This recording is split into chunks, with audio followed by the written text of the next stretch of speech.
Well. The Cowboys, if I'm not mistaken, have not won their first two preseason games since 2007.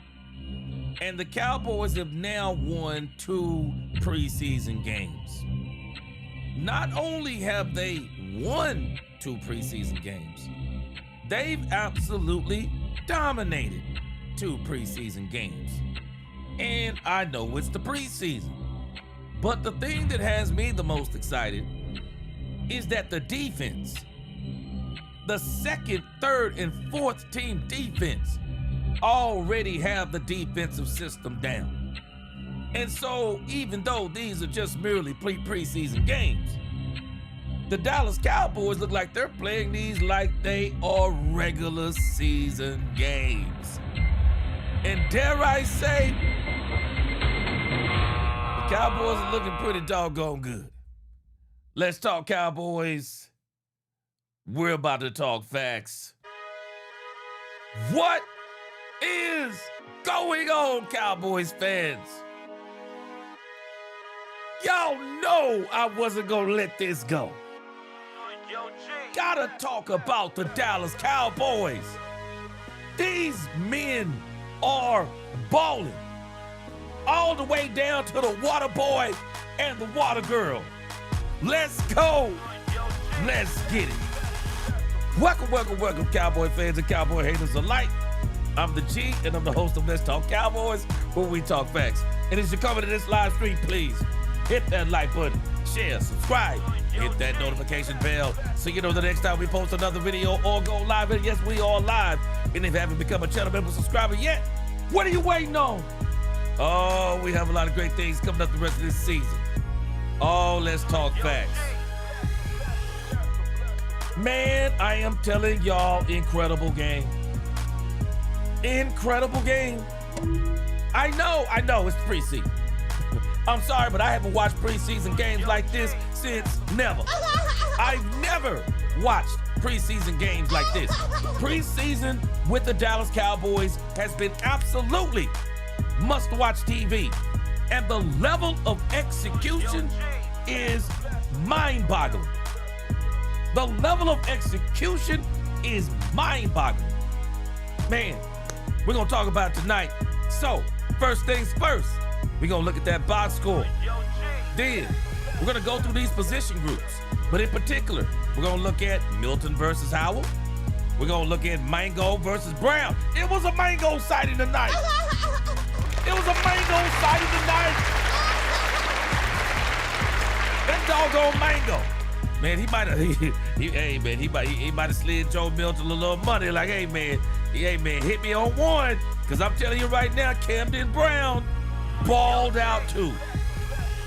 We're also gonna talk about Jashaun Barham. We're gonna talk about Jashaun Barham. He was an absolute monster tonight. We're gonna talk about Shavon Revel Jr. Oh, and I forgot, we're gonna talk about Jayden Blue and Malik Davis. And then we'll see what interviews come down. As a matter of fact, I'm gonna mosey over to DallasCowboys.com. I'm gonna kind of keep that up. So I can kind of keep a gauge of when do the videos come down. I know it's late, but I am sure there is still going to be some interviews tonight. Let me open up another. I want to open up another one here. Open up another slot. Keep track of DallasCowboys.com. Also on the website, I got a feeling that the Dallas Cowboys will be dropping interviews tonight. But boy, I am telling you, what a heck of a performance tonight, especially when you're talking about the preseason. Man, these guys played their butt off tonight. If I was any team in the NFL and the Cowboys had some openings, if the Cowboys cut some of these players, if I'm teams in the NFL, I'm scooping them up. Man, these players over here, they playing with a whole different mindset over here in Dallas, man. I'm scooping them up. So, nevertheless, that is going to be our show for tonight and more. I guarantee you, It'll be even more than that tonight. Next on Let's Talk Cowboys, where we talk facts. Let's go.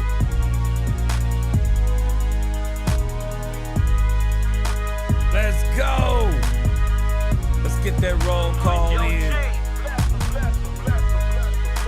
Let's go. Hey, man, let's rock out tonight. See how many people can get in. Y'all make sure y'all hit that like button as we get ready to get this show started tonight. Because I'm telling you right now, hey, y'all buckle up, buckle in, get you some coffee. Man, we're going to be rocking for quite a while tonight.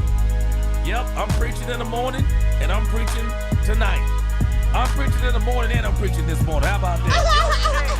Let's go. Yeah, let's go. All right, let's change this up a little bit for the roll call. How about that? Change this up a little bit. Let's go. Yep. Let's get this roll call in. Let's go, Cowboys Nation. Let's rock out. What up, 100 proof? Ooh wee, what a game, what a game. Milton is our QB2. Yeah, he look great. Look great. Nathan too tough. What's going on? Jason Farley in the building. What is going on? Dak Elite. What is going on? Good to see you tonight. Brandy said, hey, my love. What's going on, Brandy? Bass in the building. What's going on, Bass? Yeah, we back. They thought it was over. What's going on? Tony needs more. Mark Davis in the building. How's it going, Mark Davis? What's going on, Rita Bowman? Good to see you. Andre Johnson in here tonight. What's going on, Yay Mark? Big Moss Dog. Renee Davis, what's going on? It is the Queen. What up, Queen? Good to see you tonight. Steven Gibson in the building. Xavier Toongay, what's up, Xavier? Good to see you. Van said God, family, country, the Dallas Cowboys. Let's go. Brandy, appreciate that super chat. Oh, we're going to have 6 wide receivers. We're going to talk about it tonight. We got some receivers to make. Demetrius Noel, what's going on? David Johnson, good to see you. Gregory Hicks in the building. What's up, Gregory Hicks? Hail Mary, what is going on? Good to see you. B Minor, yeah, he said the calls just changed. Chris Dunaway in this thing. What up, Chris Dunaway? Silk Country, what's going on, my brother? Barham was nasty, man. Amber Soprano, what's going on? Good to see you. We them boys in the building. Let's go. Let's go. Randy Will, what's up? Yeah, looking pretty good. David Johnson, what's going on? Yeah, let's see here. Bobby Council in the building. What up, Bobby Council? Will the Fourth, what's going on? Yeah, what's going on? Yeah, hey, number 6, Camden Brown is crazy. Silk Country, what up? Yeah, you said the same thing about that preseason, didn't you? That defensive scheme with the starters is going to cause havoc. It is, man. And I'm going to tell you something. Hey, I'm going to tell y'all again. Von Miller going to be way more better. Von Miller going to be way nastier than people understand. Von Miller going to play with a vengeance this year. You watch what I tell you. What up, Eric Folk? What up, Brock? Hey, Brock, you know how I am about Jayden Blue, man. You already know about me and Jayden Blue, Brock. Yes, sir. Hey, man, Jayden Blue ain't going nowhere. I keep saying they got plans for this man. What's up, Lonnie Cabal? They got plans for this man. Larry Golden, what's going on with you? David Everett in the building. Davion Wallace in the building. What's going on? All right, Brandy 17 Abel, what's going on? What is going on with you? Good to see you tonight. Yeah. Tony Jones, one of them Jones boys. What's going on, Tony Jones? Good to see you tonight. What's up? Lonnie Cabal, happy birthday. May God bless you with many more. Happy birthday. What's good, Mose Logan? Hub City. Jeremy Betts in here tonight. What is up, Jeremy Betts? Good to see you tonight. Real estate vet. What you like? Hey, Blue look good. He like a number 2 back tonight. What's going on, Jaden Justin? 232309119 8675309. What's going on? Good to see you tonight. Some people don't even remember that. What's up, Apollo? Yeah, Everett, what's going on? All right, we about to get this thing started, y'all. What's going on, Carter Keimer? What's going on? Apollo Hanzo, what's going on? Bump TY5X tapping in from the 903. My man, what's going on? Oh, Apollo, man. Bum's gonna be bananas over here, bro. I agree, he gonna be bananas. Yeah. Hey, Brandon said, like the content, you jabronis. Y'all hit that like button. Bobby Council, what's going on? Short man, what's going on? All right, man, we about to get this thing at the end. What's going on? DMV, what's going on? Who do you think had a better year? Hey, I'm telling you, training camp, George Pickens has had the best training camp out of all the Dallas Cowboys. Yeah, GP he been the man. What's going on, little D? Xavier. Yeah, that boy was crazy, man. Man, hey, Bass, that boy Blue was running, man. Man, what's going on? Smoke one for you. My man, what's going on? Yeah, man, Barham is the truth. What's going on, Jamalism? All right. X-Vision, we about to get this thing going. Everybody else will just kind of get you when we in.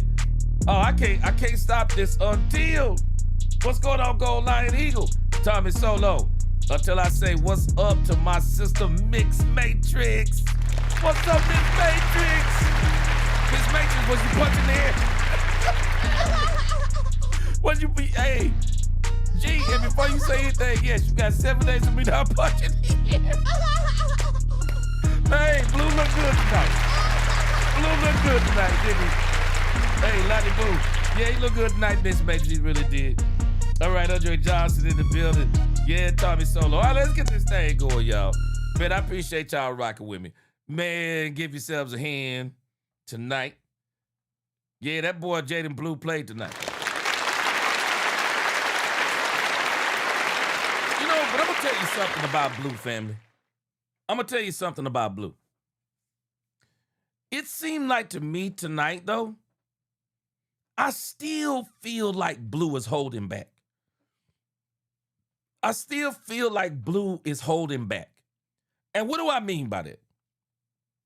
I think Jayden Blue has a lot more.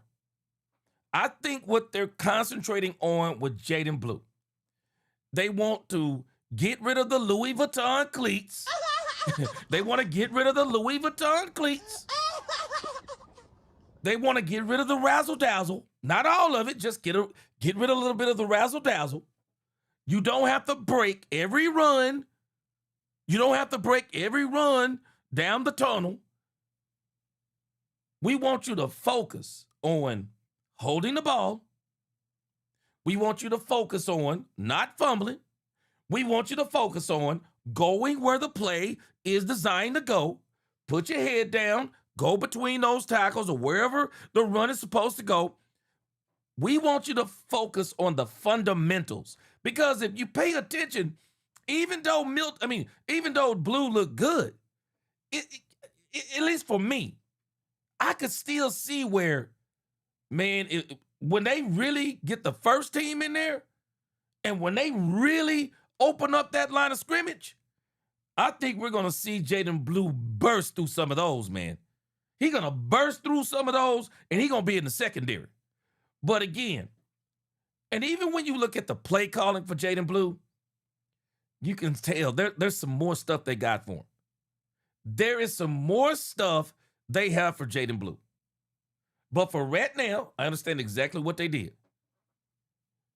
Jayden Blue, we just need you to stay focused. Just stay focused.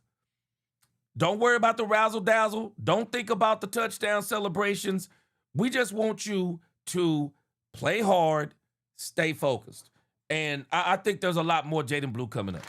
But we'll look at him in a moment. There's a lot more Jayden Blue coming up.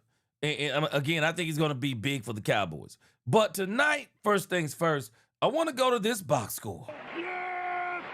Here we go! I want to go to this box score because Joe Milton tonight.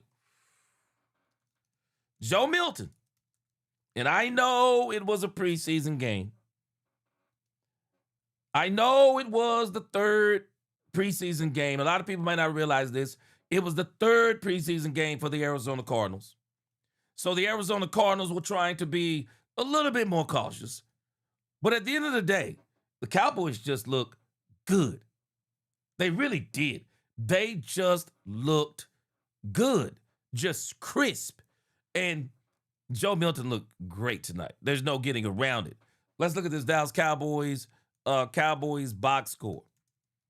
So we can look at a lot of what transpired tonight, not just by Joe Milton, but by some of the other players on the Cowboys squad. Yes! Here we go! So tonight the story was Joe Milton. Joe Milton was balling. Joe Milton was balling. 9 for 13, 179 yards, 2 touchdowns. Now, I'll be honest with you. That line looked better tonight in the first half than it did last week in the first half. I mean, even though there was a couple plays given up here and there, but that line in the first half looked better than that line in the first half last week. But that line in the second half didn't look as good as that line in the second half last week. And that's why, for me, Sam Howell, I really feel bad for Sam Howell. I really feel bad for Sam Howell because Sam Howell didn't get nothing in the second half. Sam Howell didn't get Malik Davis. Sam Howell got a little bit of Jayden Blue. Sam Howell got what I believe to be the third and the fourth offensive line. He didn't have Camden Brown. He didn't have Jonathan Mingo. The only one Sam Howell really had in the second half, who was the guy in the Anthony Smith. Everybody else that was on the field for Sam Howell, man, it was pretty much a wrap. And after Joe Milton had the first half that he had, it was pretty much over. But I want us to understand the psychology of what the Cowboys are doing. I don't believe Sam Howell was actually brought in to beat out Joe Milton. I believe Sam Howell was brought in to push Joe Milton. I don't believe he was brought in to beat out Joe Milton. If Sam Howell would have beat out Joe Milton, the Cowboys might would have started looking for another number 2 quarterback altogether. Joe Milton, better athlete than Sam Howell, bigger arm than Sam Howell, bigger and better arm than Sam Howell. He had all of the physical advantages. Joe Milton's been in this system for a whole year. He's been around Dak Prescott for a whole year. He's been around all of this for an entire year. So Joe Milton actually looked exactly the way he should have been looking. He looked like somebody now who knows the offense, who's been around Dak, who's been getting coached by Shotty, because Joe Milton had some of the same issues that Jayden Blue had. Joe Milton wanted to pull the ball down and run. If it ain't there, pull it down and run. But Joe Milton tonight, it wasn't the Jonathan Mingo it wasn't the Jonathan Mingo throw that impressed me. We all know Joe Milton has an arm. Joe Milton has got a cannon. I don't know what makes a guy be able to throw the ball further than another one. But Joe Milton got a cannon. The throw that impressed me the most, I don't know about y'all, and you know how I like to do. Let's roll like this. What throw impressed y'all the most? What throw impressed y'all the most? What's up, the Rothschild Group? Hey, Rothschild Group, what's going on? Hey, slide me a couple of million. Come on, slide me a couple of million, Rothschild Group. Slide me a couple of million. Slide me a couple of million. But the Joe Milton throw to Jonathan Mingo, that wasn't the impressive throw. The most impressive throw to me that Joe Milton threw all night was the Camden Brown throw. Oh my gosh. It was the throw to Camden Brown that showed the growth of one Joe Milton. It was the throw to to Camden Brown. The throw to Jonathan Mingo, please. Joe Milton could do that with his left hand. Joe Milton got a cannon. Joe Milton can throw that anytime he wants to. If you get a wide receiver running down the field, Joe Milton will drop that in there. Probably about 7 times out of 10. But the Camden Brown throw? The Camden Brown throw for Joe Milton last year was 1 out of 10. Yeah, that was a 1 out of 10 throw. His problem isn't the floaters. His problem isn't the long throw. Joe Milton's problem are the short throws. It's the stuff where he scrambled forward, then he went to the side, and then he barely pitched that ball right over the top to Camden Brown. Perfect throw. Best throw of the night. Best throw of the night. That was the throw that showed the growth of one Joe Milton. Why? He didn't try to take off and run. He didn't try to take off and run. He stepped up, moved to the side, kept his eyes down the field, and floated that right where nobody could get it but Camden Brown. That was his best throw of the night. Y'all ready for a second throw? Y'all ready for a second best throw of the night?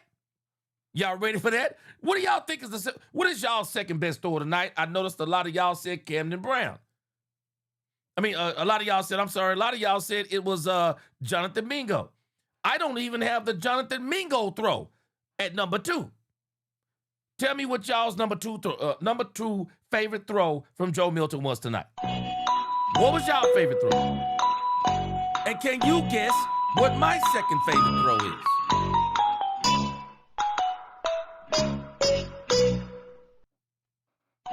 What do you think my second favorite throw was? If it wasn't the Camden Brown throw, which throw was the second best throw? Oh, Amber Soprano. Amber Soprano, now I got to get me a you right button. Amber Soprano. There it is. Amber Soprano. There it is. That throw to Malik Davis. That showed again the growth of Joe Milton. Joe Milton was that close to the goal line. Rather than Joe Milton trying to do something acrobatic and jumping over the line and faking out people and trying to get in that end zone, nope. Once again, scrambled out of the pocket, moved a little bit to the left, and there's Malik Davis, and another touch throw to Malik Davis. Last year, those throws, they were 1 out of 10 completions. This year, amen. Okay, Joe Milton. Hey, I see you. Yeah, Joe Milton, you looking like you can be. You're looking like you can be the heir apparent or the number 2 quarterback for the Cowboys. And because I think Joe Milton is an older quarterback, and I don't mean like he's old, like in his 30s, but barring injury, Dak Prescott stays healthy, and Dak Prescott is really taking care of his body. He's looking like Benjamin Button right now. Joe Milton is probably 4 or 5 years down the line with the way Dak Prescott is playing. With the way Dak Prescott is playing, and the money that he's making, Joe Milton is probably 4 or 5 years down the line. But he will be if he makes it that long, because the way Joe Milton played tonight, man, I'm telling y'all right now, there are going to be NFL teams knocking on the door of the Dallas Cowboys. Not this season. They'll be knocking on the door of the Dallas Cowboys next season. If Joe Milton continues on this trajectory, I don't believe the Cowboys can hold him. I don't believe they can hold him. He looked really good tonight. I don't think they can hold him. He can be the heir apparent to Dak Prescott.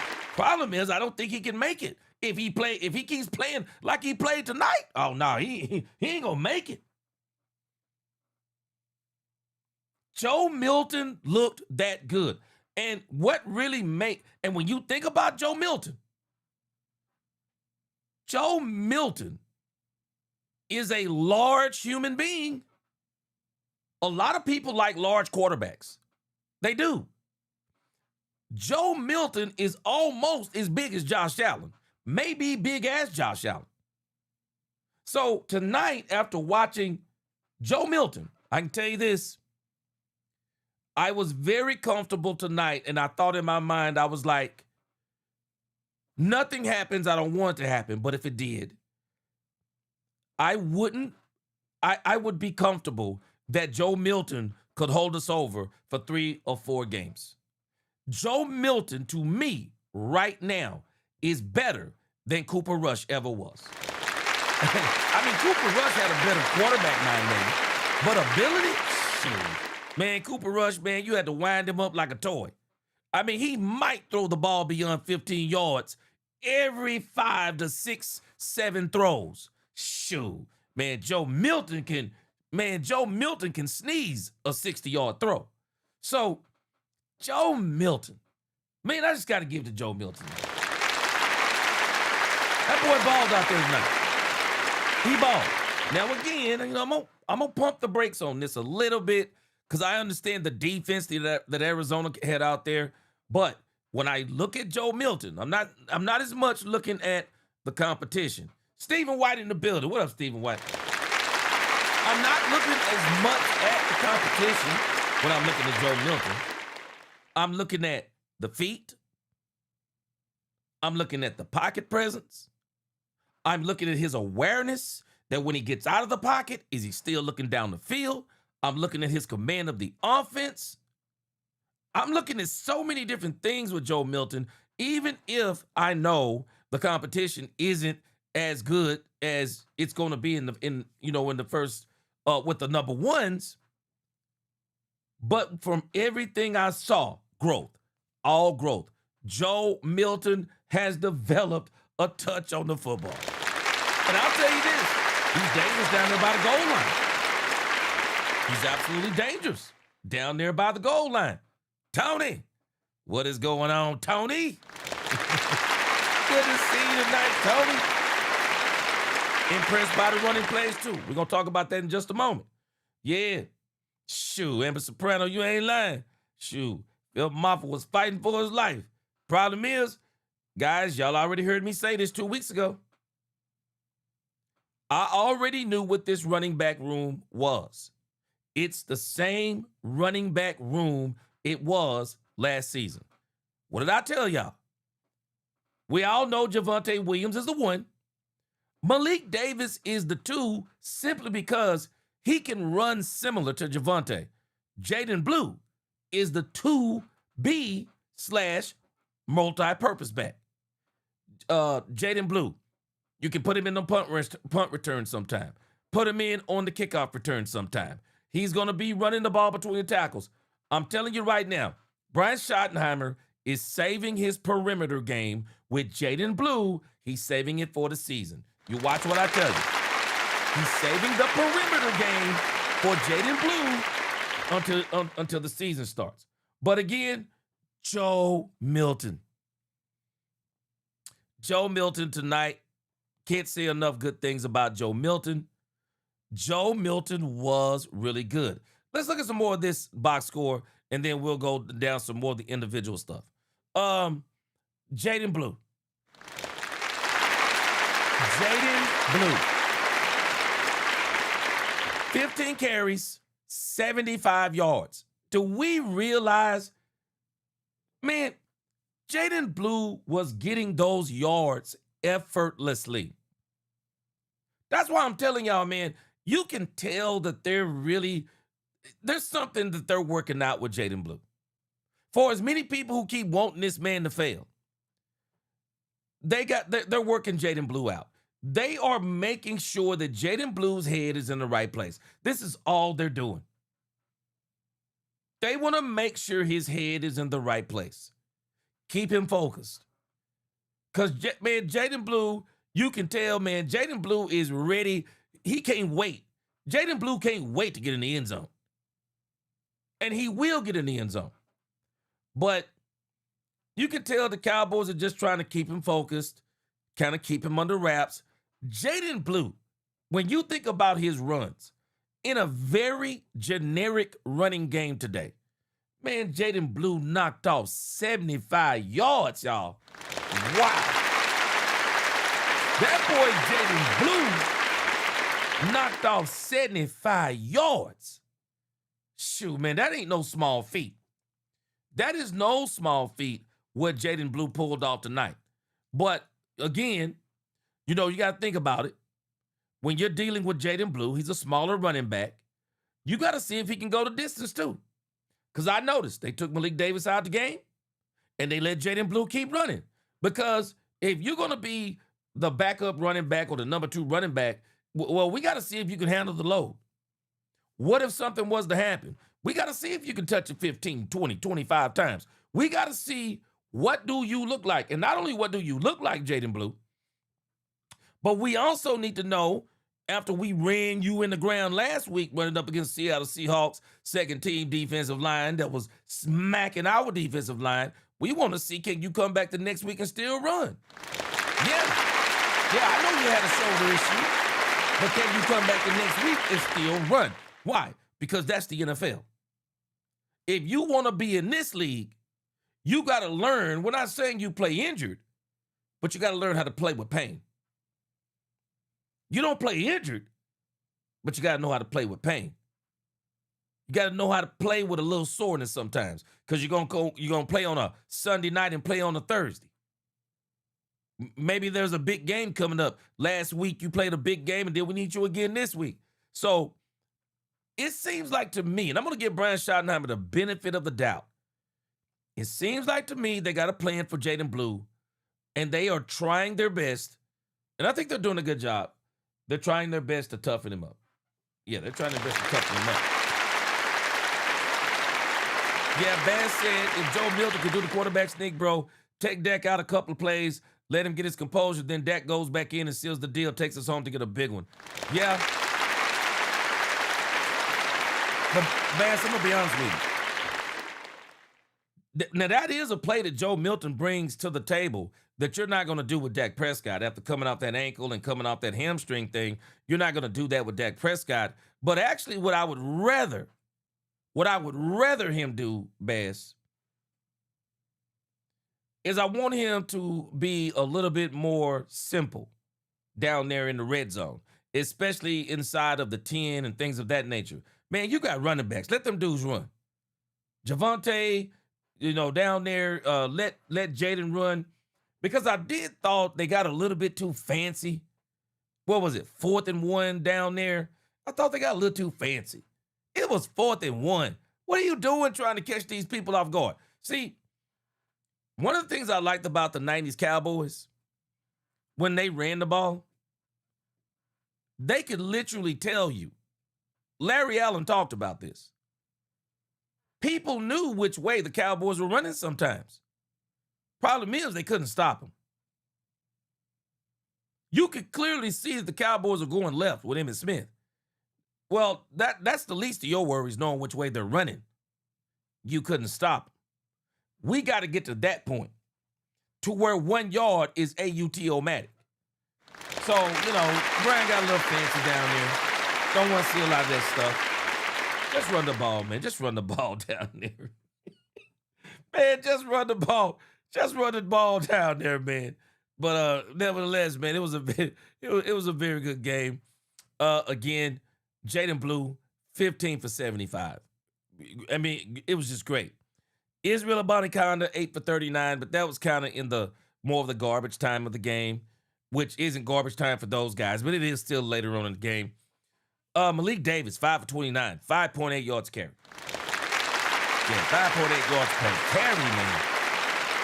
Jayden Blue made a couple of great runs, hurdled a couple of defenders. They kept trying to go low on Jayden Blue, and Jayden Blue, he's got some vision. Jayden Blue got some vision. I got to give it to him. He jumped over both of them, turned one of them into a 10-yard run, another one into a 15-yard run. So I think you're going to hear Brian Schottenheimer when he talks about the running game. One of the things he's going to tell you, Malik Davis looked extremely good, and Jayden Blue ran hard. Jayden Blue ran hard, man. Hey, have a blessed night, the man. Have a blessed night, the man Stan. Yeah, he ran hard, man. He ran hard, man. Yeah, beat runner. B Turner. This is the issue with Jayden Blue. They're just trying to keep him focused. B Turner said if he's focused, Blue is going to explode this year. He is. Stephen White said easy kid break arm tackles. Yeah. Well, I've already said this before. Hey, old school, what's up, old school? I've already said this before. There is a reason why Israel Abanikanda is here. Don't get it twisted. There's a reason why he's here. Yeah, 100 proof. Man, let me tell you something, 100 proof. Shoot, Christian Parker could line up some of us and still do good. I'm telling you right now, man. Man, Christian Parker could line up some of us and do decent. But again, Malik Davis is going to be their number 2, and Jayden Blue is going to be their jack of all trades. I do believe that Jayden Blue is the replacement for Kevontae Turpin in the very near future. I think he's the Kevontae Turpin replacement. Yeah, Patrick, he really focused on running hard and physical. Not trying to do a lot of the razzle-dazzle. Because if you noticed in the early part of the game, he kept getting his feet tangled up. Because I think he wanted to do a little bit more, but then I think he kind of dialed it back and just made sure he, ran in the direction he was supposed to run in, run behind his blockers, and protected the ball. So it was very smart. But again, it is impressive, when you look at Joe Milton. He only ran the ball for 2 yards. I like that. Because now, see, Joe Milton can turn it on when it needs to be turned on. But again, Sam Howell was fighting an uphill battle. He was literally fighting an uphill battle. Once again, Camden Brown, very impressive. Camden Brown, that play he made for 70 yards, it reminded me of Dez Bryant, man. It reminded me of Dez Bryant. It really did. It reminded me of Dez Bryant when Dez Bryant dove for the goal line. But I really, really, really like Camden Brown. But I'm going to tell you again. I was looking for the things that separate players from other players. And there was a play that Camden Brown made. There was a play that Camden Brown made that impressed me more than any play he's made over the last 2 games. And I know y'all can guess what it is. What would be the play you think I'm talking about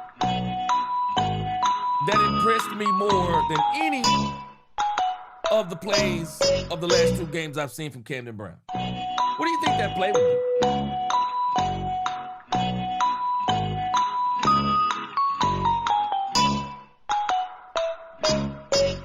What up, Just for Sub? What's going on? Yeah, the game was crazy. Oh, you was there? Okay. I see you. Yeah. I know it was exciting in there, man. There's a lot of Cowboys fans in there. Yeah, Demetrius Noel. Yeah, 50% in the red zone needs to improve. Auburn needs to be kicking about 1 field goal a game. I agree with you.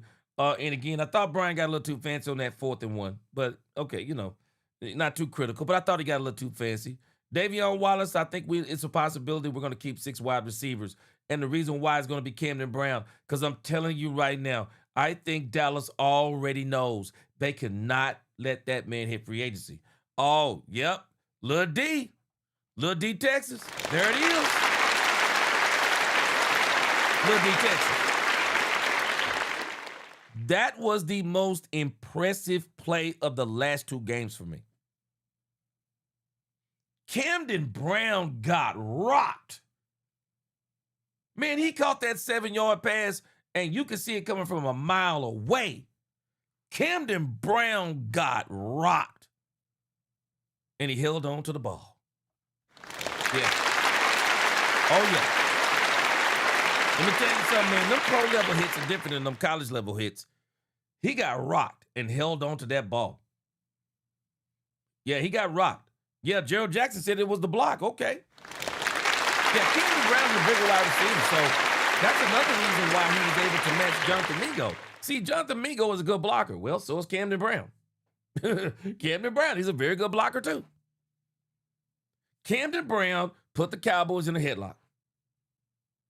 He absolutely did. Camden Brown put the Cowboys in a headlock. See, I'm going to tell you something, Stephen White. I believe Brian Schottenheimer came into this game prepared to tell us next week that Jonathan Mingo made the roster and they were going to put Camden Brown on they were going to put Camden Brown on the practice squad. Jonathan Mingo made that catch, and I bet you everybody said, oh, it's Mingo. Camden Brown going to the practice squad. Man, Camden Brown started on the sideline and said, hold on a second. Hold my drink. I'll be back in just a moment. Camden Brown came back with a crazy catch and gallop of 70 yards and a dive for the end zone. Camden Brown has put the Cowboys in a headlock, and they're going to have to probably carry 6 wide receivers. I think they're going to have to. They're going to have to carry 6 wide receivers. I don't think there's any other way they can do it. Willie Vaughn, I will not be surprised if Michael Trigg gets put on IR. Will not be surprised. Because somebody got to tell me, where did he get the toe injury? When did he get the toe injury? I don't know. When did he get it? So somebody got to tell me when he got the toe injury. I don't know. But I would not be surprised. Schoonmaker is going to make the team. But I tell you what, man, Kuntz look pretty good too. I mean, compared to Schoon, man, Kuntz look pretty good to me. Especially based on what I've seen Schoonmaker do, not just 1 season, but 2 seasons. He was out there, Xavier. Anthony Smith was really good the last game. Anthony Smith only caught 2 passes this game. You got to realize, man, he was out there with Sam Howell and them 3rd and them 4th. Marquise Valdez-Scantling, I think he's as good as gone. I think Camden Brown and Jonathan Mingo have basically told the Cowboys, you don't need Marquise Valdez-Scantling. I really believe that's what I believe that's what Camden Brown and Jonathan Mingo have told the Cowboys. And I don't think they do. I don't think they need Valdez-Scantling. I don't think they need Valdez-Scantling. And again, it's Jordan Hudson, Tyler Johnson, Jaden Smith, Denzel Mims. So a lot of these guys, they're going to be they're not going to make the team. Now, when we look at the defense, I thought Julius Wood looked really good. Man, Julius Wood meant one of those running backs in the hole, man. And I'm telling you, man, that running back had to go off the field. Julius Wood went off the field later. Julius Wood said, who gonna say chicken first? Julius Wood said, who gonna say chicken first? Then later on, all of a sudden, Julius Wood was out of the game. Yeah, I think it was back to that first hit that he made. Because that was a gargantuan hit. Wood, like, man. Yeah, Kuntz, he looked pretty good. Unfortunately, probably a little too late, though. Schoon gonna make the team. Michael Trigg got the toe. Michael Trigg gonna be one of them players. I guarantee they're gonna put that jug on IR. I ain't gonna be surprised. Yeah, I remember he dropped 1, Kevin Anderson. I thought he dropped 1, so he dropped 2. Mikey Fresh, you think they'll trade Mingo? Shoot, that'd be awesome if they did. I ain't even being funny. That'd be awesome if they did. But that defense, man, I'm telling you, shoot, Julius Wood, boy, he rocked that boy. Man, he rocked that boy for sure. Langston Patterson, 6 tackles. I don't recall when he got some of those. Curtis Robinson, Justin Barron, still looking good. Justin Barron, still looking good. But I'm telling y'all right now, somebody in trouble. I'm telling y'all right now, Cowboys Nation, somebody in trouble. Jashaun Barham gonna be on the field. Somebody in trouble. But I told y'all this before. I already knew Jashaun Barham was gonna play.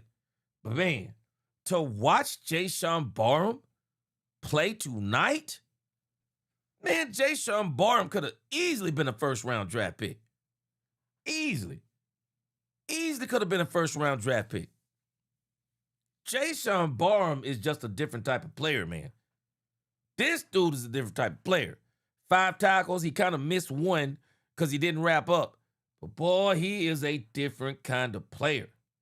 Sam Williams, I think I might have saw one play that Sam Williams made tonight, but Sam Williams is in a tough situation. We're gonna look at that. We're gonna look at those roster sheets in a moment. Devin Moore tonight. Devin Moore kind of missed a week because of a groin. So Devin Moore, I'd like to see some more of Devin Moore. I'd like to see some more Devin Moore, but he's gonna make the team anyway. Shamar James, it's gonna be tough for Shamar James. We're gonna see what's gonna happen. Isaiah Land, DJ Withers, these other people back here, I don't think they're gonna make it. Josh Butler. I am wondering about Reddy Stewart, though.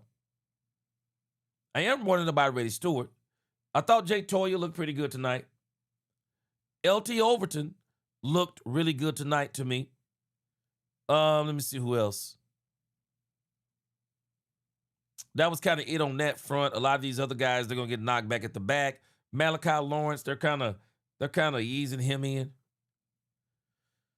And then, of course, Brandon Aubrey, after all the money we paid him, Brandon Aubrey looked pretty good tonight. Brandon Aubrey looked pretty good tonight. 2 for 2. Made a 50-yard field goal to like a 30-yard field goal. So, hey, Brandon Aubrey, I think he's going to pay dividends as he normally does. Now he's going to really have to pay dividends with all the money he got from the Cowboys. But that was the box score for tonight, man. It was a really good game. It's a really good game, man. It really was. Let's kind of look over here at our roster sheet. Yeah, we're going to look over here at our roster sheet as we start talking about these individual battles. Kind of going over here to Joe Milton and Sam Howell. And in the grand scheme of things, I think we all pretty much know it's a wrap. Joe Milton, Milton versus Howell. I think after tonight, looking at Milton last week, looking at Milton this week, and as he should have, but Milton really, really played well. Milton really, really played well. And I do believe that Joe Milton has secured that number 2 spot. And next week, Joe Milton will not be playing, and Sam Howell will either be on display trying out for the whole league, or if he clears waivers once the Cowboys cut Sam Howell, I believe, will be back on the practice squad. And I believe rightfully so. You probably want to bring him back to the practice squad, and if nobody wants to pick him up, then you can get a whole nother year. Of Sam Howell and Joe Milton, and you just keep grooming Sam Howell. You never know what can happen. So let's kind of look over here, man, as we start going down the line on these players based on what we saw tonight. These were the battles we were looking at.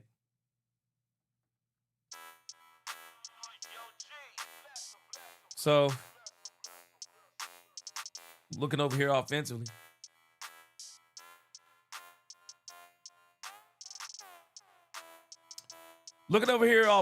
The wide receiver room is what, let's look at the quarterbacks first. I think it goes without saying. Joe Milton is the number 2 quarterback. Would anybody disagree? Joe Milton. I do believe he is the number 2 quarterback. Played really well. Yeah, played really well. You know what, Stephen White? I've been trying to block that out of my brain. I've really been trying to block that out of my brain, Stephen White. The fans will be calling for Milton as soon as Dak gets a couple of picks or loses a few. Well, hopefully that ain't going to happen. And, I'll say this, Stephen White. I do think Dak has really won people over to the point. I really think Dak has won people over to the point that you're probably not going to hear that. Because I think it's going to be a moot point because I think they're going to win. Even if he throws interceptions. I just think Dak is to the point now. I think there are a lot of people rooting for Dak Prescott. I really do. I think there are a lot of people that are rooting for Dak Prescott And I think there are more and more people who are wanting Dak Prescott to get that Super Bowl. So I don't think it'll happen because I don't think we're going to get to that point. Yeah, I don't think we're going to get to that point. Yeah, old school. Yeah. Milton, he's number 2. Now, I didn't put the running backs on here. Let's talk about these running backs.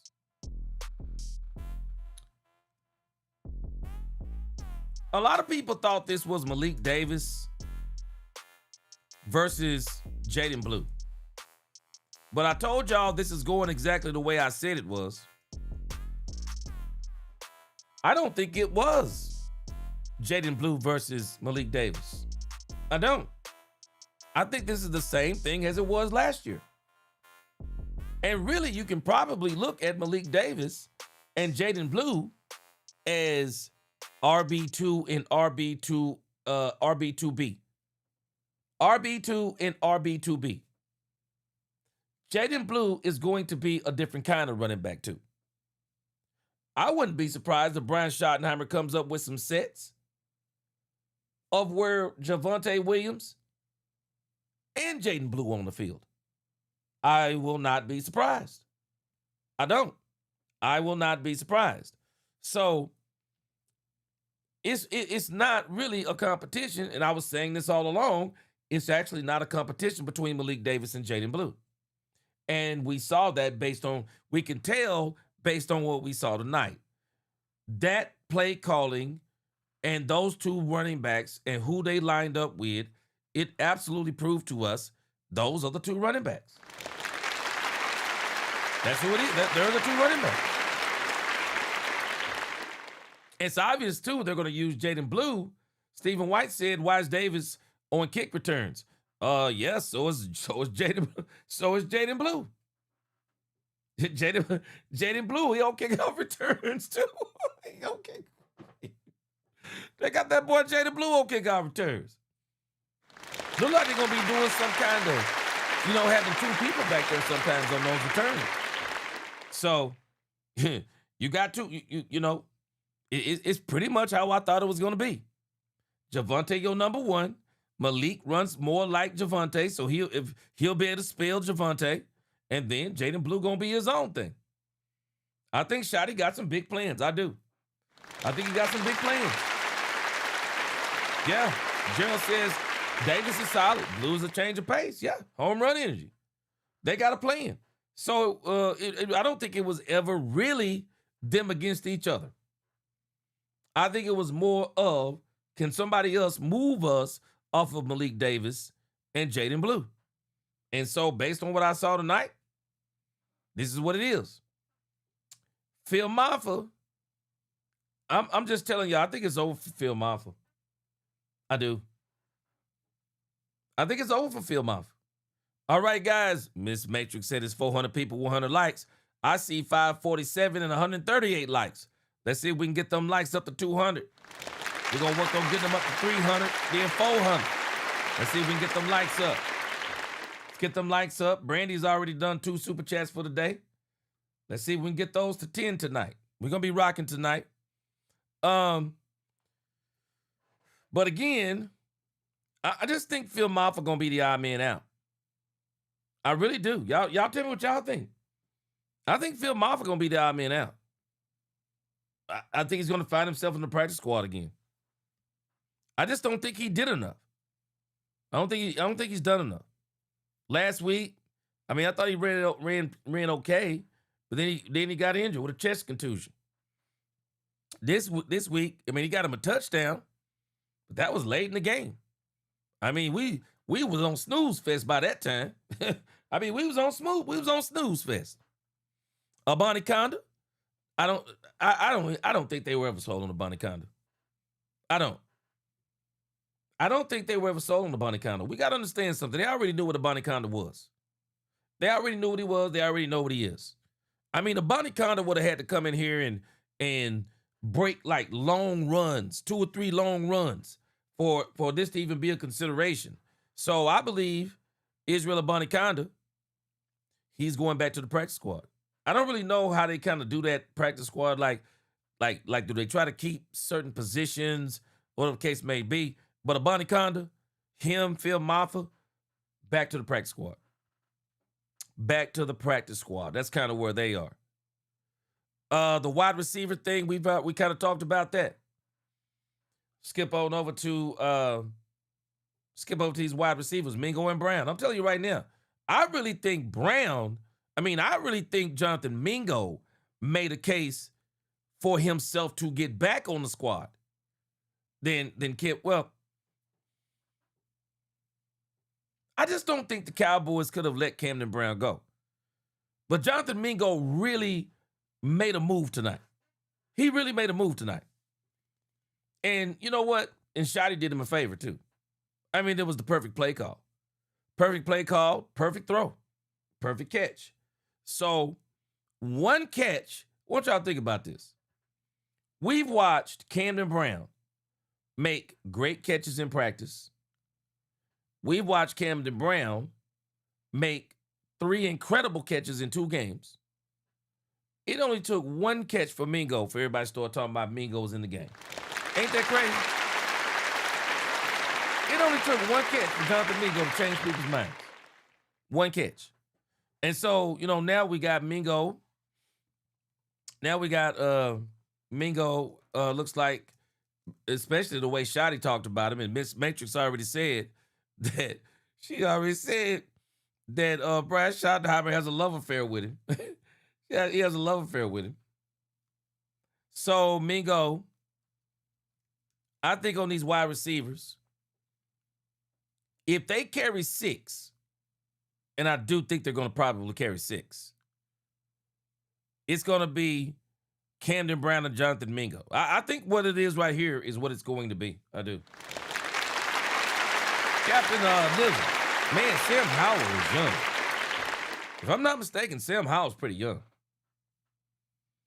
But that's the wide receiver 3. So as it pertains to Mingo versus Brown, because they both had great games tonight, which I still would even dare say Camden's was better. Camden Brown and Jonathan Mingo, I think both have nudged out Marquez Valdez Scanlon. Y'all tell me what y'all think. But I think Camden Brown and Jonathan Mingo have edged out Marquez Valdez Scanlon. And one of the reasons why I think they both have edged him out is because even though Brian Schottenheimer's been talking about, yeah, man, shout out to Marquez Valdez Scanlon, he's willing to play special teams. Is he? I think Jonathan Mingo is a lot more willing to play special teams than Marquez Valdez Scanlon. Probably is a better blocker at this point in his career. Camden Brown is just what Camden Brown is. You can put Scantling out there, and nobody will probably go for Scantling. You can put him on the practice squad if you wanted him. But I'm telling y'all right now, I don't see a situation where the Cowboys could put Camden Brown out there on that market. I don't think there is no way you can put Camden Brown on that market and he stay out there. I mean, that'd be like putting up a 2023, putting a 2023 Corvette for sale for $10,000 on Facebook Market and think that ain't nobody gonna get it. You see it for $10,000 and say, hold on, is it still available? Shoot, it's gone by that time. Shoot. Gone by that time. So I don't think that Camden Brown would clear waivers is the problem. I don't. Scantling all day long, but Camden Brown, he ain't clearing waivers. Nah, he ain't clearing waivers. So they got to do something with him. Mikey Fresh, again, you said they may trade Turpin. You think they're going to trade Turpin? Oh, no, I'm struggling with that. But Davis, Blue, and Maffa was doing, yeah, I saw Davis and Maffa. I don't think Maffa going to be on the squad, on the regular squad. I think he's going to be on the practice squad. Because I don't think, if they carry 6 running backs, they're not carrying. I mean, if they carry 6 wide receivers, they're not carrying 4 running backs. Yeah, they're not carrying 4 running backs. They're going to put somebody on the practice squad. They're not carrying 4 running backs. They're carrying 3. 3 running backs. And so, I don't know. I'm struggling. I don't think the Cowboys, man, I mean, that would be a good trade, Mikey Fresh. I mean, when you look at the amount of contribution that Kevontae Turpin offered last year as far as kickoff return goes, he didn't really offer a lot. But you know what? I say this, Mikey Fresh. The only reason, or one of the reasons why I don't think they'll trade Turpin is because if you let go of Marquez Valdez-Scantling, where is the true rocket speed? Where is the true rocket speed if you let go of Scantling? And Scantling wasn't going to make it anyway. I never really thought he was going to make it. I mean, Shotty was faking me out, talking about how good he's been on as a gunner, so I don't know. But Turpin's speed, he's the only fast guy you have on the team. I mean, super fast. Because Camden Brown, y'all notice when he got that 70-yard that 70-yard catch? I noticed. Camden Brown, not that fast. Jonathan Mingo, that was a great route. But after he caught that ball, I said, he ain't that fast. George Pickens has got football speed. CeeDee Lamb has football speed.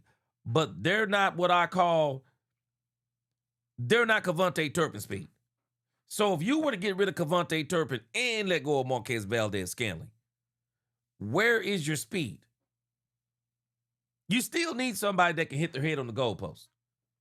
You still need somebody who can do that. So I'd be wondering about that. I really would.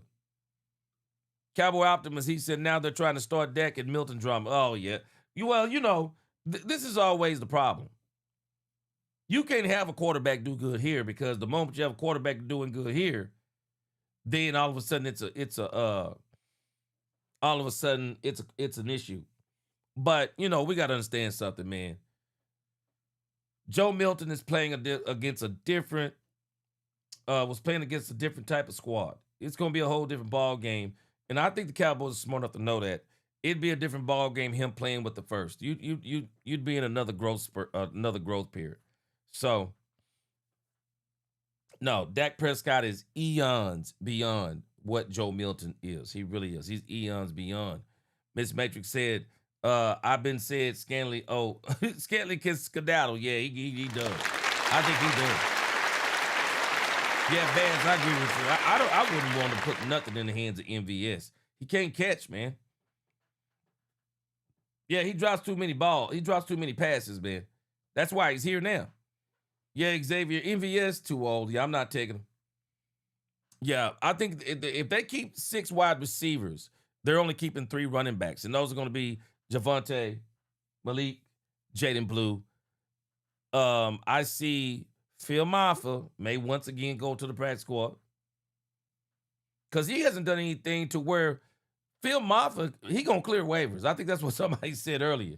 Yeah, he clearing waivers. Nah, Blake, you ain't getting nothing. You ain't getting nothing for Sam Howell. Ain't nobody trading you for Sam Howell. No. Sam Howell's going to the practice squad. Yeah, Rodney K. Smith actually is speed. Problem is he going to be on the team or the practice squad? Anthony Smith is probably going to be on the practice squad. Because what the camp that Camden Brown has had, he hopped over Anthony Smith. So I'm not going to be surprised they cut Anthony Smith, same way they did with Ryan Flanoy last year. They're going to cut Anthony Smith, and they're going to keep Camden Brown, and then Anthony Smith is going to be brought back to the practice squad. They got plans, I believe, for Anthony Smith. Problem is right now, Kevontae Turpin is under contract because the Cowboys, I believe, they're already going to eat. Let's move down some more because the wide receivers, I think they're going to keep 6, and we'll talk about the defense as we keep going. But let's talk about this kid real quick, and we'll get over there to some of these other players. Jashaun Barham. Yes! Here we go! Jashaun Barham exceeded my expectations. Oh, my gosh. I kind of thought, I really did. I was kind of like, I know we're going to see some good stuff tonight. Jashaun Barham is good. Man, we saw some crazy stuff from Jashaun Barham tonight. We saw some crazy stuff from this man. The way he dipped up under that one player and got in the backfield tackle for loss. Man, Jashaun Barham. This dude, Jashaun Barham, I'm telling y'all. Let's see who's in front of Jashaun Barham, because they might as well get ready to get off that seat.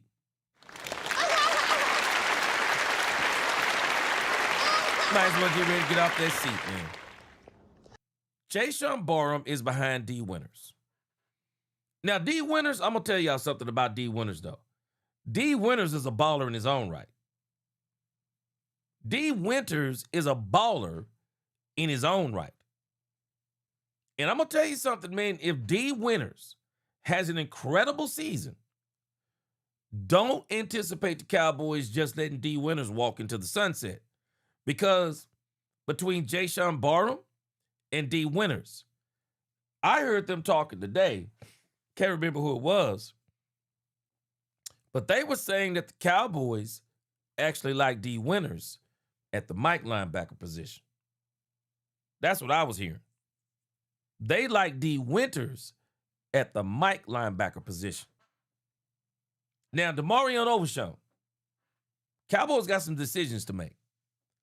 DeMarvion Overshown could very well play himself out of a contract this year.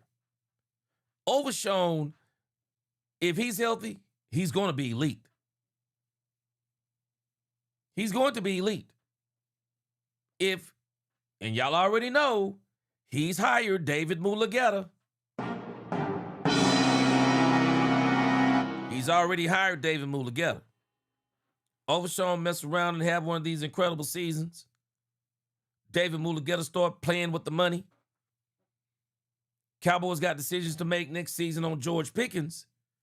You could easily move D. Winters to the mic and let Jashaun Barham play the wheel. Or you could move Jashaun Barham to the mic and let D. Winters stay at the wheel. You would have options. But Barham is playing this year. I don't know who he's playing. I don't know who he's going to be alternating with. But he's playing this year. Now, the mic, from what my understanding is, the mic has to be on the field the entire time. But all I can say is, Overshown better stay healthy. That's all I can say. Overshown better stay healthy. Because Jashaun Barham will be in that starting lineup. And better stop playing. Because this dude is too good. They're not going to keep him on the bench. They're not. He's either going to be moving in and out with Winters, or he's going to be moving out. Well, I don't know about Overshown, but I know he'll probably be moving in and out with D. Winters. The dude is just too good, man. Man, the dude just too good. He looks like a monster out there. I mean, you really can't wait to get him with the first team. He looked that good. He really does. He looked that good. Old school, who you talking about? Jashaun Barham? Yeah, hey, Baz, Barham's not a second team or a third team guy. Nah, he playing. Yeah, he playing, man. Jashaun Barham is playing. Yeah, Jashaun Barham. That's the linebacker. Number 55, I believe it was. Oh, he played. Oh, Jashaun Barham. Let me see if I can sneak a couple of these plays in here. Hold on just a second. I'm going to see if I can sneak a couple of them in. Yeah, Jashaun Barham, man. Shoot, man. Jashaun Barham. Jashaun Barham, the type of dude that when they tell you he playing, that you alternating with him, you don't even get mad. Yeah, when Jashaun Barham, when they tell you Jashaun Barham is alternating with you, you ain't get mad, bro. The dude is just that good. Let me see here if I can get a play.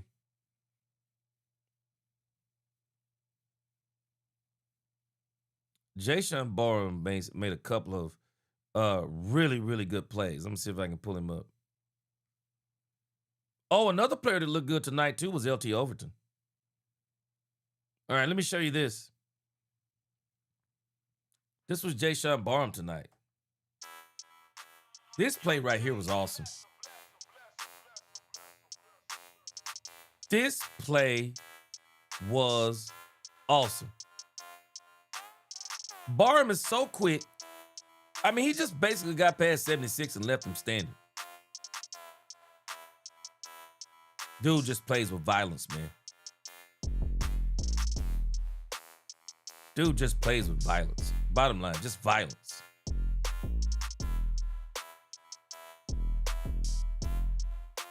Five tackles tonight, man. Jashaun Barham just plays with violence, man. Absolutely plays with violence. Sheesh. Man, you see that dude coming. Oh, my gosh. But yeah, Barham was balling, man. Barham was balling. He playing. Bottom line. Somebody gonna have to move out the way. Somebody got to move out the way, man. Barham is playing. I don't know who it is. I don't know who it is. Somebody got to move. Somebody got to move. But Jashaun Barham is playing. Yeah, he playing. This is another play. You know, people got a couple of these plays over here. This was we was talking about old Jayden Blue today, earlier. Jayden Blue did a couple of those. Just athletic, bruh.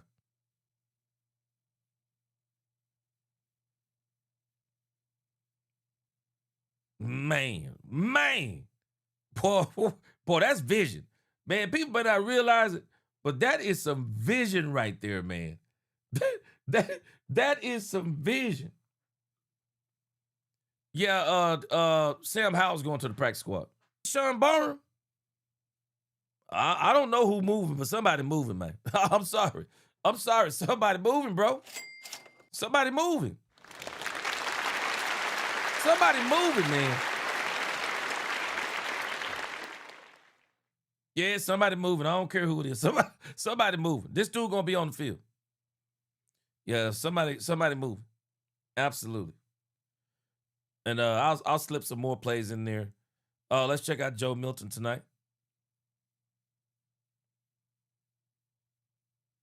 Now, the first throw, he kind of had to settle himself down a little bit. Joe kind of, I think, threw it a little too hard to Milton on one of them. He threw it a little too hard, but then he came back and he kind of found his rhythm. Yeah, Joe was balling. Great play calling for him, too. Great play calling. This was the most impressive throw to me. Second most impressive throw. Oh, that was nice, man. That was nice. Joe Milton again. That was the third out to Camden Brown. Yeah. And then, of course, you know, hey, Bash, you bring up a great point, too.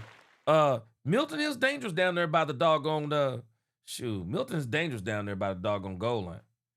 He dangerous. Miss Major said, gee, you called me out. Got to drop that super chat. Very impressed with what I saw tonight from the team and coaching. 47 got to go, though. Sorry, depth looks good. Hey, appreciate that super chat, Miss Matrix. You know you locked in over here. Yeah, that was a great, yeah, hey. Yeah, but I'm telling us, man, ooh. Miss Matrix said I was right about Jayden Blue for 1 week. But I'm not putting in that super, though. Hey, he looked good. Hey, Tony, he had that Emmett and Ezekiel look. Yeah. Yeah, we look good tonight running the ball. We look good tonight running the ball. So, a lot of good things there. But I'm telling y'all right now, hey, Jashaun Barham, somebody moving. Man, a lot of people love this guy. Shiat, if that's his name. Shiaz Pete.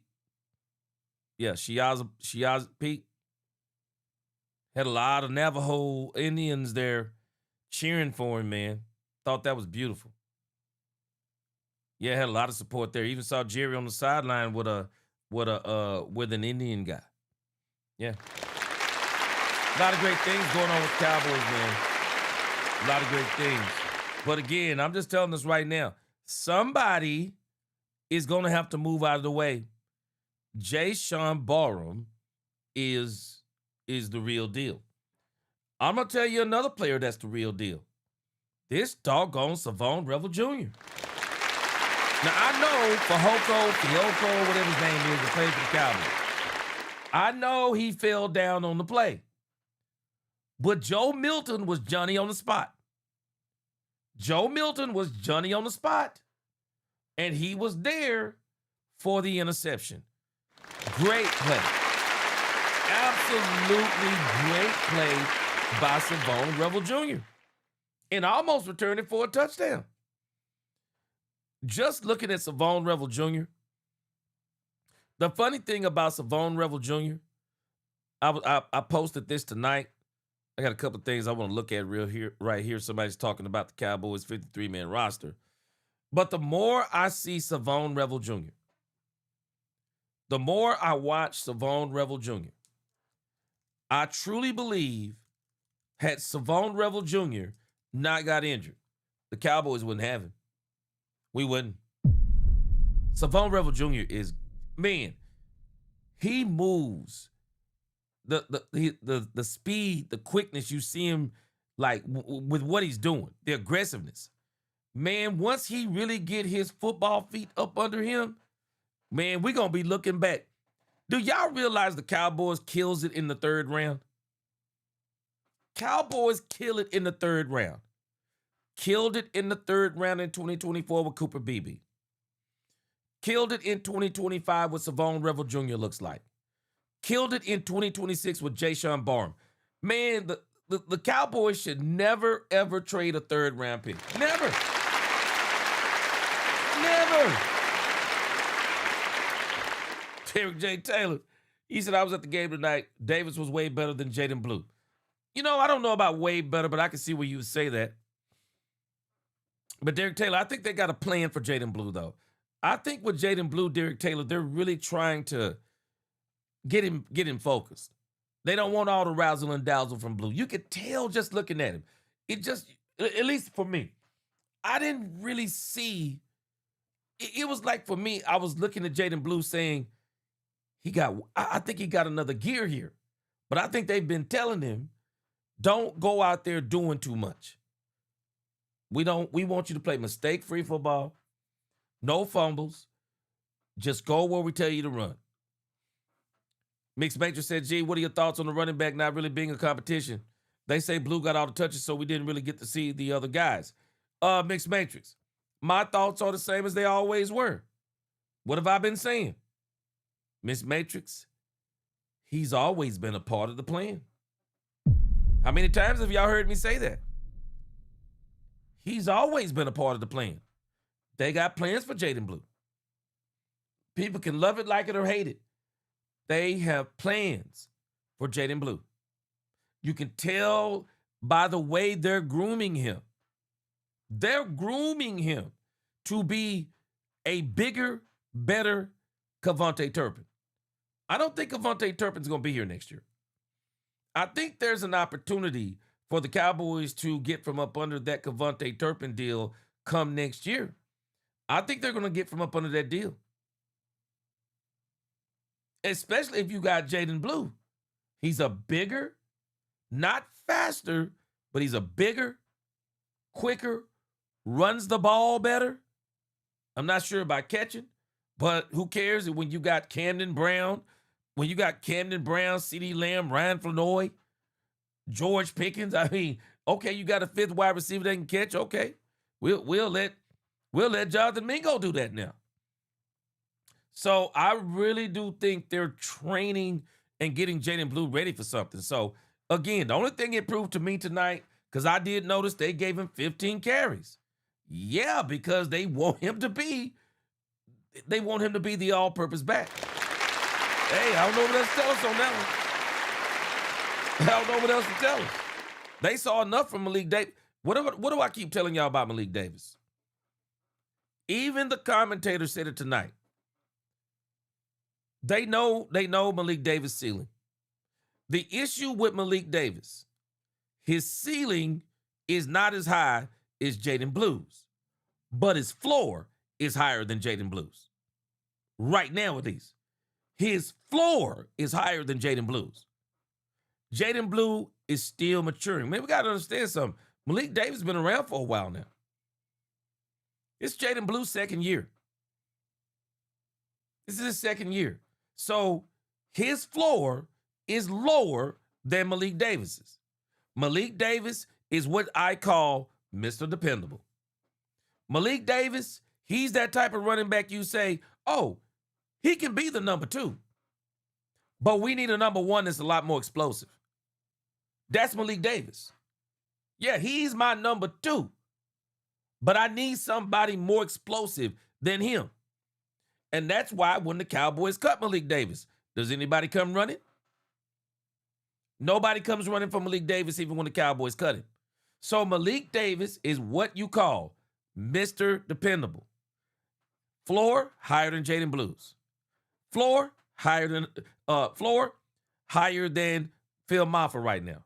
Floor higher than Israel Abanikanda. Floor higher than Justin Corbin.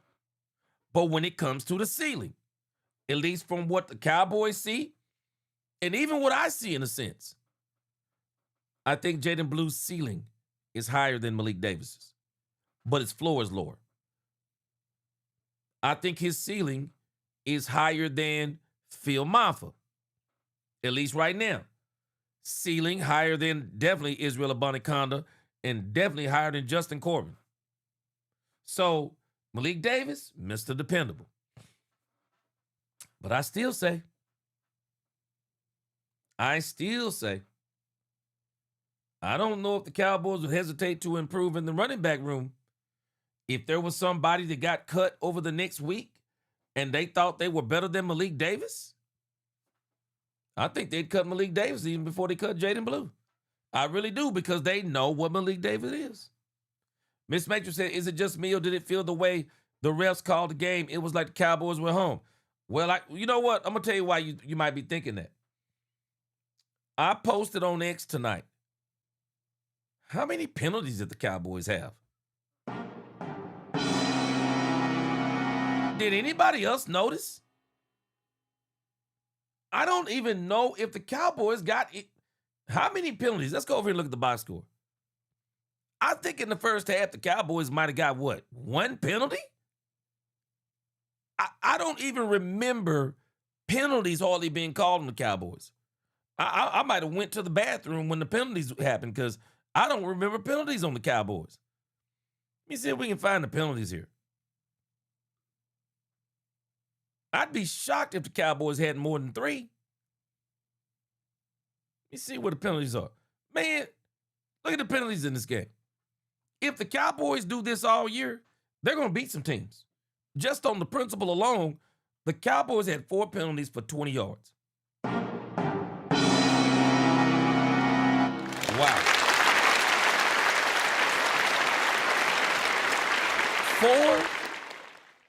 4 for 20? What? That is crazy work. The Cowboys had 4 penalties. That is insane. 4 penalties. I mean, even for a preseason game, that's amazing for the Cowboys.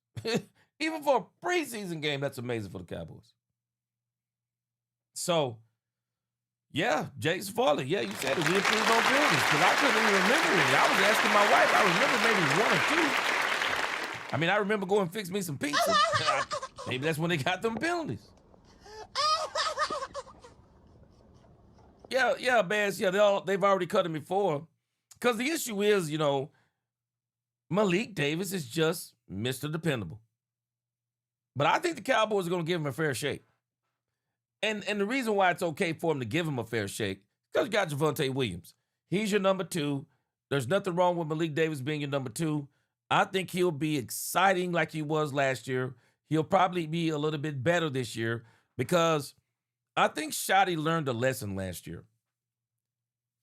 Javonte Williams was a shell of himself by the end of the season. Man, Javonte Williams was on fumes by the end of the season. Tired, sore, just little nagging injuries. Javonte Williams wouldn't have been ready for nothing last year had we made any kind of playoffs. Anything. So I do believe you're going to see Malik Davis get a lot more runs. Well, Maybe Jayden. No, actually, I think you'll see Jayden Blue get some more runs. I think you'll see Jayden Blue get some more runs. Because last year we didn't get to see Jayden Blue a lot, so I think you'll get to see Jayden Blue a lot more this coming season. Because I think the Cowboys believe that they're on a Super Bowl run. I think they're going to spell Javonte Williams more than they did last year. They ran that man in the ground. They ran that man in the ground. So I think this year you're going to see Malik Davis a lot more. I think you'll see Malik Davis a lot more. I think you'll see Jayden Blue a whole lot more, especially than you saw him last year. But I'm tripping on the fact they only had four penalties. I thought that was pretty amazing myself when I went back and looked at it. But again, kind of looking over here, Jashaun Barham is going to get some playing time, and then Shavon Revel Jr. The Cowboys are going to have to figure. How are they going to get Shavon Revel Jr. on the field? You got to get Shavon Revel Jr. on the field too, because we already know Kobe Durant, Deron Bland, they'll be your starters. So the question is can Shavon Revel Jr. play in the slot, which I think he may struggle in the slot. I can see where the Cowboys might move Deron Bland to the slot on maybe 3rd and longs, have Kobe Durant and have Kobe Durant and our Deron Bland in the slot, Kobe Durant and Shavon Revel Jr. on the outside. So I think that's what you'll see. And Stewart Ready, man. Cowboys like Stewart Ready. I think they're done with Kalen Carson. So when you look at the cornerback room, you keep it. We looked it up yesterday. You keep 10 defensive backs. So we already know that one of those defensive backs, of course, is going to be Shavon Revel Jr. So you got Bland, Thompson, Hooker, Kobe Durant, Caleb Downs. That's 5. Revel Jr. would be 6. Man, I'm wondering if Marquise Bell gonna make it. Are y'all wondering the same thing? I'm wondering if Marquise Bell gonna make it. I think they're gonna keep Shavon Revel Jr. PJ Locke, I think they're gonna keep him as one of the safeties. Devin Moore makes the team. If Stewart Ready makes the team, I think Marquise Bell gonna be the odd man out. I wouldn't be surprised if Julius Wood takes his spot. If you keep 10 defensive backs, I think Marquise Bell gonna be the odd man out. I do. You'll probably see him playing for the Washington Commanders. I think you'll see him playing for the Washington Commanders. If the Cowboys don't try to trade him straight out, but I think he's good as gone. I think he's good as gone. Bland, Thompson, Hooker, Durant, Downs, Revel, Locke, Devin Moore, Stewart Ready, Julius Wood. And then I think you'll put a couple of them on the practice squad. Josh Butler, I think he'll be on the practice squad. I could see Elijah Clark being on the practice squad. And I could see Triquez, and they may just release Darian straight out. I haven't heard anything about Darian Kendrick. I hadn't heard anything about Darian Kendrick. Yeah, Mikey Fresh, you say Davis ain't going nowhere. Well, the reason is I think is because he's the second running back. You already got your first guy lined up. So, no big deal there. No big deal there. Unless somebody just came out and they said, wait a minute. Unless somebody just came out that was just so good that the Cowboys said, no, we like, but we're going to upgrade. We're going to upgrade. At this point, if you ask me who that would be, I would tell you I don't know. Jenkins Gaming, one of them Jenkins boys, as Martin says. One of them Jenkins boys. What's going on, Jenkins Gaming? You can stash 2. I will not be surprised if the Cowboys stash Michael Trigg. I will not be surprised if the Cowboys stash Michael Trigg. Somebody's got to tell me when he got the doggone toe injury. That's what I got to know. When did he get the toe injury? When? When did he get the toe injury? Michael Trigg sounds like a stash to me. And the reason why Michael Trigg sounds like a stash, Follow my reasoning on this, Cowboys. Follow my reasoning and tell me what you think. Let me tell you what my reasoning is. I don't know what Luke Schoonmaker has on the Dallas Cowboys. Maybe he got a picture of a banana and a monkey or something. I don't know. But Luke Schoonmaker got something on somebody. He's going to be the third tight end. They've already signed Michael Trigg to a $3 million deal. I will not be surprised if they stash Michael Trigg on IR. I will not be surprised. Zach Kuntz, DJ Rogers, one of them is probably going to the practice squad. Yeah, Lil D Texas. A lot of us didn't know he was hurt. Isn't that convenient, Lil D Texas?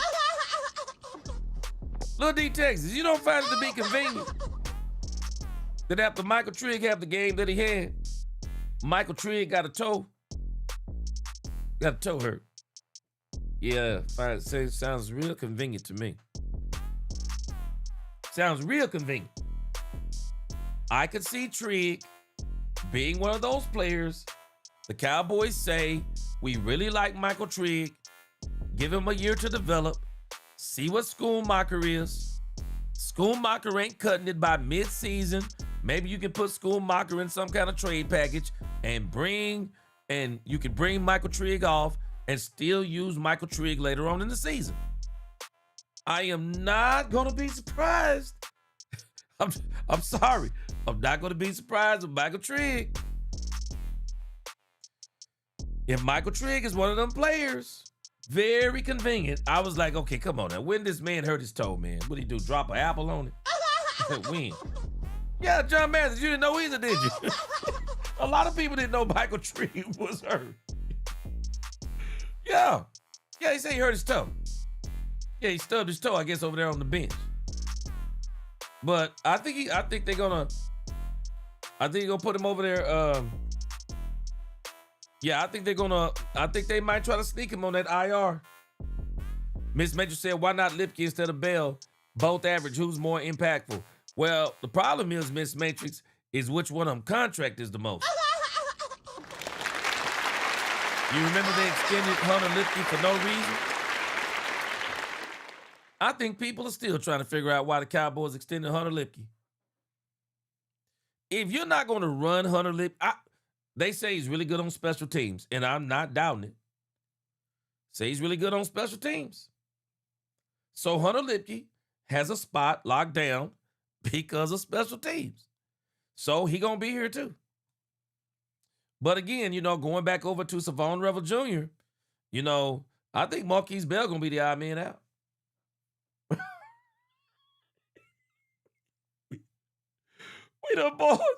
We the boys said he hit his toe on the corner of his bed. Yeah. That's probably the injury too.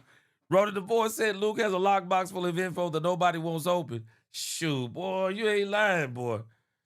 Demetrius Noel said, gee, he ain't got no injuries. They are making it safe for Schoonmaker. I think that's what it is too. They're going to give him one more year. Schoonmaker needs to be the water boy because no one will miss him. He was left out. I think they're going to give him one more year. Queen, you really think his toe was hurt? I'm struggling with that. I mean, I'm not struggling with the fact that he might not have said his toe is hurting. I'm struggling with the fact that his toe was hurting so bad that he couldn't play this week. I'm struggling with that. That's the part I'm struggling with. Lil D Texas said Hope Trigg didn't listen to Diggs trying to hang up. Yeah, problem is though, Traylon, the problem is he don't get in the game. That's the problem. Lipke barely gets in the game. They need to use him like that dude, like they use him in San Francisco, that Kyle Juszczyk guy. But I'm just telling y'all, Shotty has a problem that I'm glad that he has. Shotty has a serious problem. Shotty has too many weapons. Bottom line, man. Shotty now got too many weapons. Man, Shotty got so many weapons, he don't even know what to do with them joints, man. You don't even know what to do with them joints. Seriously, Shotty don't know what to do with all them weapons. George Pickens, CeeDee Lamb, Ryan Flanoy, Jake Ferguson, Kevontae Turpin when he come in. Now you got Camden Brown. And Lord forbid, if Michael Trigg steps in this thing, man, you got like 6 or 7 weapons. Man, Shotty don't know what to do with all of them. And then you add Hunter Lipke in there. I mean, you add Jayden Blue. I mean, think about this. Look at the amount of weapons that Dak has. 1, 2, 3, 4, 5, 6 if you count Hunter Lipke. That's just the starters. Then you go back here. Kevontae Turpin, 7. You could even say Brevin Spanford, depending on what the situation is. Jayden Blue is one of them, 8. And if you use Michael Trigg, 9. Man, this dude got so many weapons. He doesn't know. I mean, like, he's like, how do I get it to all of them? Especially when you got George Pickens, contract year, playing on the tag. You got CeeDee Lamb, your elder statesman wide receiver. I mean, just between those two, you at least got to get them 10 to 15, 10 to 15 shots at a catch. There's only tonight, think about tonight. If I'm not mistaken, tonight we ran 58 plays. So if you run 58 plays offensively, let's say you run the ball. Because I'll be honest with you. If you get 60 plays, for me, I want you to run, I at least want you to run 25, 30 times. I want you to run 25, 30 times. I want Javonte Williams to get about 20 runs, 20 carries. I want Jayden Blue to get about 10 to 12 touches. Well, you take that away from 60, what are you left with? You're only left with 38 plays. So between CeeDee Lamb and George Pickens, what if you go 15 and 15? You only got 8 plays. Who getting the other 8 plays? You gonna get school? What you gonna do? You gonna get Jake Ferguson 8 plays? You out of plays on 60 plays. So if you lessen CeeDee Lamb down to 12 or 13 and George Pickens down to 12 or 13, well, now you only still have added another 4 or 5? Jake Ferguson get 8 or 9 of those. And if you let somebody else get some more plays, you're only talking about 5 or 6 plays? Man, Shotty got a problem everybody want to have. Too many weapons. Everybody wants too many weapons. And what I mean by that is, it ain't no such thing as too many weapons, but that's what you want. But the problem is, if you don't know how to use them, then it becomes a problem. Shoot, you ain't lying. Shoot, old school said Dak got so many weapons, he gonna need a permit. For real. Shoot, what do you do? Traylor said Jake Ferguson definitely getting the last day. Man, Jake been tripping, bro. He has been tripping. I hope he gets back to form this year. All right, man, let me see. I'm trying to get over here and see. I haven't seen any interviews come down. It was a late game, and they are headed back to Dallas. So maybe they won't do any interviews tonight. I haven't seen any. Let's go over here. I want to look at a couple things I just saw over here on X. Nicol Hutchison gives us the first word. Let's see what she says also here. Brandy, it's official. Nicol Hutchison left me on red. Nicol Hutchison officially left me on red, Brandy.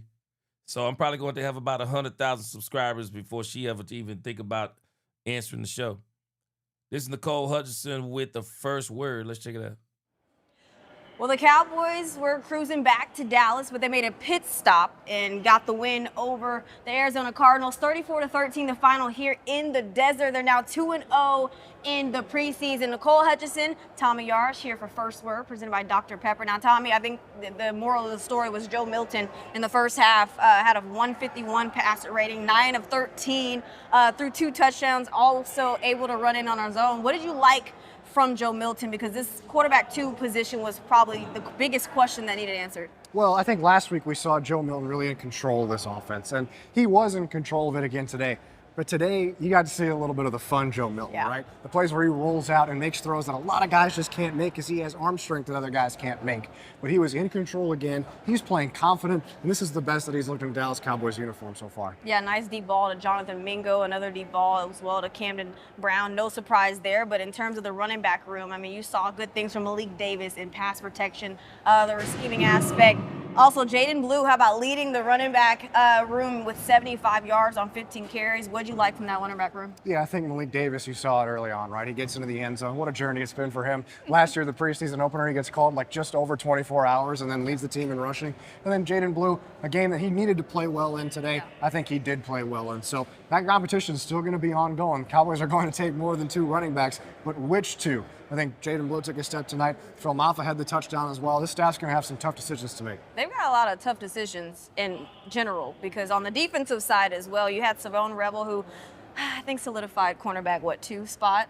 First interception of the game. Talk about what you've seen so far from the last couple of weeks in camp, and now do you think he finally earned himself a chance to sit down next game? Well, I think Shavon Revel has been one of the biggest winners from this training camp. He's finally back healthy after having the knee issue out of college and some of last year, and he's playing very confident. That's so important for the cornerback position. You're seeing it today. Does that mean he's Dallas' second starting corner? I don't know. Kobe Durant's a pretty good player, and he's had a good camp too. But Shavon Revel certainly isn't hurting his position. All right, biggest takeaways on the defensive side. What you got? Well, I think Jashaun Barham lived up to the expectations in his debut, right? You see this guy fly around. He hits hard, and you're seeing him man the middle of the defense too. That's super interesting considering you think about back to his time at Michigan. He spent most of his last year rushing the passer. Now he's here as a rookie calling the shots in Christian Parker's defense. I think he played well tonight. In 15 plays, he had 5 tackles. So it's pretty good. It's pretty good to me. All right, that'll do it here for First Word. Of course, the Cowboys get the win, 2-0 in the preseason. Up next, they have the Saints next week. That'll do it for First Word, presented by Dr. Pepper. I'm Nicol Hutchison. Tommy Arsh.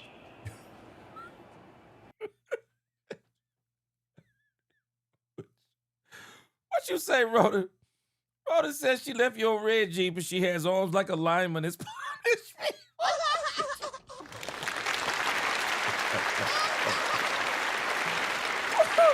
Boy, you crazy. Boy, you crazy. Yeah, she left me on red, but it's all good. It's all good. But, yeah, she kind of had some of the same takeaways. They had some of the same takeaways that we had about the players. You know, Joe Milton, you know, the story tonight, John.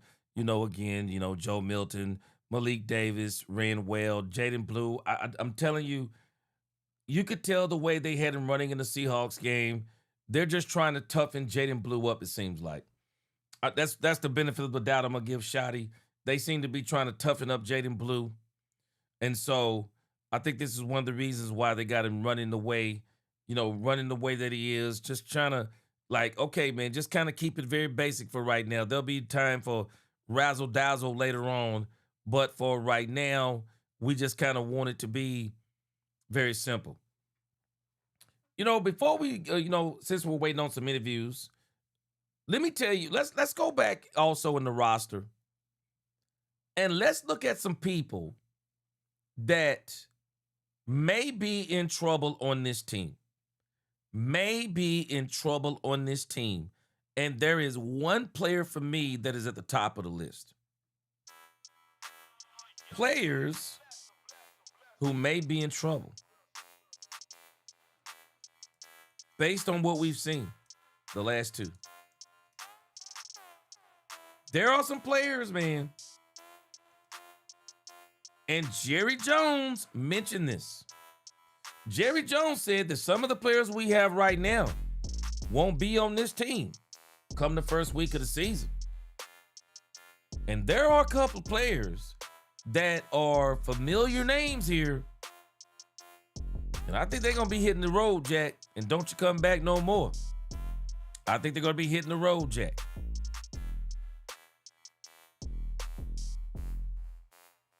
Looking back here, Kalen Carson. I think Kalen Carson's in trouble. I do. I think Kalen Carson is in trouble. Kalen Carson has been around here for a while, but I think he's in trouble. And it's mostly, to me, on the defensive side of the ball, because when I think about the offense, I never was really worried about Marquez Valdez-Scantling. I mean, he ain't been here. But Jaden Smith, I think he's been here before. I think he's going to be out of here. All these other people, I already know they're going to be out of here. But there are some of these familiar names. They're going to be out of here. But the defensive side, there are 3 players that I'm concerned about. Kalen Carson, not concerned. Triquez Bridges, not concerned. Zion Childress. Zion Childress has been around here now a couple of years. He could be out of here. It is this guy right here. Josh Butler, I can see him on the practice squad. But the person who I'm circling and talking about is Maurice Leofau.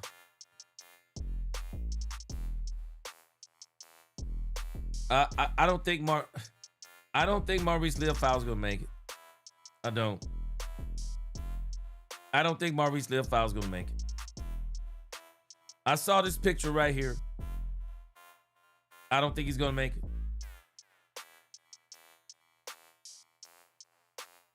I think there's a lot of people that are probably gonna be disappointed, but I don't think he's gonna make it. Sam Williams too, Jenkins Gaming. I don't know, man. I don't know. But I know a lot of people are going to be disappointed about Maurice Leofau. A lot of people really think Maurice Leofau is good. I think he's good too. I just think he's out of position. I really think a team should consider bringing in Maurice Leofau and putting him at safety. I think he would be a great strong safety for a team. He's just not a good strong.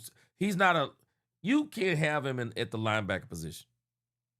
I always thought he was too small. And I don't even know if it's that he's too small. I just think his build, even if he is bigger than what you think, his build doesn't look like a linebacker. His build don't like a linebacker. So I think Maurice Leofau gonna find his way out of here. Let's see what the Cowboys Wire is saying today. This was written 9 p.m. Talking about people who could be out, looks like. Yep. 3 players to watch to take on the Cardinals. Well, we watched for them. We didn't see them. I mean, Leofau was out there, but he was in the dirt time, trash time. Maurice Leofau, I don't think he's going to make it. Another player. Jayden Blue, I don't know why they had Jayden Blue on here. Jayden Blue was always going to make it, I believe. Joe Milton. I could see why they had Joe Milton and Jayden Blue. But Maurice Leofau? No, man. I think he's better than decent. Old school. I think he's better than decent. I just think he's out of position. In the NFL, somebody told me he played safety in college. I think he needs to be moved back to safety. I think he'd be a devastating safety. I really do. I mean, I really think he could knock some people in the dirt if you put him back at safety. But as he's currently playing, I just don't think it's going to work. I don't think it's going to work. I think they need to do something else as it applies to him playing safety. So, I don't think Maurice Leofau going to make it, family. And I know that's going to break some people's heart. I don't think he going to make it. I really don't. Yep, I don't think he going to make it, family. Hold on a second. Let me go back over here. I just saw what Calvin Watkins said, that something that Brian Schottenheimer said. So I want to see if we got Brian Schottenheimer at the podium tonight. Again, I know it's late.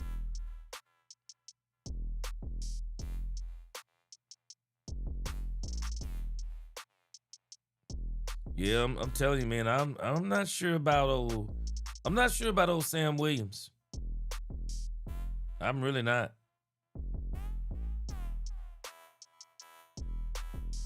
Yep, I'm not sure about Sam Williams. And I think Jerry really likes Sam Williams too. I really do.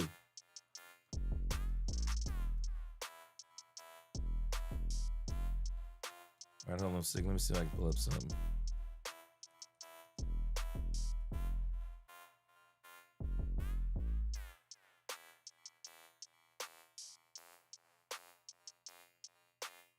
All right, let's pull up see over here on X. It looks like maybe Calvin Watkins might have talked to him somewhat afterwards.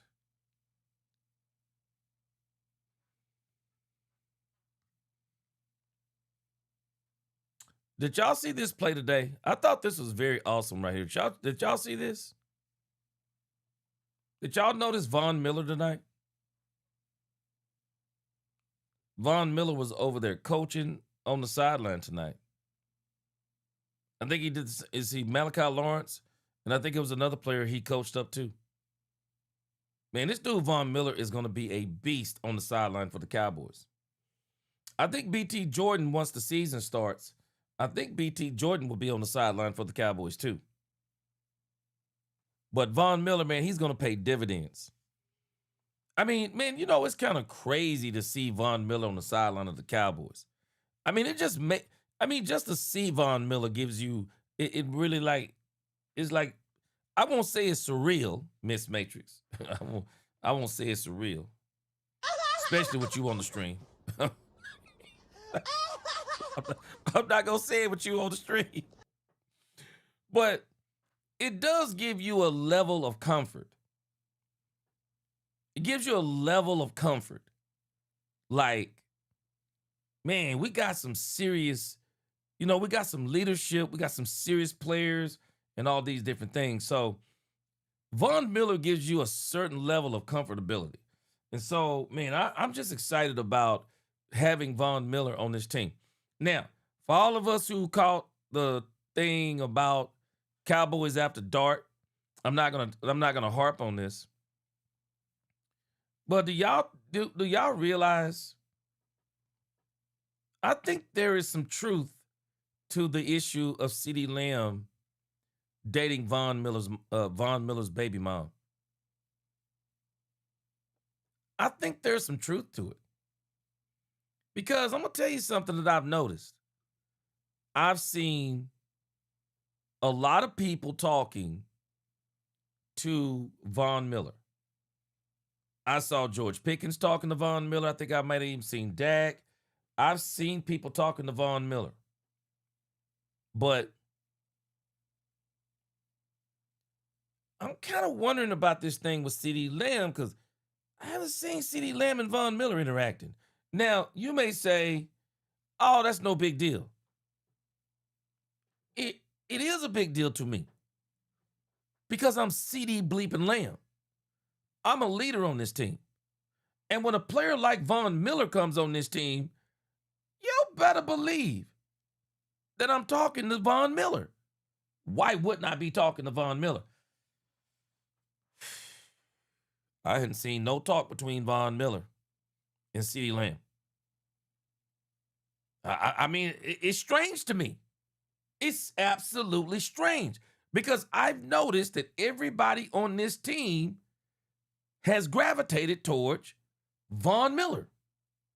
I saw him in sideline pictures tonight. I was watching all of the superstar players the Cowboys have. I saw Kenny. I saw Quinnen.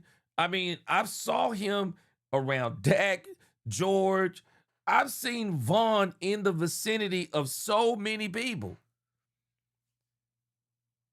How do you not talk to CeeDee Lamb unless it's something there? But I'm going to give the Cowboys so much credit for this. Because at this point, if this is true, and I'm telling you, Cam Newton actually re-released the video. And while there are people watching that video, the thing that I'm blown away by, and I'm just wondering if this is Jerry Jones using his magic. I haven't even heard the major press talking about this. And that kind of makes me believe that they either see this as a nothing burger, which I find that hard to believe. Because normally anything about the Cowboys, They're going to grab any little nugget they can. They have been mute on this. Mute. It is crazy how mute they've been on. It ain't, and I'm not mad at it either. No distractions. They have been mute. Dallas media, mute. National media, mute. Other than Cam Newton. And I've seen some people on TikTok, the TikTokers, you can't control the TikTokers. The TikTokers out there doing whatever. But I can tell you this, it hasn't drawn any traction. None, at least at this point. But again, I've noticed I haven't seen them interacting. I haven't seen any interaction. Old school, I think with CeeDee Lamb, and I'm using this word the way I'm meaning to use it.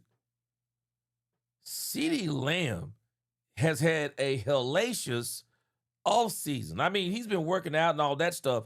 That stuff all good. But I think there's been some tension with this whole thing about Von Miller's baby mom. I think there's been some tension we haven't been aware of.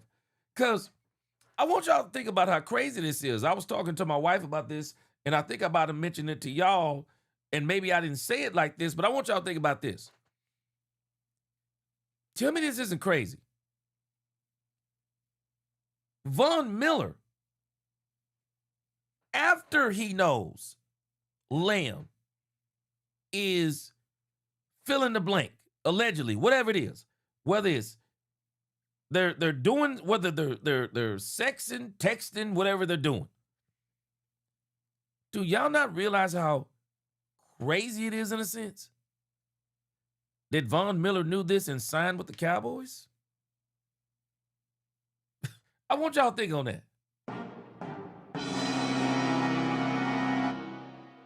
I know of very few men that would purposely go get employed by the employer that employs their baby mama boyfriend.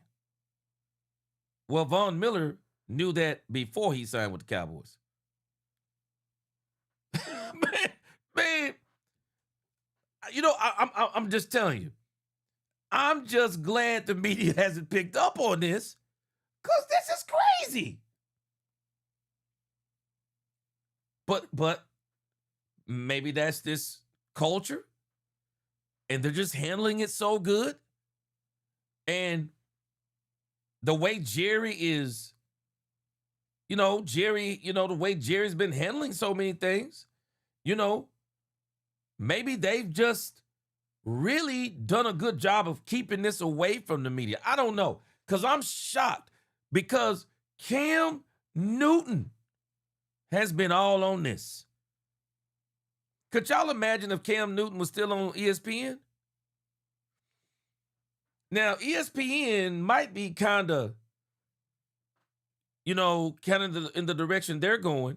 I think they're kind of getting away from a lot of the tabloids and sensational stories. So this may be why ESPN isn't on it, because ESPN is going away from Stephen A. Smith. They're going more towards Pat McAfee. And I think they're trying to get away from some of that kind of talk, because of Cam Newton, man. If Cam Newton was still on ESPN, boy, you better believe. And I'm definitely surprised that Speak Easy with Emmanuel Acho and his Cowboys hating self, I'm surprised he ain't got on it. I'm surprised he hasn't got on it. And I can't even remember. I don't even think Nightcap has talked about it. So maybe this is a part of this culture we got going on. So I still find it to be strange, because I'm telling you, I just think CeeDee Lamb's been going through a hellacious offseason. This whole issue with Miller's baby mama. And then his house got broke in. They stole $300,000 worth of stuff. Now, I don't know. I'm not the kind of person that is a millionaire and has ever had $300,000 worth of stuff that could actually be stolen. But just the kind of person I am, if I was a millionaire, all my stuff going to be insured. The only thing I would be concerned about is you stealing all some pictures or something that was something sentimental that I couldn't get back. But as far as material stuff, I wouldn't actually care about you robbing my crib. My main concern about you robbing my crib would be, I want to know, my main concern would be, is it somebody I know? Because as far as I know, most people don't know where CeeDee Lamb live. So that would be my concern. That if I got robbed, it would be somebody that I know. But I guess sometimes people do be knowing. You know, where you live and stuff. But I'll tell you this much too. If I was a person, you know, a superstar player, I would be very guarded. I'm not even sure I'd bring, now knowing me, I'd be married. But if I wasn't married, I don't think I'd be bringing women back to my crib. I wouldn't trust women on that level. Because there are these women out there today, they kind of get in good with you, and then they get to your crib, and then they set you up. I would be very guarded. I wouldn't be letting women come to my crib. Not me. I'll just tell you right now, I'm single. I'm a millionaire. Oh, no. Ain't no women coming to my crib. I don't care if we've been dating for 3 years. Shoot, as a matter of fact, if we've been dating for 3 years, I'm probably gonna marry you. But if we dating 3 years, I'm still not letting you come to my crib. I'm not letting you come to my crib. I just wouldn't do it. I wouldn't do it. I'd always have me bodyguards. I mean, all kinds of things. Man, I'd have bodyguards, NDAs. There'd be so many things that I would be doing to guard myself. Because, man, you just can't trust people these days. It's cutthroat, man. It's cutthroat out there. Shoot, Lil D Texas, man, you ain't lying, bro. Stay out them doggone clubs. I'm rich, bro. I ain't going to no dang on club. If anything, I'll be having a great time. And even then, you got to be careful having a great time with your family. I mean, if I was a millionaire, my circle is small. Shoot. I'm like Jesus and the 12 apostles, man. I'm keeping that thing small. And when it comes to my most guarded group, Peter, James, and John, I'm going to keep that thing even smaller. There's just certain people I ain't going to even let in the threes in that circle. Shoot. Man. Old school. Shoot. You ain't got to tell me. Shoot. Hey, we watched we watched the video on it the other day, old school. Shoot. Hey, tell you something. Yeah, Von Miller baby mama is a distraction, bruh. She is a distraction. Man, I'm sorry, I couldn't do it. This part of my life is too, if I'm a football player, this part of my life it would be so important to me. It would be so important to me. I couldn't see myself out there ripping, running, and trying to do this because this part of my life would be too important to me. If there was somebody I would be dating, it would be somebody that I would be considering to be my wife. But for me, running around, ripping around, and sleeping around, man, it's such a waste of time for a superstar. It's a waste of time for a superstar. It really is. At least it would be for me. I just think you'll have plenty of time for that. I mean, if you are a superstar player, shoot, man, you will have plenty of time. You will have plenty of time to date women or do whatever you want to do. But for me, I wouldn't do it. But again, I say all that to say, man, they have been doing a great job of keeping this totally silent. Totally silent. I mean, there's nothing out there about this. Yeah, Jank Fan Experience. It's a nothing burger. I don't think it's a nothing burger. It is a something burger. But I just think they're doing a good job of keeping it a nothing burger. Yeah, you said the Cowboys brass are too informed. I don't think they're just informed. I think they are controlling some of this. Because hit dogs holler. And so I think, somebody mentioned this the other day. I think they know this. I think they're well aware of this. I do. I think they're well aware of it. I just think that there is some form of agreement in place to where, I think Vaughn is like, I don't care. As long as this, or this. And so I think that's what it is. I think they have really decided that they're going to, cohabitate on the Dallas Cowboys team, and it ain't going to be nothing. Men can do that sometimes. Men can do that sometimes. I'm telling you. Men can do that sometimes. GV1 said, man, I can't believe I'm saying this, but I'm beginning to worry about CD. Last year, he didn't get better. He underperformed expectations. Now, this year so far, he ain't getting better. CeeDee Lamb, you think about it in the last 2 off seasons. The first season after the contract, CD set out that whole season. So that part right there affected, I believe, it affected him when he first kind of came back on the field. But the other part of CeeDee Lamb is CeeDee Lamb hasn't been healthy for 2 years. That's been another part of it. And so, now you got another thing. A lot of people don't realize, man, everybody ain't Dak Prescott. I'm telling y'all right now, Dak Prescott's a different individual. Dak Prescott seems to be able to compartmentalize. Dak Prescott lost his brother, played on the field like, if you were watching Dak Prescott play, you would never know that even happened. If you were watching Dak Prescott on the field, if you were watching Dak Prescott on the sidelines, if you were listening to Dak Prescott in interviews, you would never know what happened. Dak Prescott has to be the king of compartmentalizing. Just put stuff in spots and don't even worry about it. Dak came back this year. Him and his fiance called it off. You'd never know it.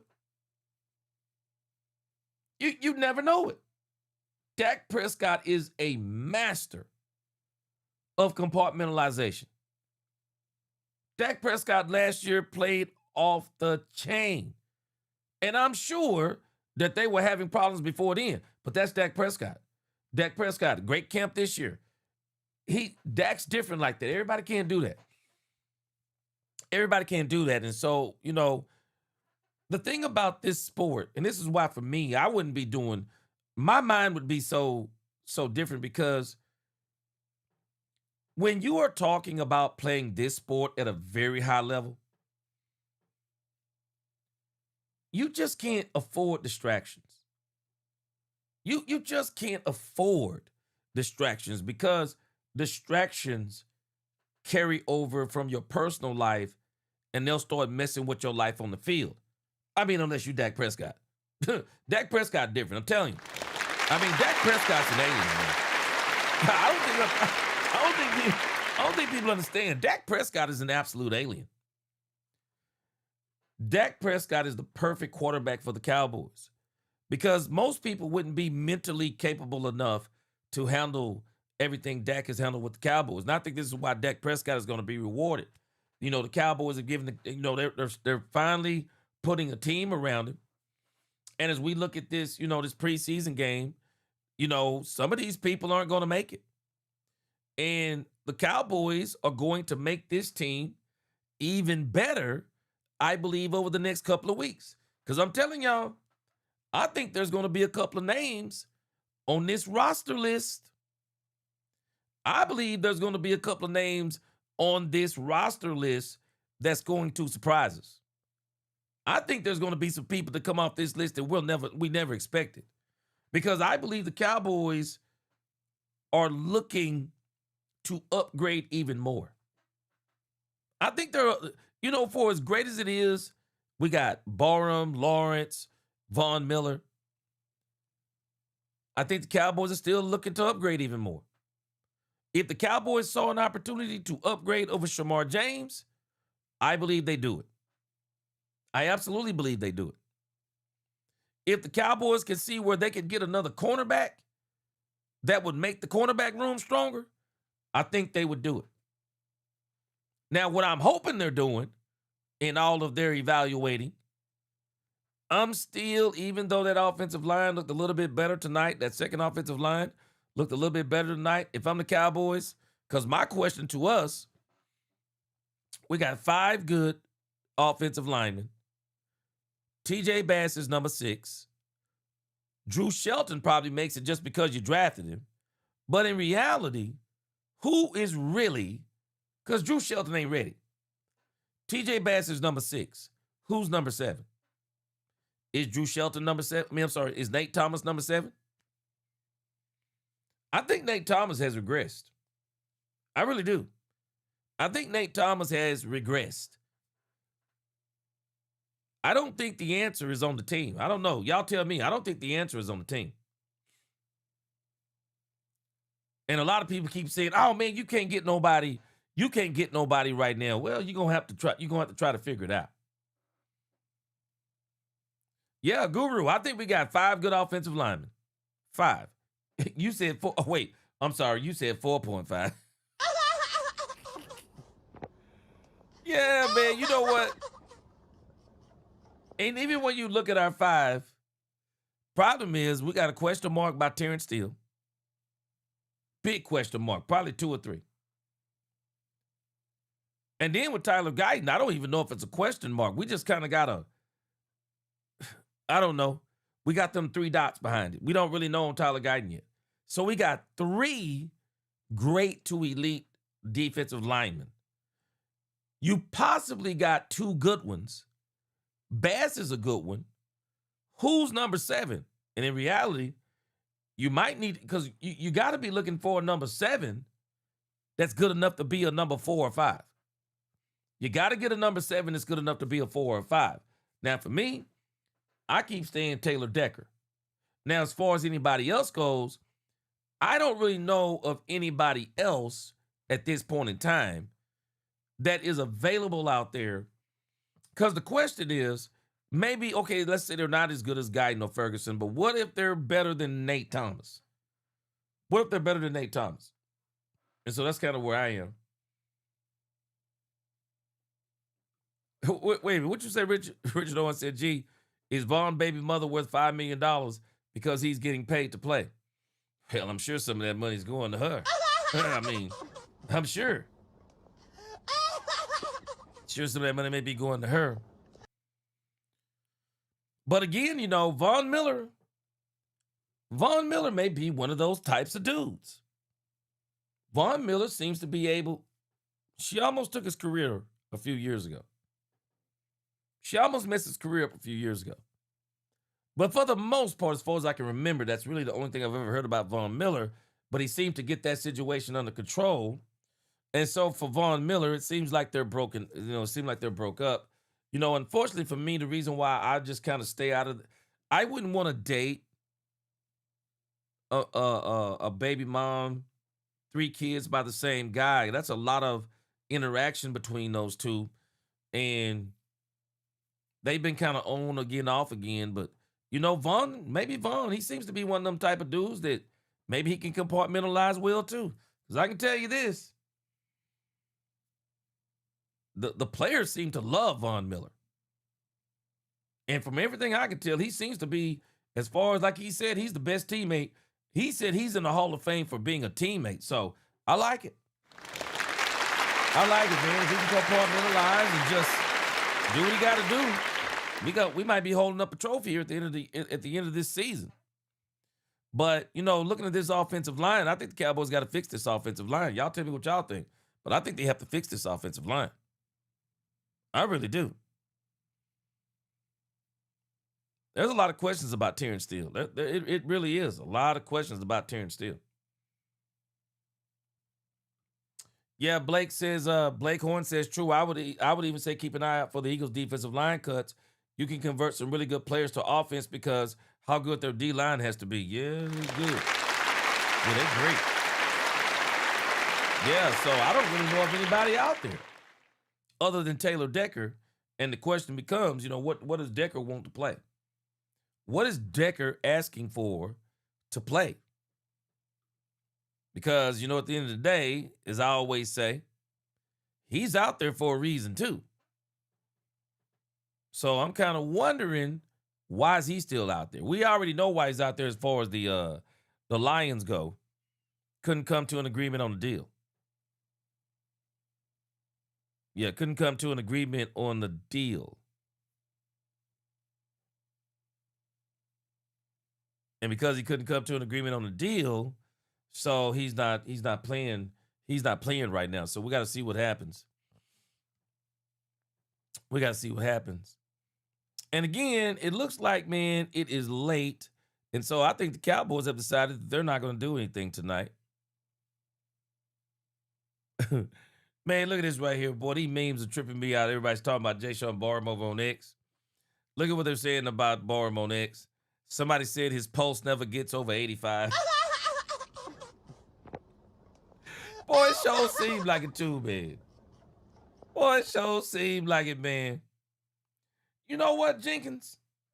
I don't even know if he makes the team. I think Shiaz is going to be a practice squad dude. I think he's going to be practice squad. I think they're going to try to develop him from the practice squad. That's what I think. I think he's going to be a practice squad guy. Because I don't really know. I don't really know enough about him at this point. So that's why I think he's going to probably be on the practice squad. Because I don't really see where he. I mean, unless y'all can tell me something different, I don't really see where he. I don't really see where he necessarily flashed tonight. I don't necessarily see that. Let me see here. GV, he says CD should be in his prime. Just turned 27 a few months ago. His issue is concentration, thinking about escaping before he catches the ball. Yeah. I think one of the things too, though, GV, I think one of the things that slowed down CD Lamb are the injuries. He's been injured 2 years in a row. I think that's what really slowed him down are the injuries. So, now think about it. He held out for the contract, came back, got hurt a little bit because Dak got hurt. Last year, got hurt again. Had that little shoulder socket injury or whatever it was. Didn't require surgery. So I think what has kind of slowed him down a little bit, is bogged him down, is he hasn't been healthy the last 2 seasons. And that's got to suck. You know, you sign a big-time contract, and the real good ones, and I consider CeeDee Lamb to be one of the great ones. The great ones, when they sign an extension, they don't want to fall off. When the great ones get a contract, they want to be better than everybody. When the great ones get a contract, they say, I want everybody to know I got the contract because I'm the best. They get a contract, they still want to lead in whatever categories they can lead in. They want to lead in those categories. They want to be the reason why you win games. They want the ball at the biggest times, you know, they want all of that smoke. But when you start getting them injuries, what can you do? I'm going to tell you something, old school. I'm wondering if Terrence Steele gets a contract if this was the new Cowboys.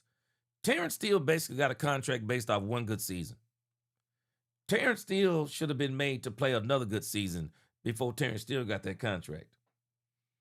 But Terrence Steele got a contract now, and so the Cowboys in one of these situations where they got so much money tied up in Terrence Steele that they're just like, he's got to perform.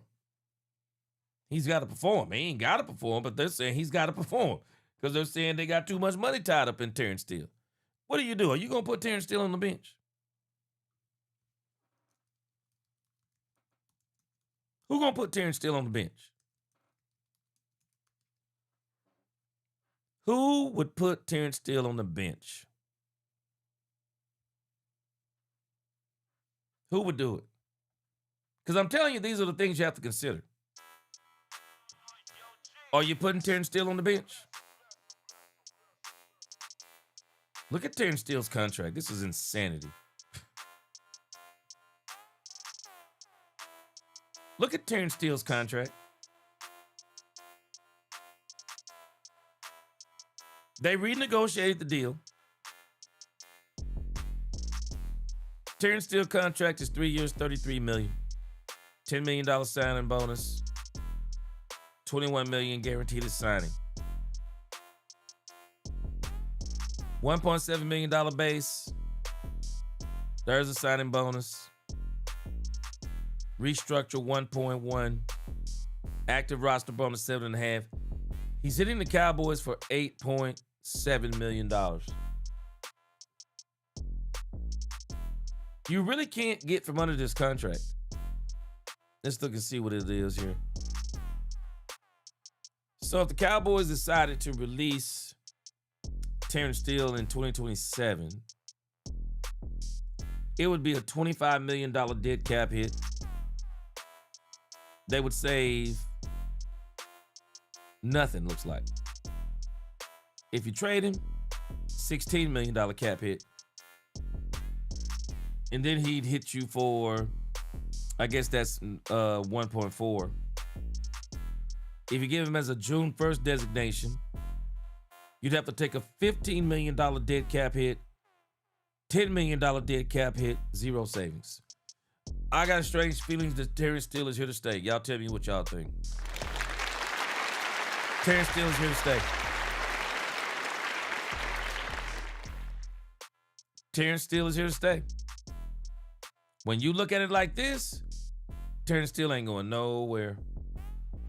$15 million dead cap hit, $10 million, he ain't going nowhere. I mean, if you traded him, you could probably eat up 6 and then eat 10. I mean, I guess if you'd be willing to do that, depending upon the player or the draft pick you got, but that's what you'd have to do post June 1st trade next year. But who's doing this? This is another issue. You're not sitting him on the bench. You're not taking a $17 million dead cap hit and a $16 million dead cap. You're just not doing it. You're not doing it. Terrence Steele eats you alive. So when you look at it from that perspective, now you can see why the Cowboys are probably going to be doing as much as they can do to see if they can get Terrence Steele in shape. See if they can get him up to speed. Because they got a lot of money tied up in it. A lot of money. And the crazy part is, with the rework of the contract, it's just now kicking in. It's just not kicking in. So what do you do? Because you know you're not cutting him. You cutting off your nose to spite your face, you cut it. The alternative is, in the grand scheme of things, unfortunately, you're going to just have to make it work, it looks like. You got a lot of money tied up in Terrence Steele, man. A lot of money tied up in Terrence Steele.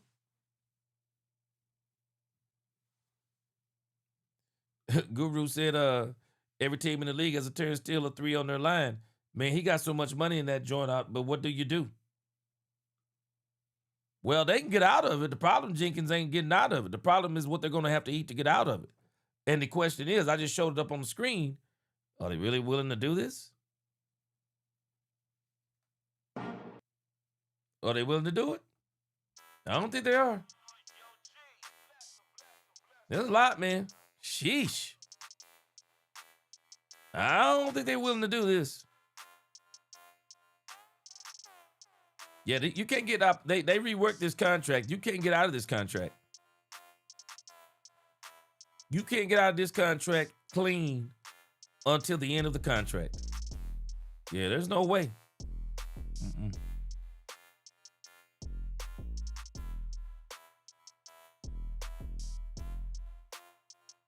And that's 2028 right there.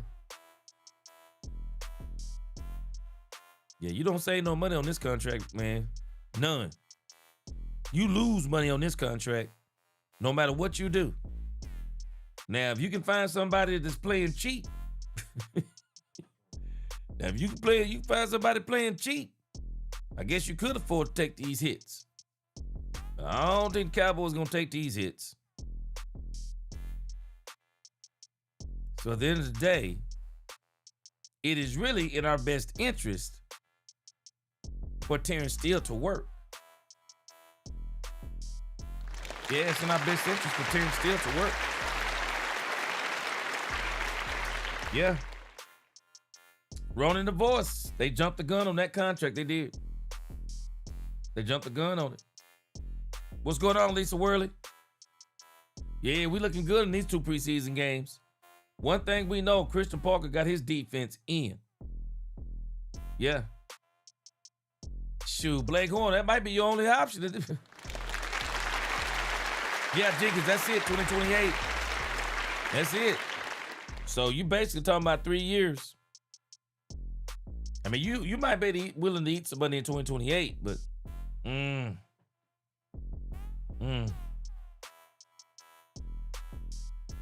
So once again, we probably got two of the best guards in the NFL, one of the best centers in the NFL.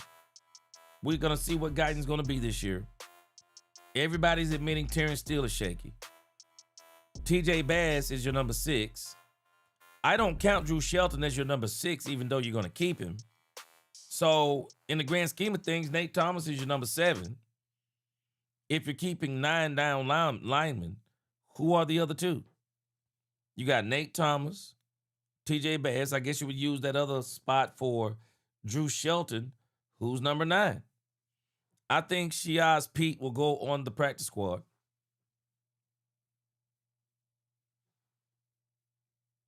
But other than that, Yale school. You can't live without him, so you're going to have to learn how to live with him. That's it. You can't live without him. You got to find a way to live with him. Yep. I can see that happening, Jenkins. I think we will be drafting a tackle next year. And you know, Drew Shelton, I think they're trying to turn him into a swing tackle. I think the Cowboys make huge mistakes when they do that. I think they make huge mistakes. You know, one of the things I was thinking about tonight also while we were playing the Arizona Cardinals, call me crazy, did anybody else have this thought? There's no way the Arizona Cardinals beat us this year. Did anybody else have that thought? I had the thought in watching this tonight, and I know we were not playing the starters, but I was just basing it on the way the Cowboys defense looks. The way Parker has even the third team playing well. And I was thinking tonight, I was like, looking back at the schedule, I'm like, there's no way the Cardinals beat us this year. I mean, there's like in my mind, no way the Cardinals beat us this year. That's what I was thinking. I was like, this is the first year in a long time. It's like, I mean, we would literally just have to trip over our own feet.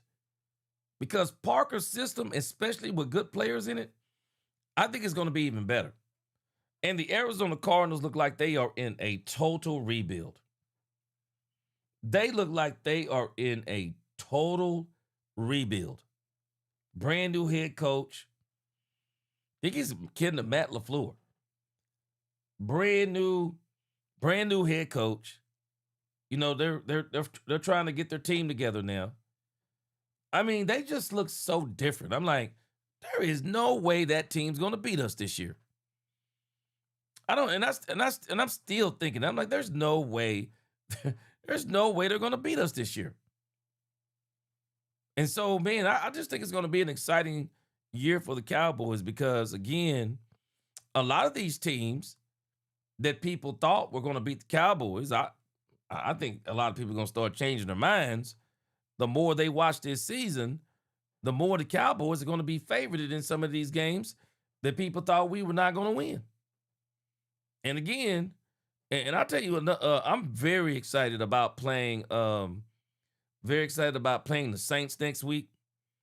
Even though we're not gonna see a lot of the starters, I'm definitely ready to see us play the Saints. I know a lot of those guys who are trying to play for other teams. They're going to be playing very, very hard, and I'm wondering if there's going to be some fights based on what we saw. I'm wondering if there's going to be some fights based on what we saw last week.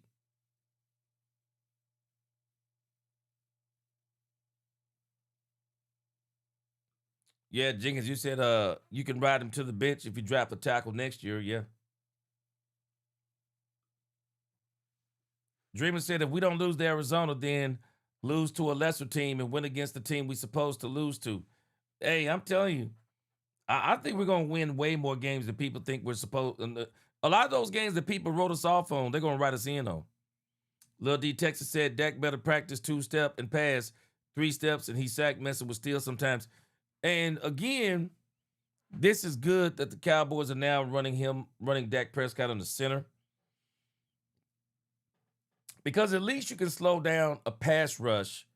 At least you can slow down a pass rush with play action. Play action will help you with a pass rush. Appreciate you, Dreamer Johnson. Appreciate you. You know, normally on a post-game night, Dreamer, yeah, we normally have way more stuff, but I thought the Cowboys would have up some interviews, but I know the game was so late. The game was so late, and of course, it being a preseason game, the Cowboys are on their way back to Dallas tonight. So it looks like they didn't talk to anybody. You know, might have talked to a couple of people on the way out, but it looks like they didn't talk to anybody. Because I don't see anything on DallasCowboys.com. I don't see anything on X. I don't see any conversations over there. Normally, the videos will go up on... Normally, they'll go up on DallasCowboys.com.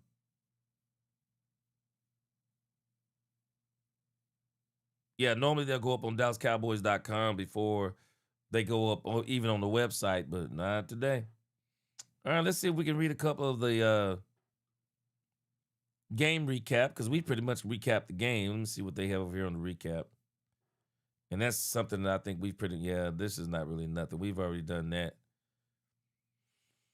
All right, so let's talk a little bit more Cowboys, and then we'll get out of here in a few. But overall, man, I'm telling you, I'm so excited about the Dallas Cowboys. What's going on, Superman? Appreciate that $10 super chat. Superman, boy, hey. Superman, man, we did a 2-hour special on the other night, Superman. I'm telling you right now, I think the only place anybody calling them crazy, Superman, is on the principle of the matter. Yeah, they calling them crazy on the principle of the matter.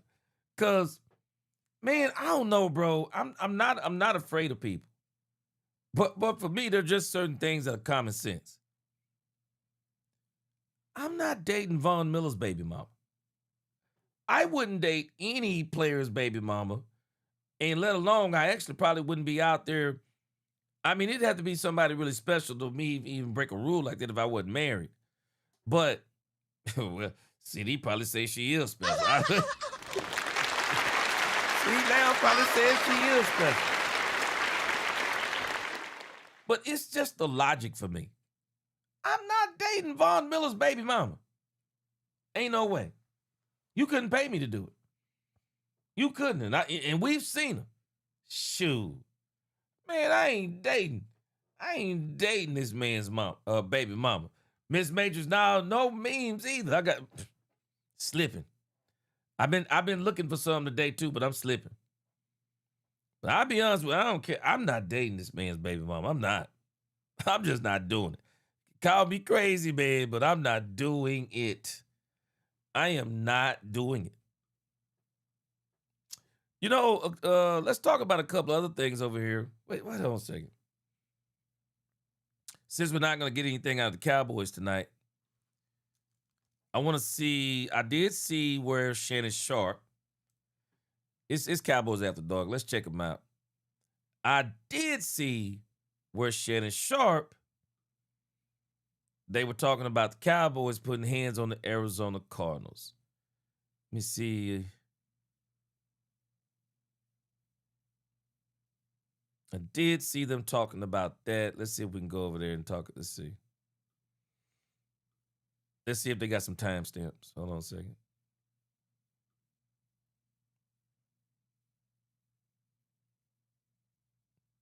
Has anybody been following the battle? Anybody been following the battle between Shedeur Sanders and Deshaun Watson? I've been following it, man. It's one of the craziest things you'll ever see. You know what, Miss Matrix? I did. I forgot to bleep that song. I'll make sure I get it this week. Shedeur Sanders and Deshaun Watson, it is one of the craziest things going on out there. Deshaun Watson has been outplayed by Shedeur Sanders. Outplayed.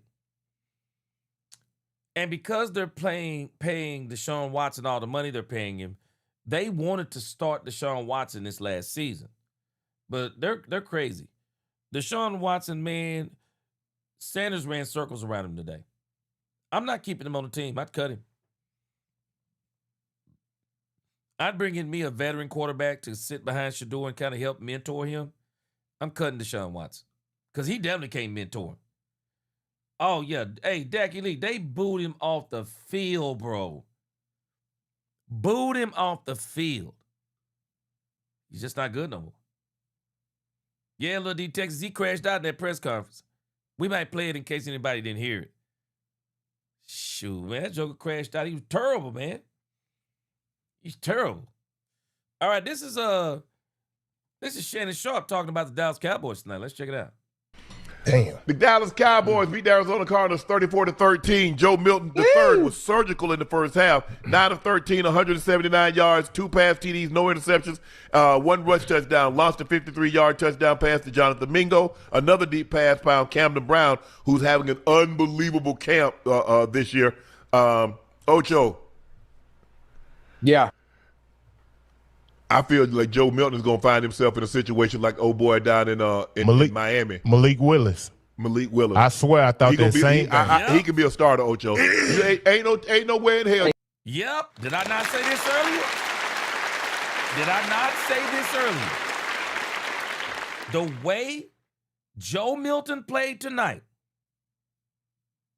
there are going to be people knocking on the door for Joe Milton. Did I not say the same thing? I said it. He's playing that good. Joe Milton played that good. And that is a testimony, not only to Joe Milton's hard work. I want to give Joe Milton credit for his hard work. But that's also a credit to Dak Prescott. It's a credit to Dak Prescott.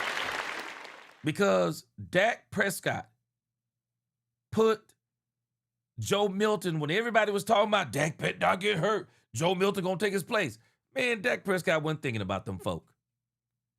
Dak Prescott has treated Joe Milton like a brother.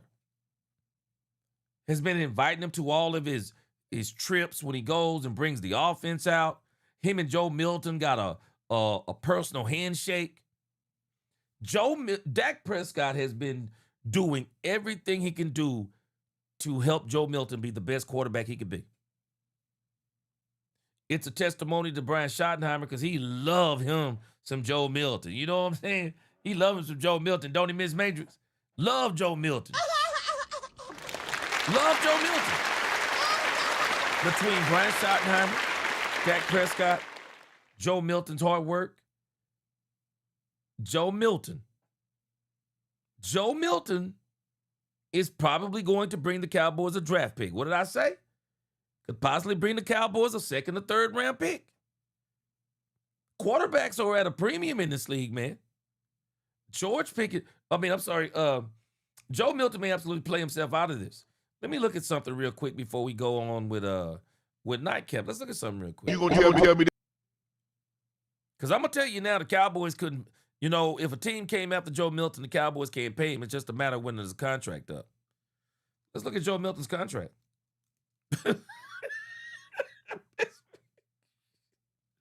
Miss Matthews said it's a bromance. You ain't lying. Shoot, last year, boy, Brian Schottenheimer, man, I ain't never seen nobody that could throw a ball like Joe Milton. boy, he was all on Joe Milton. Let's look at Joe Milton's contract real quick.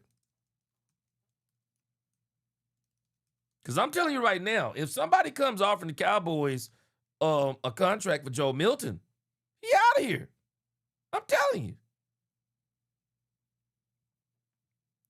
So, Joe Milton,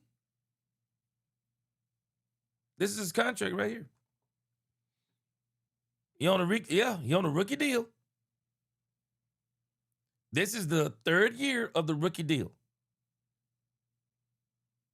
$1 million this year. Next year, $1 million. He becomes an unrestricted free agent in 2028. Unrestricted free agent in 2028. Now, fortunately for the Cowboys, he can't get out of here until 2028. That don't mean that some team is not going to come knocking on the door of the Cowboys, offering the Dallas Cowboys draft capital for Joe Milton. The New England Patriots were asking for a 3rd-round pick for Joe Milton, because I do believe Joe was, a sixth round pick? Teams today would probably easily offer the Cowboys probably a 3rd-round pick for Joe Milton. I'm going to tell you right now, let me just give you an example of a couple of teams. If I were the Minnesota Vikings, rather than Kyler Murray, I'd rather have Joe Milton. I don't want Kyler Murray as my quarterback. I mean, nothing against Kyler Murray. I couldn't have a quarterback that short. I bet you right now, man, J.J. McCarthy's probably beating his head against the wall right now. I tell you, I bet you right now, J.J. McCarthy can't even figure it out. How did Kyler Murray beat him out? I'm telling you, he can't figure it out. And I don't even know if it's so much that Kyler Murray beat him out. But they got him, and Kyler Murray's making all that money. But I'm telling you right now, there's going to be some teams knocking on the door. And they're going to probably make the Cowboys some offers that they're not going to be able to refuse. Because you got to ask yourself, if you're Joe Milton, if the Cowboys tried to come to you with an extension, would you take it? Because you already know that extension ain't going to be that big. Would you take it? No. Joe Milton comes back next year and does the same thing in the preseason. Oh, he out of here in 2028. I guarantee you. He'll be out of here. But I got the same feeling that Shannon Sharp and them have. Somebody's going to come knocking on the door for Joe Milton. And they're going to make the Cowboys an offer. And it's going to be probably hard for them to refuse it. He did 32 quarterbacks better than this man. But I got a question for you too, Unc. He has a chance to be a starter, but where would he be a starter? Don't worry about it. I tell you the middle of the season. Yeah. Jets, anybody? Oh, I'm sorry. Guru got it. Guru got the list for me. Thank you, Guru. Falcons, Jets, Vikings, Cardinals. Thank you, Guru. Now, the only one I'm going to say no to is Cleveland, because Shedeur Sanders is rocking over there. But your other 4 teams, I'm saying yes. I'm saying yes. People going to be knocking on his door. I'm telling you. And I think they're going to make the Cowboys some serious offers to get Joe Milton. It is hard to find good quarterbacks in this league. So, hey. I tell you the middle of the season. Hey, Unc, I was thinking, I was thinking that same thing, Unc. I swear I was. I was like, hey, man, Joe Milton here, the way he out here playing, willing and dealing, man, it's going to be hard to keep that boy as a backup, man. He arm talented now. Hold on. Hey, shoot, hold on. Unc, you jogging my memory now. I'm thinking about the team. Amber Soprano, you hit it on. Hey, Amber Soprano. Yep. I'd really have Milton in the Saints quarterback. Teams that actually need a quarterback. What teams actually need a quarterback and are looking for a starter, where their starting quarterback number 1 is on ice? Yeah, Guru, I actually agree with you on that. I actually wish they would cut Shedeur Sanders. Free that man and let him go somewhere else. The Jets? Well, you remember, Ocho? Remember we said that last year. Who needs a quarterback? When we talked about Malik Willis, and you say, well, who needs a quarterback? I said, well, Miami gonna be in the market for a quarterback. Somebody else gonna be in the market for a quarterback. You watch. Okay. Keep an eye on that Cleveland situation. How about that one? Uh-oh. Keep an eye on that Cleveland situation. Nah. We're going to talk about Cleveland in a minute. Yeah, what did you like about – let's go to Joe. This is Joe's team. Joe, what you like about what you saw from Joe Milton III? Man, I like how sharp he was tonight running that Cowboys offense. Uncle Ocho, 2 touchdown passes, 1 rushing. He was unbelievable. Hey, I like the Malik Davis kid, the running back there. Oh, yeah. You know, he that first drive, they were awesome on that first drive. Malik Davis had some great runs. He caught that touchdown right there probably like at the 5 or the 7 to kind of run it in. Our young guys look great, bro. They came out and competed. You look at the depth. Everybody looks strong. Milton and the defense. I mean, think about the roster cuts about to get ready to come up, bro. I thought Dallas young. I thought Dallas young core, them young guys. I'm talking offense and defense. They stepped up. They played big. It was fun to watch. Yeah. You know, he got arm talent, man. He can flat out throw the ball, and he can use them legs too. Yeah. Oh yeah. He's very athletic. But I was just impressed. And we watched him. Ocho, remember he was in New England. New England did him a solid. Said, man, look, you're not gonna play here with Drake May. Let's go ahead and get you somewhere. He goes to Dallas. They traded him to Dallas. He's gonna play himself into a starting job somewhere. I think people have seen enough. You look at the Brown situation. I don't think they'll settle on their quarterback. Even whoever wins the job, I don't think they'll settle. Pittsburgh. Aaron Rodgers says, I'm only playing one more year. Are they going to be in position? Are they going to lose enough games? Boy, I did not think about Pittsburgh. Mike McCarthy. Hold on a second, y'all. Oh, I'm about to cause a problem now. Let me bring up a scenario. And this is the first place you're going to hear this from because it just came out of my mind. Let me present a scenario for you. Hold on a second. Let me present this. Y'all tell me what y'all think.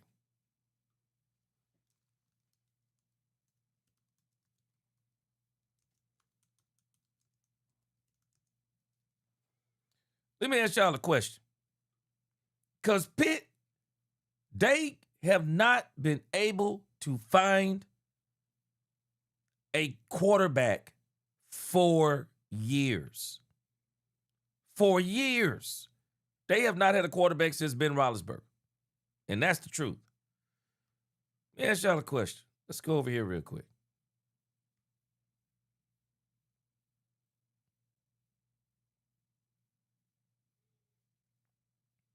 What if the Pittsburgh Steelers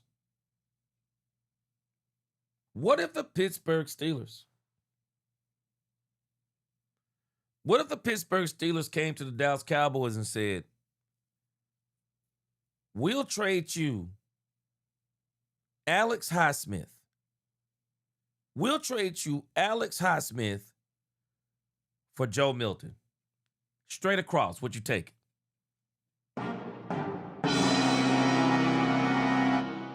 What if Pittsburgh offered you Alex Highsmith for Joe Milton? What if they did that? Yeah, reading Joe Milton's on the contract. Anybody gets Joe Milton is going to have to be a trade. I believe they would give up a second. What if they gave you Alex Hightower? What if they gave you Alex Hightower for Joe Milton? Yeah, you can have Joe Milton, but we're taking Alex Hightower, and we take a 4th round pick. Would you take Alex Highsmith and a 4th round pick and trade Joe Milton? Pittsburgh needs a quarterback. I didn't even think about that. Pittsburgh needs a quarterback bad.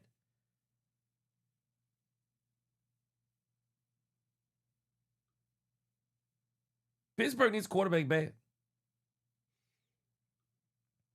Lil D Tech said keep Milton some kind of way. Good backup quarterback is just as important as a starter to me. Oh, I agree with you there.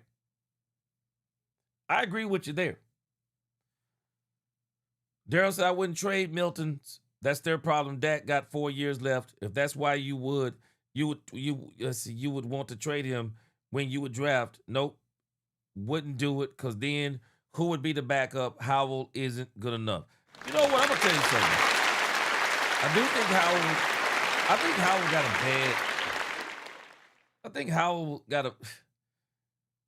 Howell played with a worse team than Joe Milton played with last week. Howell had the worst of the worst. And I think that's because Joe Milton played so good in the first half that Shotty was probably already convinced. Because I'm telling y'all, man, Sam Howell didn't play with nobody, bro. It was over after that first half. Sam Howell didn't have a chance.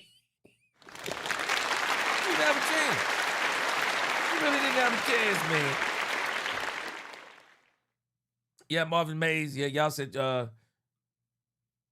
Jason, you said y'all keep Milton. I'll be honest with you. I gotta follow me on this. And nobody has to agree with me on this. I just have a different take on Joe Milton. If Joe Milton was on my team for a couple of $1 million, and there's a team out there wanting to pay Joe Milton, let's just say $30 million a year. They want to pay Joe Milton $30 million a year, 3-year contract, $30 million a year, guaranteed $75 million. Let's just say something like that. I'm just telling you about me. I wouldn't want to hold a quarterback for $2 million. That's just me. I wouldn't want to hold a quarterback for $2 million knowing that there are teams out there who would be offering him life-changing money as long as I could get some players out of it. I mean some players that can help me play, that can help my team better right now. Because, I mean right now, bottom line, right now, I'd have a hard time doing that. I'm serious, man. Maybe I'm crazy. Man, I'd have a hard time. Somebody is telling me, hey, man, we want to trade you this player and this player for Joe Milton. And the contract that we're going to give Joe Milton, we're going to give him a $100 million contract. Man, I couldn't sleep at night keeping Joe Milton for $2 million, man. I might up the draft pick. I might move it to a first-round draft pick and a player or a second-round draft pick and a player. Boy, I wouldn't be able to sleep at night, man. I'm holding Joe Milton for $2 million, knowing that there's somebody willing to give him that kind of money. I'm just honest with you. I would take the players, make my team better right now, and I'd let Joe Milton go make that money. I would. That's just me. Maybe y'all wouldn't, but that's just me. I just couldn't hold that man back like that. I just couldn't hold that man back like that. That would be too bad for my conscience, man. I couldn't do it. Guru, you ain't choosing between Dak and Milton. Yeah, you're not choosing between Dak and Milton. Now, Dak's contract is designed, and they designed it like this. Dak contract is designed to only work if he's on the team. All those people talking about, oh, yeah, you can get from up on the Dak Prescott in 2028. Look at the money. Look at the money. When you look at the Dak Prescott contract, boy, man, whoever worked this contract out, boy, they are the contract masters. Because Dak Prescott contract will Dak Prescott contract will cripple you. It will cripple you no matter how you do it. It will cripple you. And they made it like that. They absolutely made Dak Prescott's contract like that. The potential out on Dak Prescott's contract, it is 2028.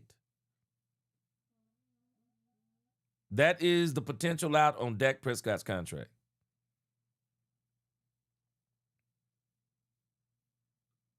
If you were to get rid of Dak Prescott,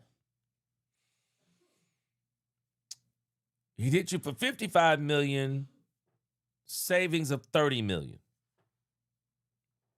Trade, that ain't happening. June 1st designation, Dak hit you for $48 million dead cap hit, 28, 24 dead cap hit, 29. You would save $38 million. You're still getting hit massively. Post-release, he going to hit you for $48 million. He going to hit you for $24 million. The savings are $38 million. So that would mean that if you would get from up under Dak Prescott, you would find yourself in another conundrum. Because Dak Prescott is going to hit you for massive, massive cap hits. He's hitting you for massive cap hits. It's almost impossible to get from under this. $72 million dead cap hit. I said this from the get-go. Dak Prescott's contract was never meant to get from up under.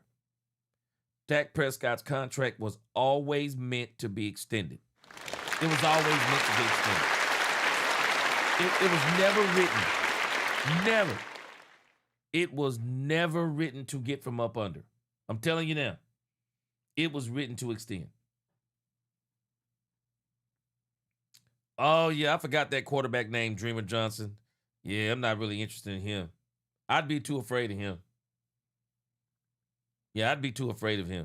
Seriously, I would. But again, you know, the Cowboys in a serious situation with Dak Prescott's contract. That contract is not made to get from up under. And I'm telling you right now, Dak's getting an extension. At least I believe he is. I believe Dak Prescott is getting an extension. Look at Dak Prescott's cap hit next year. $76 million. There's 2 more void years. So they're going to push this money, I'm sure, into the void years. But how much can you push in there? How much money do you get to push in these void years? I'm not sure.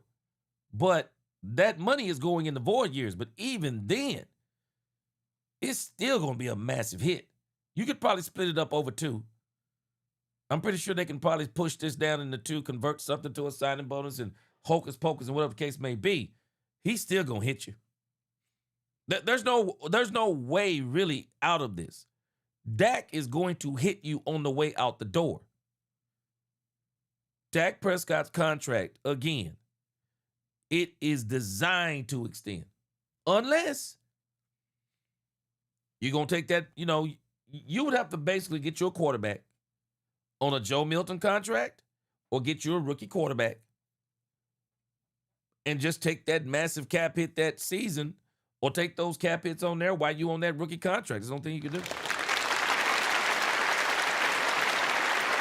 But I think Dak Prescott's contract is made to extend. Miss Matrix, I think Dak is going to take a pay cut. I do.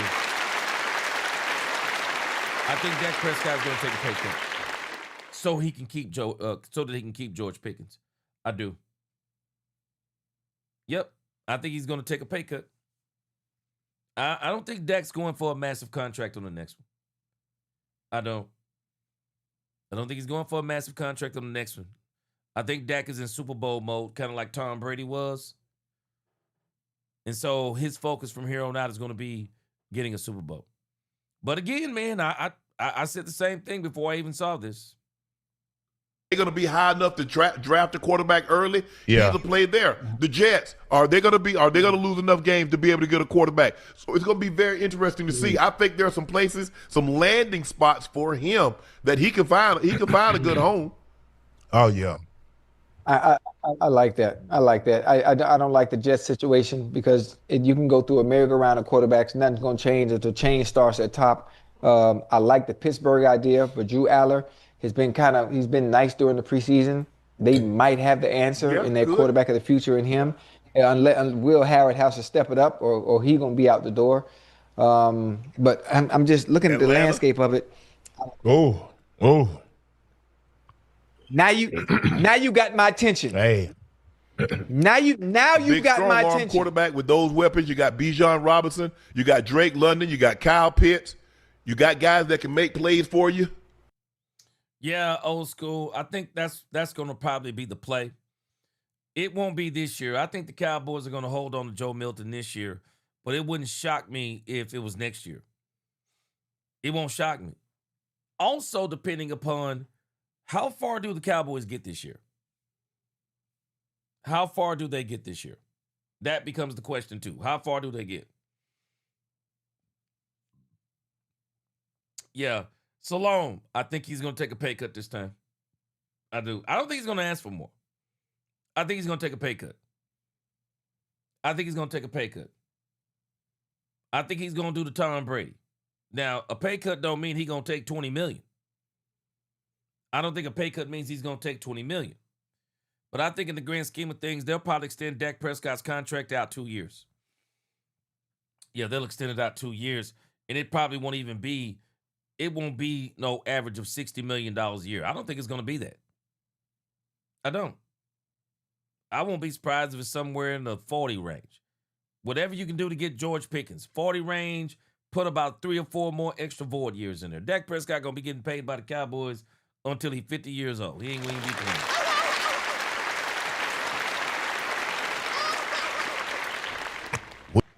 but hey, with that dual threat, and you put him with them Falcons, Uncle Ocho, come on, man. What we talking about? Them boys gonna be serious, boy. Hey, Joe Milton. Hey, if I'm an NFL team and I'm looking for a quarterback, well, I think I need a reliable backup. Boy, that boy just played himself into something. The way he played in this preseason, Uncle Ocho, these first 2 games, hey, that man look like that man look ready, bro. He does. Yeah, but also, Unc, let's remember, Joe, and this is no disrespect to your Cowboys, Unc. Now we got to remember these are the 2s and the 3s now. These are the 2s and the 3. Now we talk about being a starter. Every Dreamer, I struggle anytime somebody brings up Shedeur Sanders. For me, you don't bring in Shedeur Sanders unless he's going to be a starter. Because if Shedeur Sanders is sitting on your bench, man, Shedeur Sanders has a fan base out of this world. Man, your quarterback trip and fall on the ground, they'd be calling for Shedeur Sanders. They would. They would be calling for Shedeur Sanders if you fell down, man. It's tough. Shedeur Sanders, man, if you get him, you got to say you're going to start him. everything is a little bit faster. Much faster than what you actually see. He's going against the 2s and the 3s, and he's playing with 2s and 3s, which will be fine in Cleveland. Because that's what they got.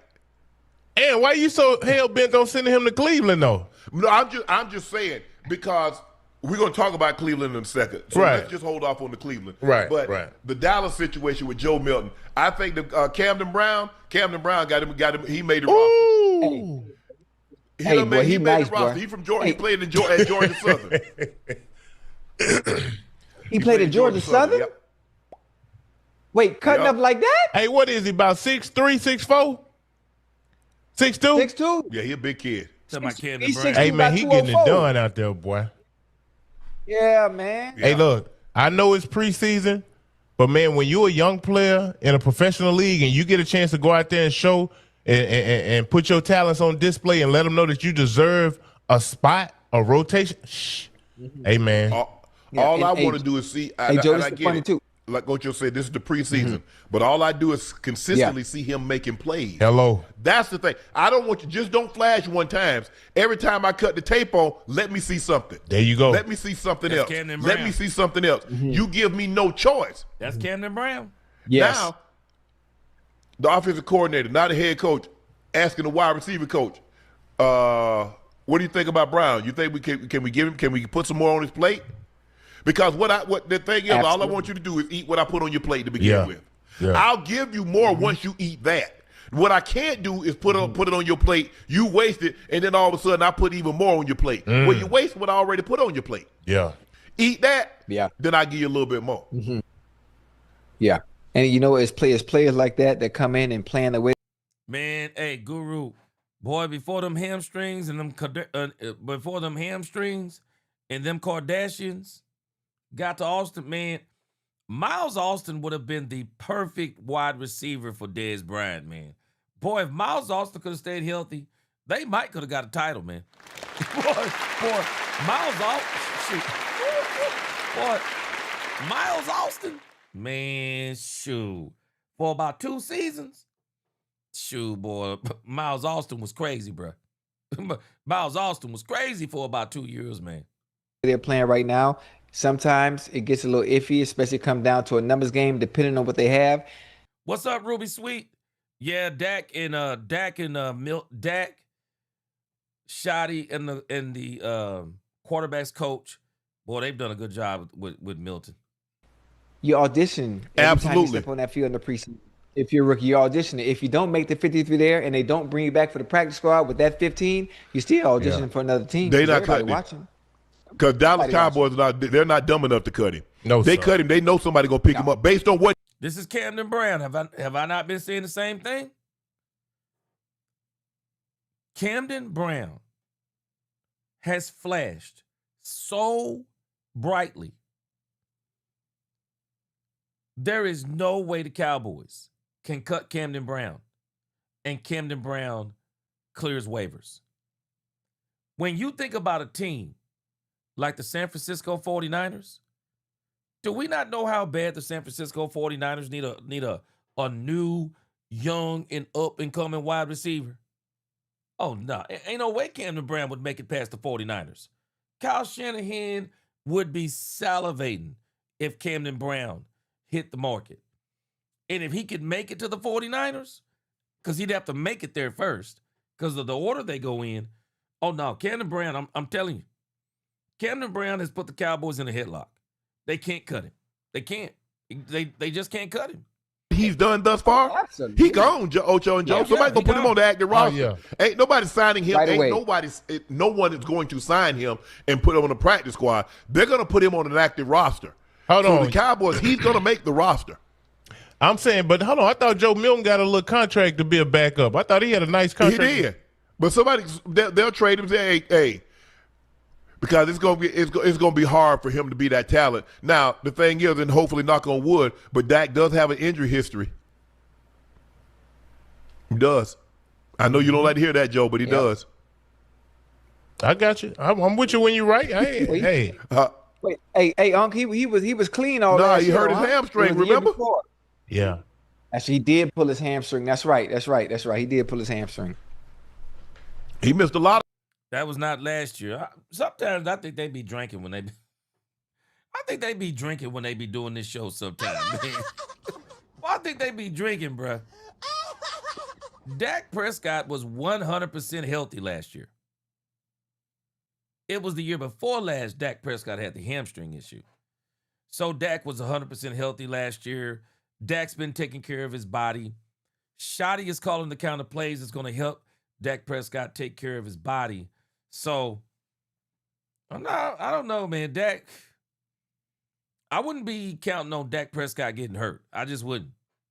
I just wouldn't be helped. Nah. Yeah, Guru, because sometimes they be saying some stuff. I'm like, man, Dak ain't hurt no hamstring last year, bro. It was the year before last. Damn, soft tissue injuries. Yeah, hey, we got some bright spots though, boy. In this preseason with this young obviously, talent. CD and Pitt gonna be there. They like Illinois. I think Brown, the way Brown has played, he's played himself into that fourth receiver. Yeah. Wait, hold on. Fourth. Illinois. Floyd, they got Illinois. They got right? Turpin. Yeah. Yeah. Hey, yeah. I forgot about Turpin nice too. They play him in the slot. I think the thing is, plus the question is, and I don't see a problem with this. I think Brown will be willing to play special teams because the more he got to be able to play special teams. Because when you're the fifth receiver, you just can't be the fifth receiver. Just come in Ocho on third down. You got to provide value somewhere else. So you got to be on punt return, kick return. You got to do something in the special teams area in order to show your worth. Because the fifth receiver just can't be the fifth receiver. The fifth corner just can't be the fifth corner. The fifth linebacker just can't be the fifth linebacker. You got your special teams. Those are your guys, your special. That's why they had Camden Brown fielding punts the other day in practice. And now we're starting to see Jonathan Mingo field punts like we saw tonight.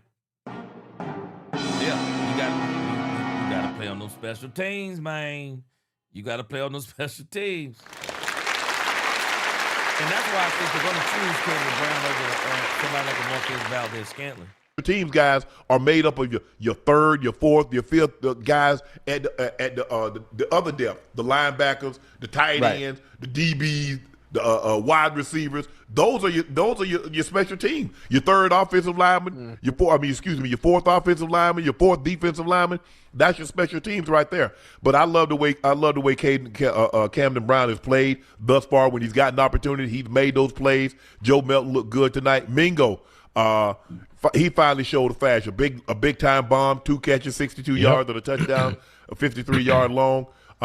The Cowboys did what they're supposed to do. When the backups come in, we playing backups. Let's look better than their backups. Hello. We ain't got to look like backups. Right. We got to look. Let's make it look like we're the starters. Make them look like backups. Yeah. True. So I was impressed with what I saw from the Cowboys, and they win going away 34-13. Everybody want to talk about this game, so here we go. The Bills beat the Browns 31-7. Shador had a good. Yeah, that's kind of where we are, man. So Joe Milton, I believe the teams will start knocking on the Dallas Cowboys' door. And I'm telling y'all, this may actually be as early as the trade deadline. There may be teams asking for Joe Milton as early as the trade deadline. And the Cowboys, we got to understand, they're in win now mode. And I got a feeling they'd be willing to give up Joe Milton if somebody came with an incredible offer. But I think it's going to take an incredible offer. And if it's junk, then the Cowboys are going to ride with Joe Milton all the way through next season. But I think people are going to be knocking again next season. And now you got you an asset. You got you an asset as in great backup quarterback. And if need be, you can get you a big-time player, or you can get you an extra second-round draft pick. Y'all already know everybody's saying that the 2027 draft is supposed to be loaded. So we'll see. Good showing. But, hey, man, this just goes to show you how good Joe Milton played because I said it, and then you heard them say it, that, yeah, there's going to be people, I guarantee you, because, man, quarterbacks are hard to find in this league. They're hard to find. And so when you get somebody start playing good, this is why Malik Willis is cleaning up now. Man, quarterbacks are hard to find, man. They are. They're hard to find. So when you find one, shoot, man, people will try to get at you. Shoot, why high? You said two first round picks. I think that's what April Shower said earlier too. 2 first-round picks. Now, you're probably not going to get 2 first-round picks for Joe Milton, but, boy, you're going to probably get a good offer for him, though. I got a feeling you're going to get a good offer for Joe Milton. But for right now, all of that is just, chit-chatter. In the grand scheme of things, I think what's just being said is Joe Milton played well. Joe Milton played extremely well. Hold on a second. Let me see. They're 2-0 in the preseason, and joining us now to again, Cowboys went straight from Arizona, played the late game. So it looks like the Cowboys looks like they went straight home. No interview tonight. So maybe we'll get some interviews tomorrow. Let's check out this right here real quick, and then we'll get out of here. Let's check out Brad Sham over here talking about the Cowboys. Joining us now to recap it all here on the official postgame show of your Dallas Cowboys. Zach Wolchuk, alongside Eric Chiafalo, the great Brad Sham. Brad, how are you? And overall, we started with that film off a call. The running backs really showed out tonight. I feel so much better than I did 3 hours ago about that room.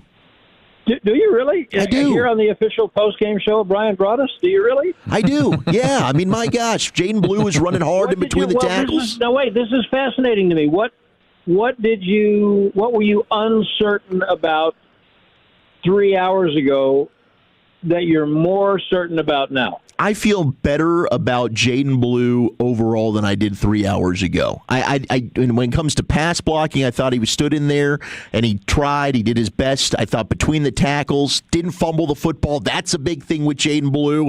And Malik Davis, we know what he is, but Abanaconda continues to make the most of that. I think now overall, the depth in that room where I didn't know that they had a guy, I thought they might have to go out and bring it in. I think that room showed, you know what? They got some guys that. Hey, let's see, Golden Eagle. Let me see, Golden Lion Eagle. Okay, you said look at the Arizona head coach, read off the injury report. OMG, Dallas messed him up. Okay, I'm gonna find it. Appreciate you. Can tote the rock. So I agree with you, but it's 1:45 in the morning, right? Yep. So just for the sake of the conversation, so what if I say, well, yeah, but who do you do it against? Yeah. Yeah, Ruby Sweet, he won't give it up this year. I mean, I agree. That's the second and third strings of a bad football team. I'm just giving you. I'm playing devil's advocate. Oh, for sure. I agree. I don't know if I would go so far as to say I feel better, because, I mean, it's always reassuring in the case of Jayden Blue to see him do some of the things that you knew he could do, but he hasn't done them in a while. And okay, and the inside running in particular. But we've seen him do a little bit of that. But he's a different player. I mean, Maffa, I think I saw plenty of that in Oxnard. He did that on a kind of a regular basis when he got a chance in Oxnard. So, I do think they have some depth. I don't know that I feel that much differently about it than I did 3 hours ago, but it's certainly reassuring to see, especially Blue, do that. Brad, is this the Barham that you had been seeing in Oxnard before you had the groin issue? Yeah, and I think that we still haven't seen anything. That is the literal tip of the iceberg. Mm-hmm. This is a guy who's going to play like his hair is on fire. He loves violent contact, and he is a smart young man, and they recognize that. I'll tell you, Zach, you talk about feeling better than you did 3 hours ago. With each successive opportunity we get to see the result of the coaching of this defensive staff, I feel better. I mean, I feel better than I did a month ago. I feel better than I did last week. And my same second guess applies, who they do it against. But they're different. They're paying attention. They are doing things.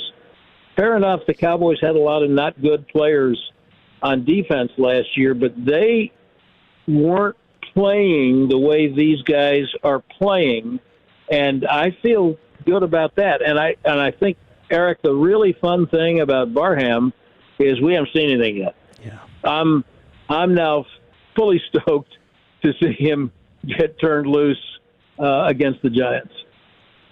Brad Sham with us here in the official Brian Broaddus postgame show on the Dallas Cowboys radio network. Attaboy. The wide receiver room, I mean, we've been talking about that, and they're going to have to decide, how many they want to keep. But again, Mingo, Camden Brown, I think you saw some things that they've been stacking up great weeks. What do you think about the overall depth that they have at wide receiver in those decisions?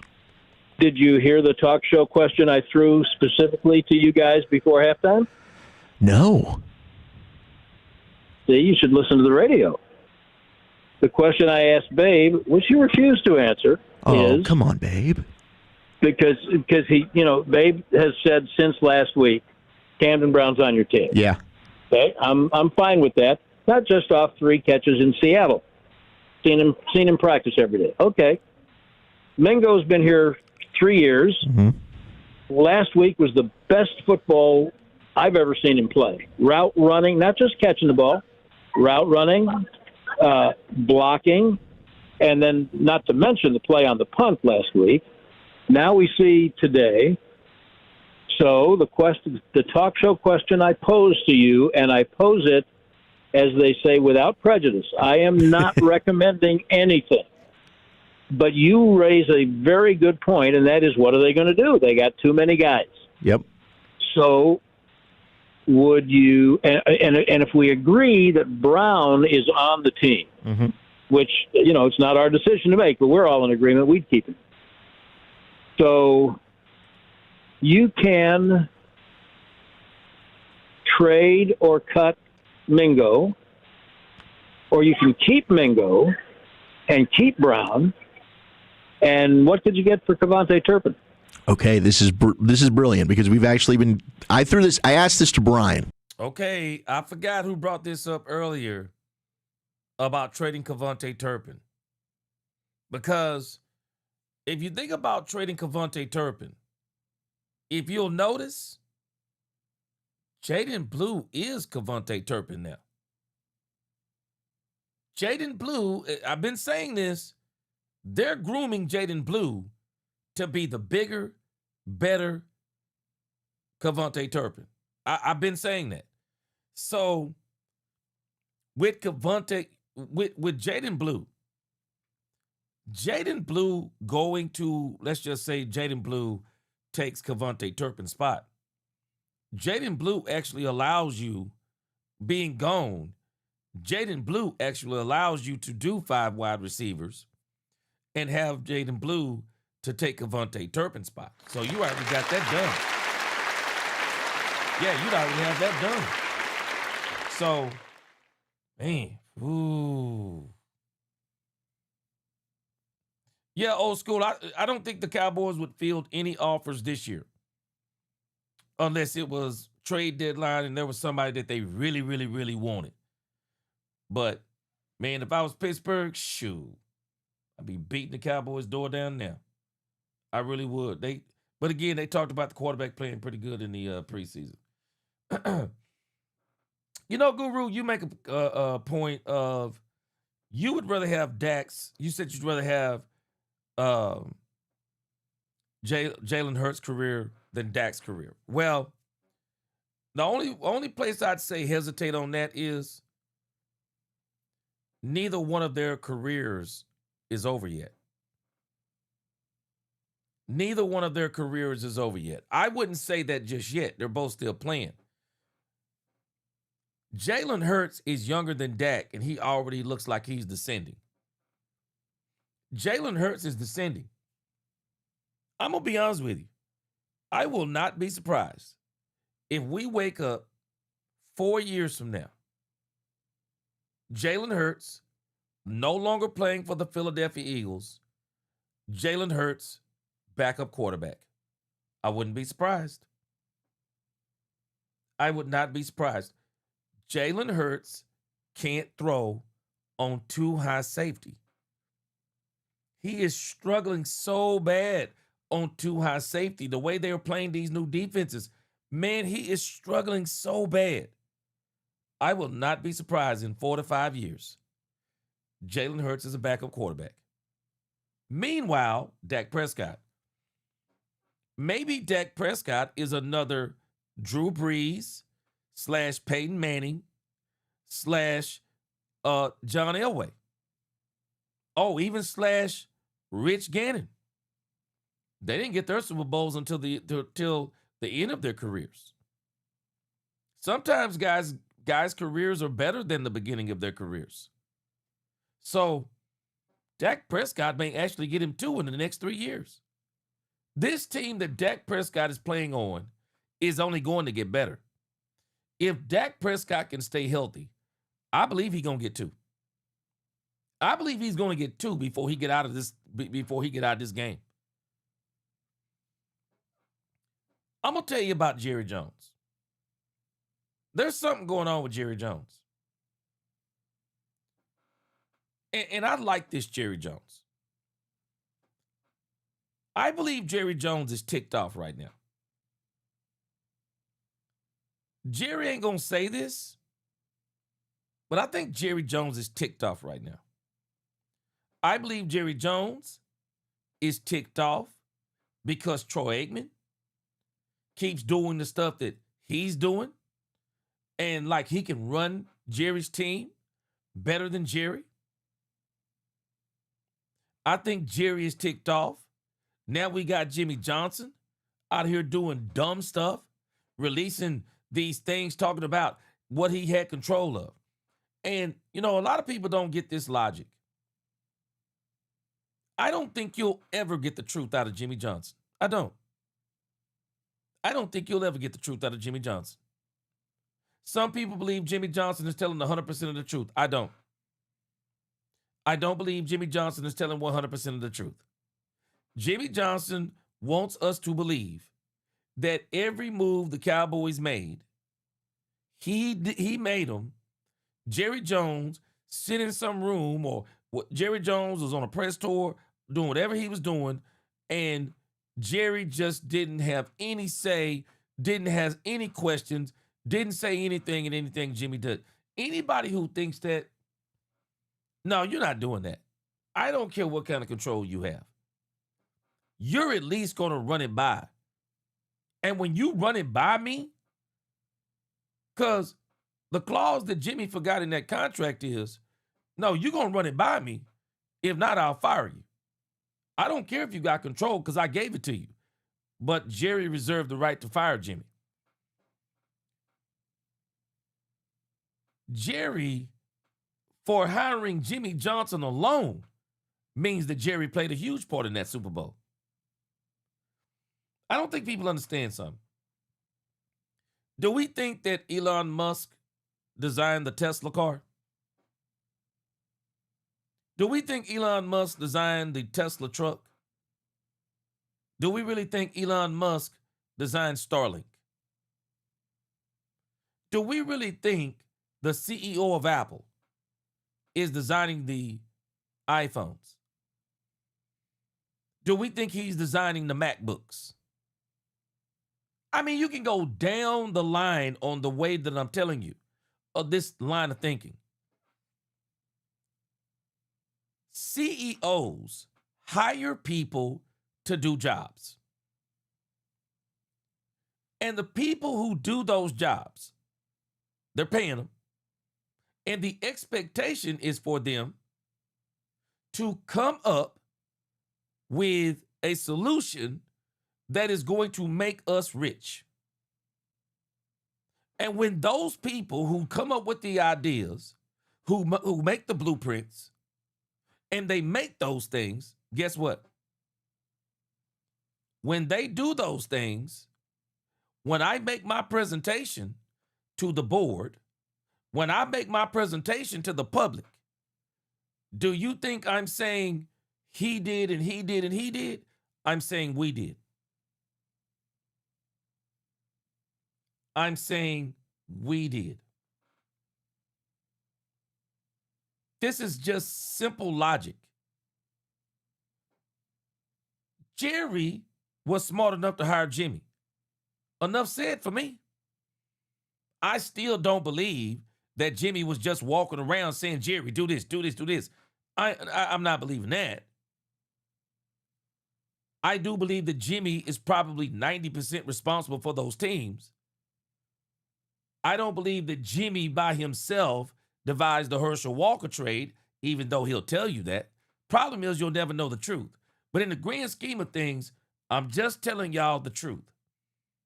This is the very reason why, for as many people who say, Jerry never won nothing else after Jimmy. Can somebody tell me what Jimmy won after Jerry?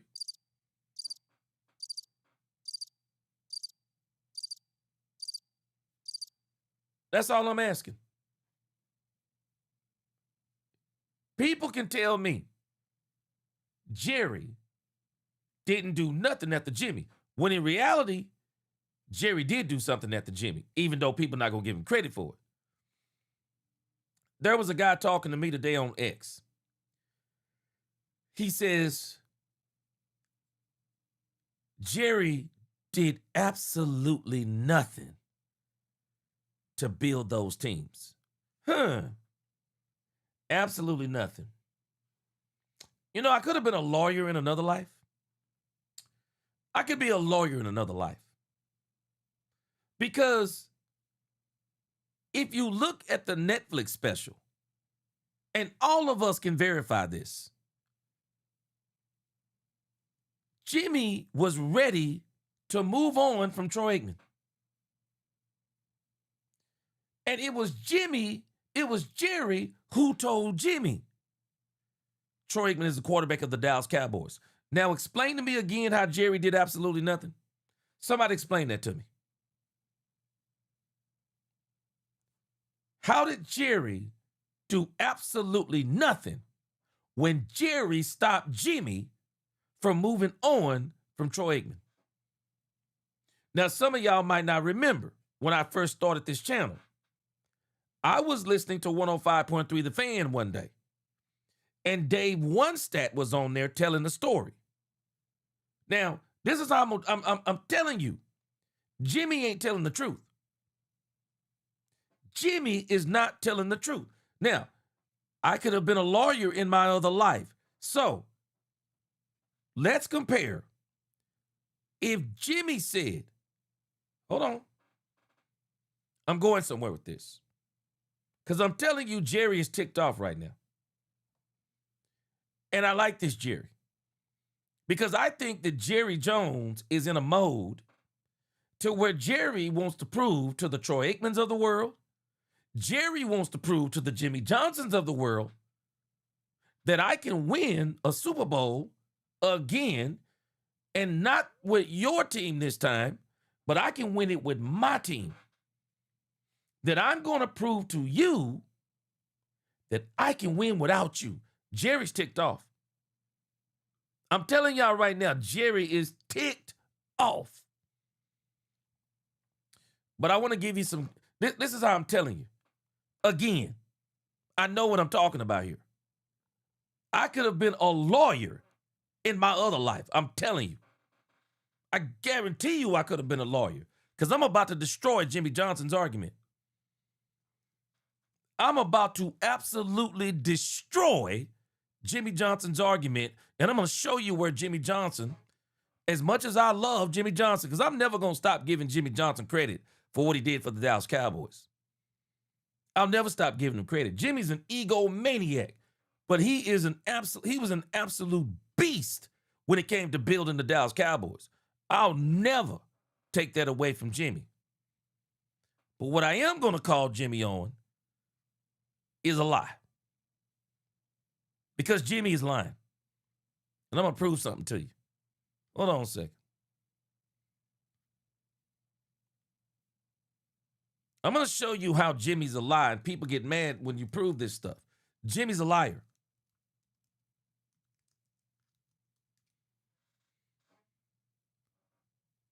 Y'all remember this? I'm going to show you where Jimmy's a liar. So Jimmy posted this. Jimmy said, Johnson shall have the right of prior approval with respect to the acquisition, releasing, and trading of all football players of the Dallas Cowboys. Johnson should have complete control of all the assistant coaches, players, trainers, and equipment men during training, practice, preparation for, and the actual playing of the games, notwithstanding the foregoing, neither the assistant coach or players. So I'm going to give you the only exhibit I need to prove that Jimmy Johnson is a bold-faced lie. Do y'all remember the point in the Netflix special when Steve Berline, I think that's that quarterback's name, when Steve Berline took over for Troy Aikman and Jimmy Johnson was ready to move on from Troy Aikman and let Steve Berline continue to be the quarterback? Fact, not conjecture. Steve Berline verified it.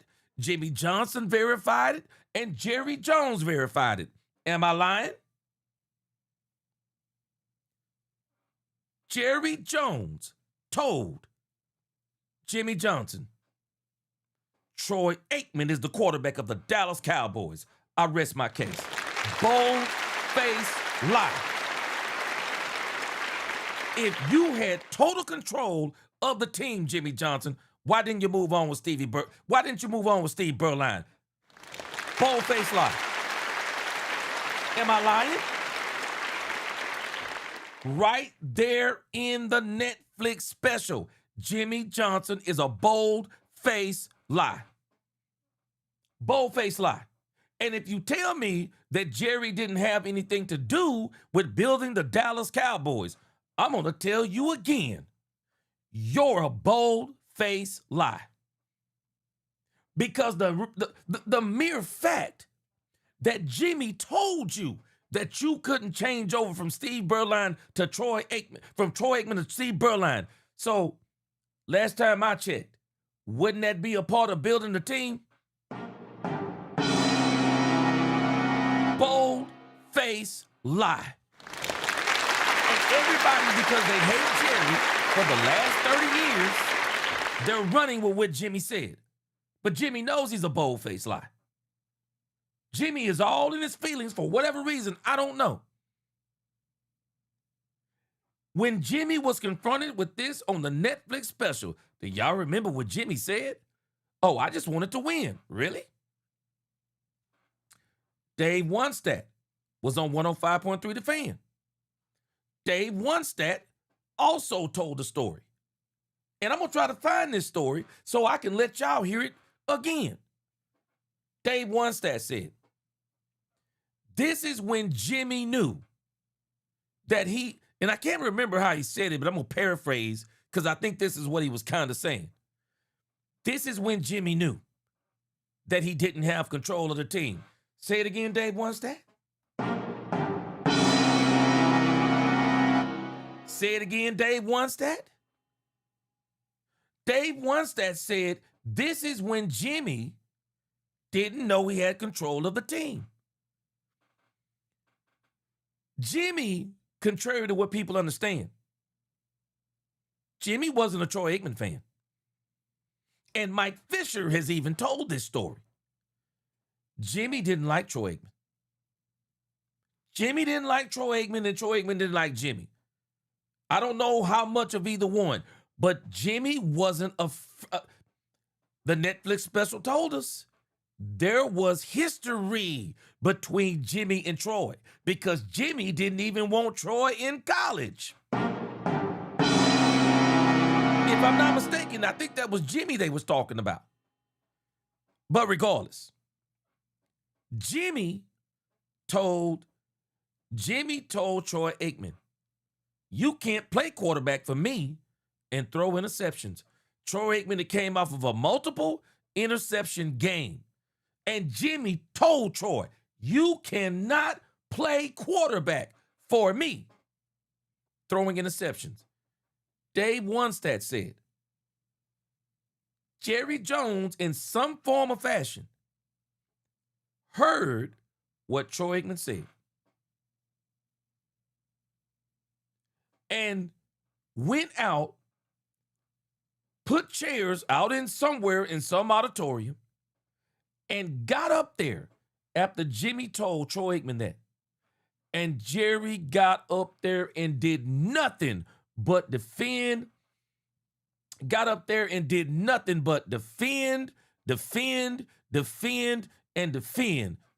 Aikman and told everybody, Troy Aikman's my quarterback. And Dave Onstad said at that moment, Jimmy knew he wasn't in control. Bold-faced lie. Bold-faced lie. All I'm saying is this. Jimmy and Jerry needed each other. Jimmy and Jerry needed each other.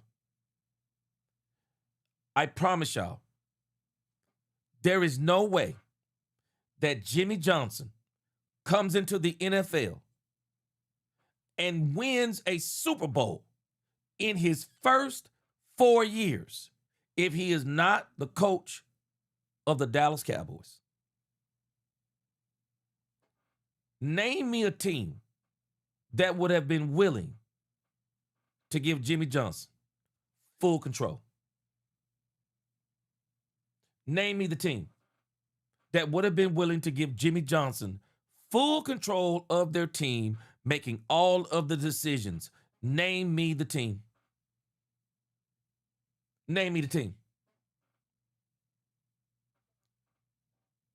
Jimmy needed Jerry as much as Jerry needed Jimmy.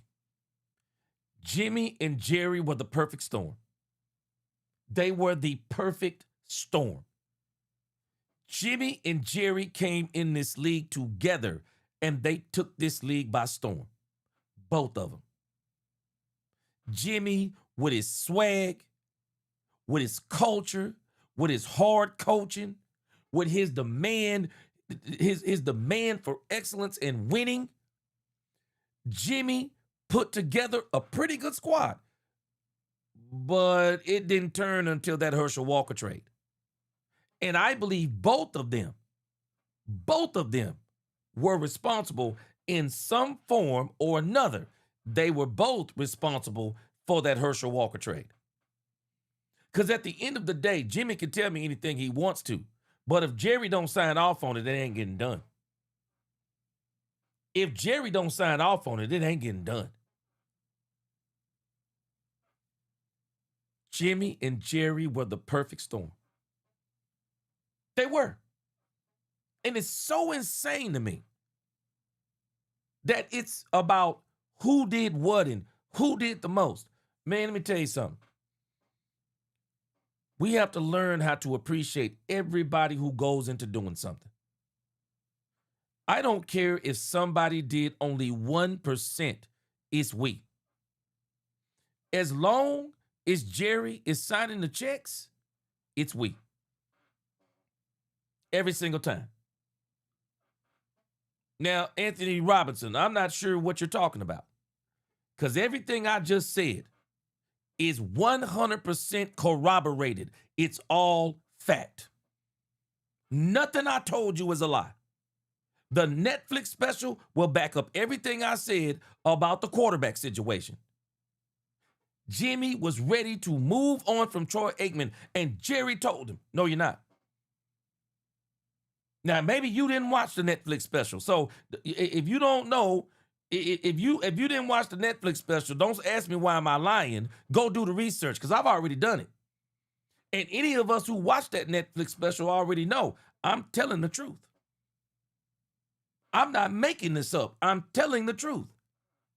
If Jimmy had total control of the team, why was he told he couldn't move on from Troy Aikman? Because anybody knows Troy Aikman was a turnover machine until Norv Turner came to town. Norv Turner was brought in to fix Troy Aikman. Tell me I'm lying. Norv Turner. Norv Turner was brought in to fix Troy Aikman. That is fact, not conjecture. Dave Wannstedt verified it. It was verified on the Netflix special. Jimmy was not allowed to move on from Troy Aikman, but he's in total control. Okay. Yeah, he's in total control. But he wasn't allowed to move on from Troy Aikman.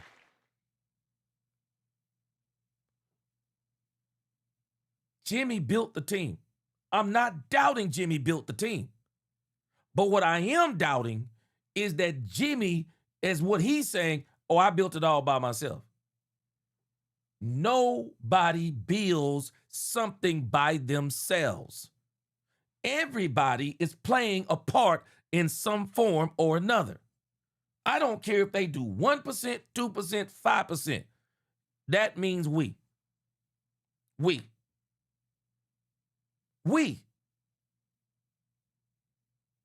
I have no clue what's going on with Jimmy Johnson. But I can tell you this. Jerry is ticked off. And he ain't going to tell nobody he ticked off because this is just Jerry Jones. Jerry Jones is ticked off. Jerry Jones is on a mission. Jerry Jones is going to prove to Troy Aikman, I don't need you. Jerry's going to prove to Troy Aikman, I don't need you. I can win without you being in the front office. I can win a Super Bowl without you being in the front office, Troy. Meanwhile, let's see how you fare in Miami. I'm going to tell you this. I think it's a better chance. Tell me I'm wrong. I bet you there's a better chance of the Cowboys winning a Super Bowl than the Miami Dolphins winning one. How much you bet? Anthony Robinson, we already know Jerry and Jimmy went to school together. They were friends. We all know this. This is why Jerry was so upset with Jimmy, because Jerry feels like Jimmy betrayed him. Talked about it in the Netflix special.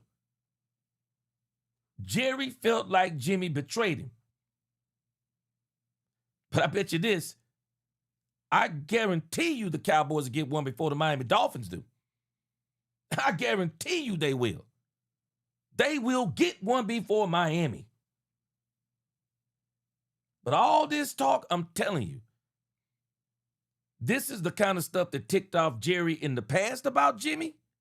And this is the stuff that I guarantee you that is going to continue to have Jerry ticked off about Jimmy. Anthony Robinson, exactly. Then Jerry was right. Exactly. Jerry was right. And all I'm saying is, I love Jimmy. But Jimmy should stop trying to, why are you doing these things to where, in the grand scheme of things, it don't even really matter? You and Jerry Jones did something incredible. You and Jerry Jones did something incredible. Why not leave it at that? I don't understand. Why can't he leave it at that? They did something incredible. And it wasn't just Jerry and Jimmy. It was those assistant coaches. It was so many people involved in this thing with the Cowboys. Why can't it just be we? Why does it got to be who did the most? And that's why I say I would blow this statement out of the water. And this is why I'm telling you. I guarantee you this is why Jerry is ticked off. Because Jerry knows that Jimmy is lying. That when the push came to shove, let me show you again. I could have been a lawyer in my other life. There is one person here that Jimmy didn't have control of. And that's what blows up this entire contract. The one person he didn't have control of was Jerry Jones. Jimmy didn't have control of Jerry Jones. Because Jerry Jones could fire him anytime he wanted to. Could fire him, could let him go.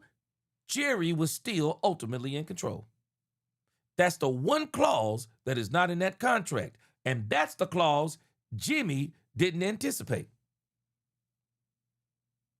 Jimmy didn't anticipate that part. But nevertheless, Jerry is ticked right now. He ain't going to say anything. Matter of fact, I think I read an article the other day that they said that the Cowboys don't like, it's coming out of Cowboys. They don't like this whole little situation right here. But there's nothing Jerry can do about it. And there's no point. There's no point in Jerry arguing about it. It doesn't do anything. It doesn't fix anything to argue with Jimmy Johnson. Jerry just needs to keep doing exactly what he's doing. Keep doing what you're doing. The best revenge is always success. Yeah. The best revenge is success. Don't argue with men. Just be successful. Do what you're supposed to do. Stay in your purpose and do it. I'm telling y'all, Jerry Jones is in. I'm going to prove to these people that I can do this without him. I'm going to prove it.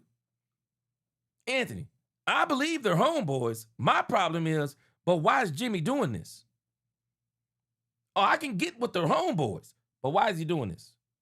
Because I don't know about you, Jimmy, but I don't know about you, Anthony, but with friends like that, who needs enemies? If me and you bury the hatchet, me and you friends, and I'm watching what you're doing, then I'm going to be telling everybody I can, hey, man, Jerry's doing a great job. Jerry has learned some things. Jerry has grown. Jerry is doing a lot of great things. That's all I'm telling people if me and you friends. But if me and you friends, man, I'm not going to stay on this same energy of, yeah, man, yeah, me and you, I did this and I did that. Miss Matrix said, yeah, I'm sorry I have to ask, but what is your love affair with Jerry? None. But right is right. Right is right. Jerry, and how many times have I said this? Jerry's done a lot of things wrong. How many times have I said this? What I'm talking about is objectivity. Jerry has done a lot of things wrong. Absolutely. Jerry Jones has been the reason. How many times have I said this? Jerry Jones is the reason that the Cowboys have not succeeded. I've said this over and over and over. Jerry has never had a talent problem. Jerry has had a team problem. Jerry has never been able to put together teams. How many times have I said this? The one thing that Jerry discounted about Jimmy Johnson, Jerry thought Jimmy was only about talent acquisition. That's the part that Jerry missed. And that's the part that Jerry is playing smarter this time. Jerry thought Jimmy just acquired talent. He didn't realize that Jimmy instilled a mentality in his teams that goes all the way back to when Jimmy was in college. Jimmy instilled a mentality in those guys, Michael Irvin. Jimmy Johnson told him, swag, brag all you want to, wear the clothes you want to, be as flamboyant as you want to, because we're going to beat the brakes off everybody we play. You do what you want to do. That was Jimmy Johnson. What Jerry discounted about Jimmy was the mentality. And that's why you saw Jimmy. He focused on talent. Jerry has always had talent in here. Jerry has always had talent. Jerry even talented himself to a Super Bowl. The Cowboys were on the brink of destruction in 1994. They were literally falling apart. They were reeling after Jerry let go of Jimmy. What did Jerry do? Bought in Barry Switzer. I've always said this. Barry Switzer was the beginning of the country club. Barry Switzer bought all that country club mess in here. Him and Jerry. Jerry helped him. They brought all this country club mess in here. All the easy going, all the pampering. Y'all remember? Hey, Barry Switzer, hey man, y'all ain't practicing well today. Let's go and have a pool party or go here, or go home, or whatever the case may be. Barry was a deer trying to lead wolves. What did Jerry do? He went and got Deion Sanders. Jerry went and got Deion Sanders. And Jerry, with the team that Jimmy built, talented his way to beat the Pittsburgh Steelers in 1995. Now, hindsight is 2020. If you go back to that year, the Cowboys, even with Deion Sanders, were not as dominant as they were in 1992. And they should have been more dominant, but they were not. They were not coached well, but they were more talented. Once they put Deion in there, it teetered. But after 1995, it fell apart. Everything fell apart after 1995, and then we went on this long losing streak as far as Super Bowls go that we're still on now. I've never said Jerry is 100% right. Never said it. Never have I said Jerry is 50%. No, I've never said that. I'm using objectivity. Jimmy don't want to admit it, but Jimmy was wrong too. Jimmy was wrong too. Jimmy cannot blame Jerry only for breaking up the band. Jimmy broke up the band too. Jimmy's ego was enormous. It was absolutely enormous. Now, anybody who saw this, they can see all this stuff. Jimmy was enormous. You said I may be a little bit biased, but I've been watching Jerry all these years and his actions, what I've been seeing. He didn't make it right for nearly 30 years or win a Super Bowl. So, Miss Matrix, so here's my issue. I'm going to ask you again. Can you tell me what Jimmy's done in 30 years? Everybody keeps saying what Jerry hasn't done in 30 years. Can anybody tell me what Jimmy has done in 30 years? What has Jimmy done? Somebody tell me. What has Jimmy done?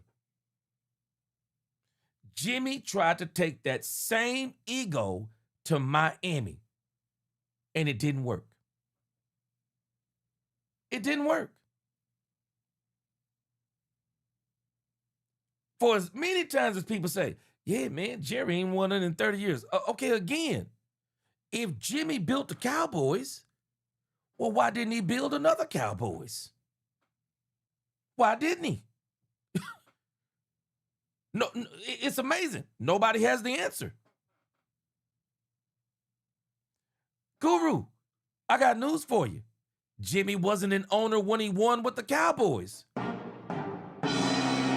Was he an owner when he won with the Cowboys, Guru? Jimmy was not an owner when he won with the Cowboys. Jimmy was the coach of the Cowboys. He wasn't the owner of the Cowboys. So I ask you the question again. Why didn't he do it again? Let me ask you a question. I can go even deeper. I'm telling you, I could have been a lawyer in my other life. So wait a minute. Somebody help me out. Jerry gave Jimmy this contract. Jerry gave Jimmy this contract that we're looking at on the screen. Jerry gave Jimmy that contract, and Jimmy hadn't won squat in the NFL. He hasn't won squat. And Guru, I'm sorry, but you cannot compare a college championship to the Super Bowl. You cannot, you cannot. You cannot. There have been so many coaches. Nick Saban has had 10 times more success than Jimmy Johnson in college. Nick Saban did the same thing. Nick Saban came to the pros and said, "Uncle, I'm out of here," and he ran. You cannot compare the pros to college. Again, if Jerry gave Jimmy that contract we're looking at on the screen, and Jimmy hadn't won squat, watch this part. Riddle me this.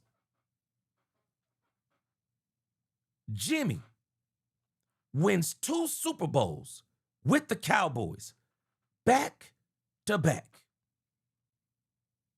And I'll even credit Jimmy for a huge part of the 3rd Super Bowl.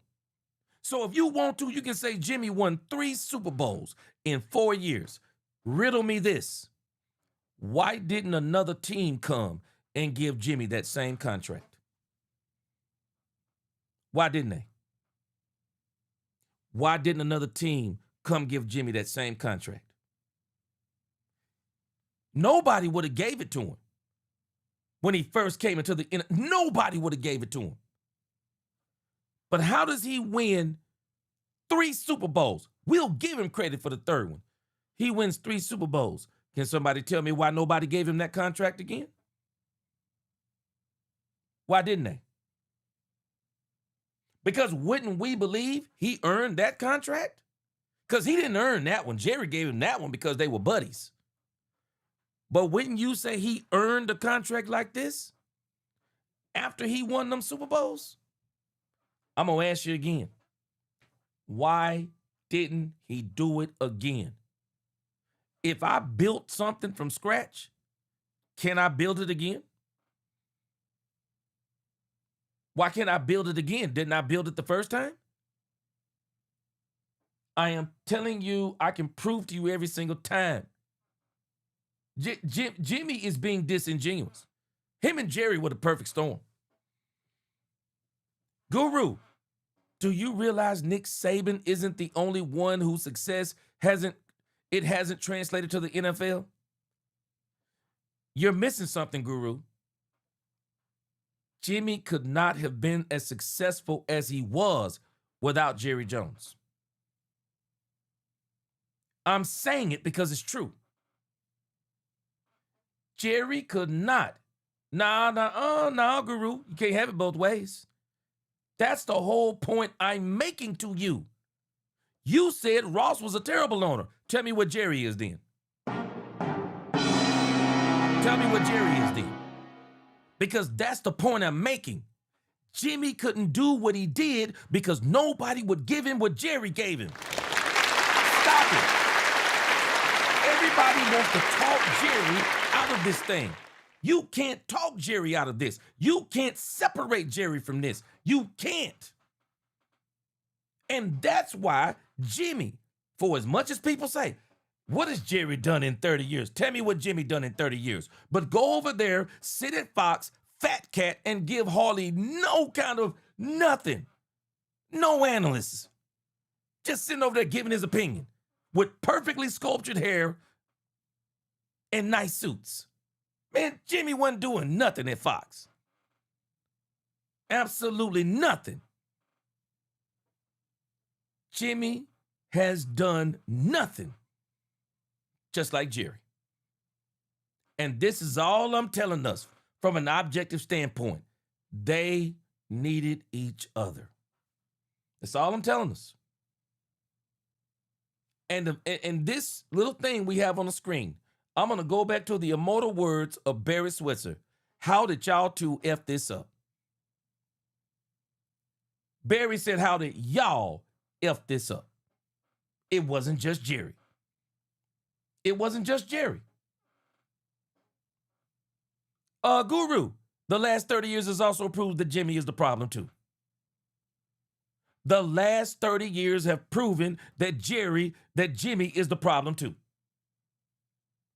Just because Jimmy hasn't been running a team don't mean that Jimmy hasn't been the problem too. Jimmy is a part of this problem. Because the way Jimmy did Jerry, as I told y'all yesterday, Jerry said, I'll never give another coach this kind of control again. To his own detriment. Happens all the time in relationships. You get screwed over by one person and everybody else after that, they're going to have hell. I know we don't like this part.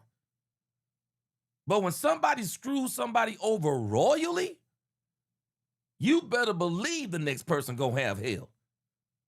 Because they ain't let nobody else screw them over like that again.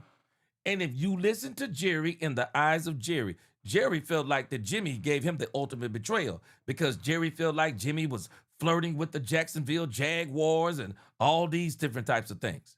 Man, Jerry was absolutely ticked off.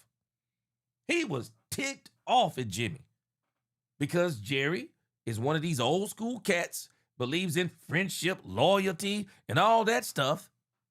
Man, Jerry was so ticked off at Jimmy, it's not even funny. Jimmy could have came a long time ago. As much as Jerry could have got it right with Jimmy, why couldn't Jimmy come get it right with Jerry too? All I'm telling you is from an objective standpoint. Both of these knuckleheads are in fault. That's all I'm telling you. Both of these knucklehead narcissists ruined the dynasty. Both of them ruined the dynasty. The 90s Cowboys were better than anything we ever saw from the New England Patriots. But it was ruined by keep in mind, two homeboys. Two homeboys, and both of them narcissists. Ruined a dynasty. Absolutely ruined it. But I like this Jerry. I'm saying all this to say, I like this Jerry. This Jerry is on a mission. And you can tell this Jerry is on a mission. Jerry wants to prove. Jerry wants to prove. He wants to prove to Troy, I don't need you in my front office. He wants to prove to Jimmy, I got this one without you. And I got it without this ridiculous contract right here. Brian Schottenheimer has earned Jerry Jones' trust. And Brian Schottenheimer has learned a few things. That's why every time you hear Brian Schottenheimer, no matter what it is they do, have you realized? All Brian Schottenheimer says is, we did it. It don't matter how small, it don't matter how great. We did it. I'm going to tell you something about me. Me and my wife. Y'all might have saw my wife once on this channel, and she came in to straighten up some pillows. You might have saw my wife twice. She's been in the chat once. I think she laughed one time in the chat. In the grand scheme of things, my wife doesn't do anything. I started this channel. I bought this equipment.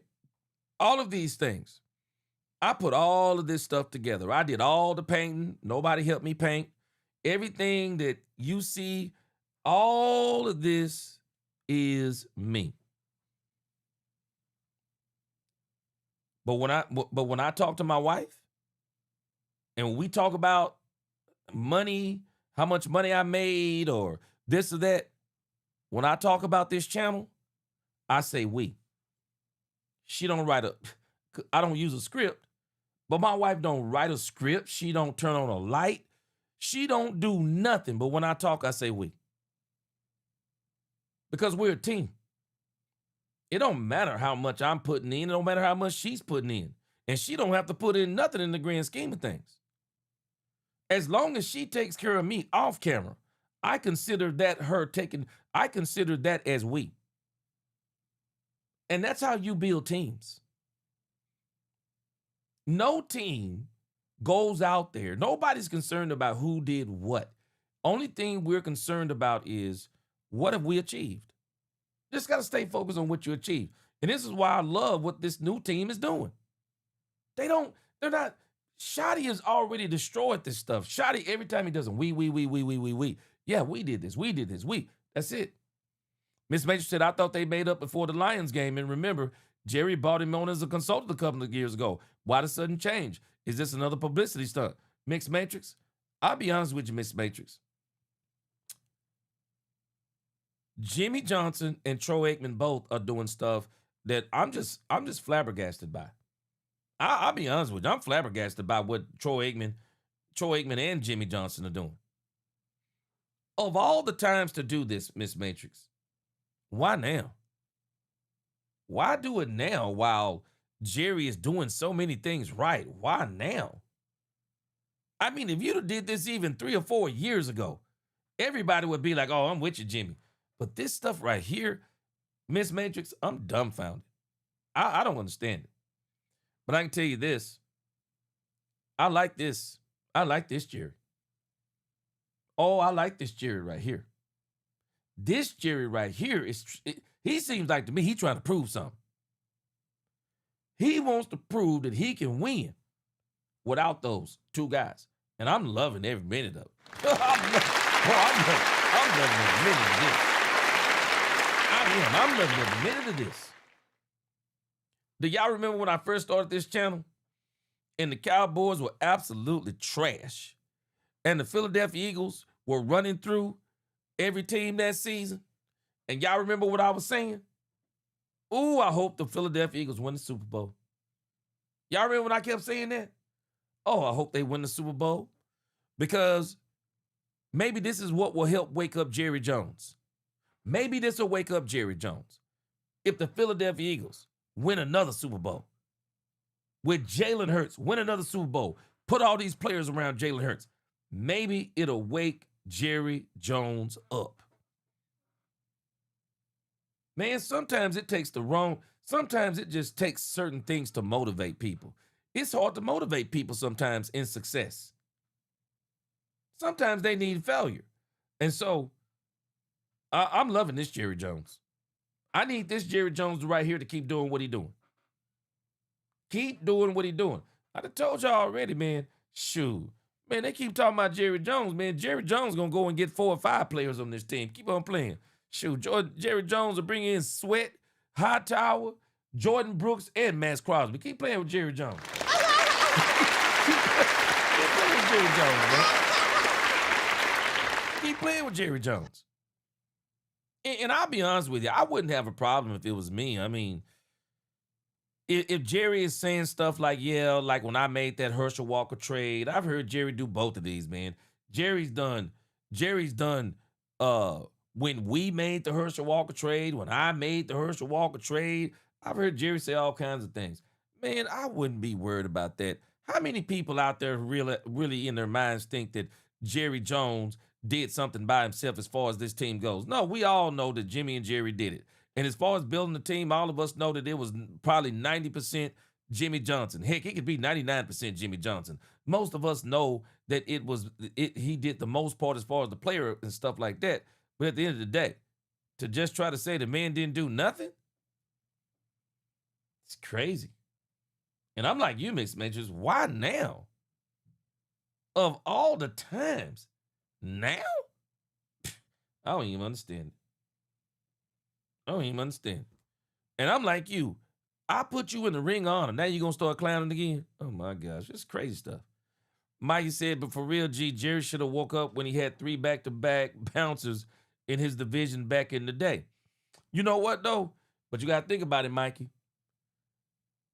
Some of these teams, Jerry feels like that they should have won. And I think all of us could agree. 2007, Cowboys #1 seed.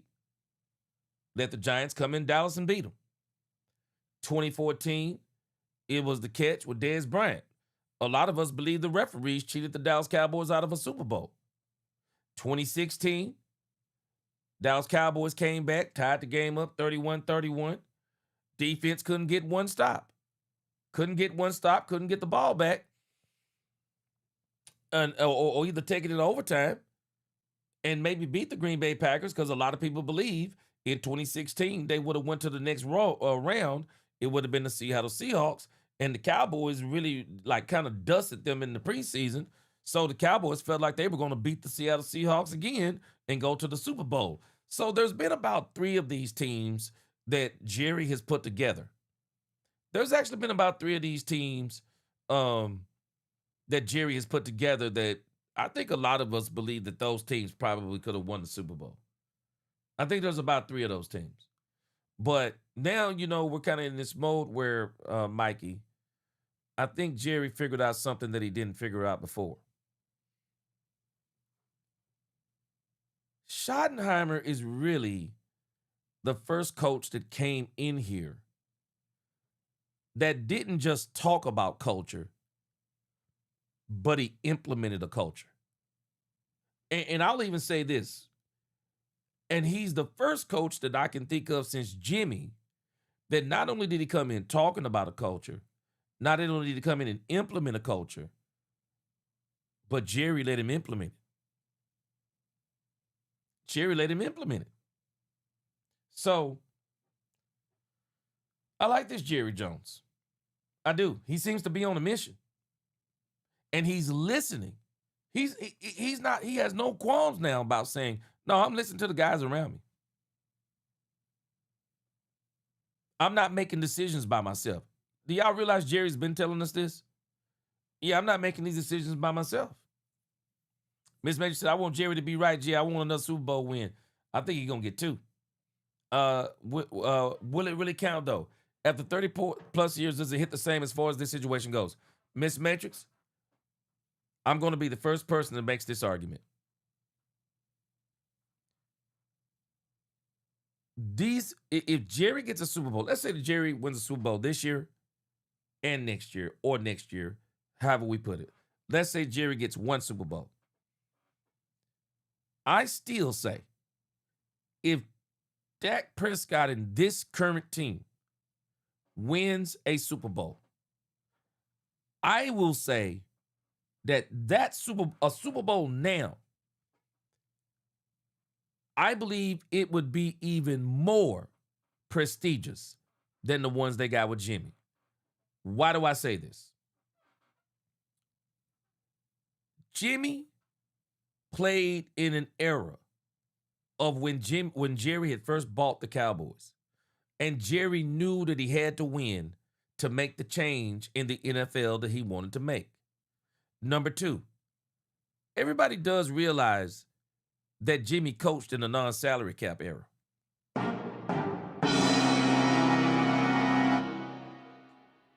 Jimmy coached in a non-salary cap era. There was no salary cap. You could literally get all the players that you wanted to. You could pay players what you wanted. He benefited from a Herschel Walker trade that garnered him 18 players. I think somewhere around 18, and some even say more. Cowboys ate off that Herschel Walker trade. They ate off that Herschel Walker trade. They got great overnight. Jerry went and got Charles Haley.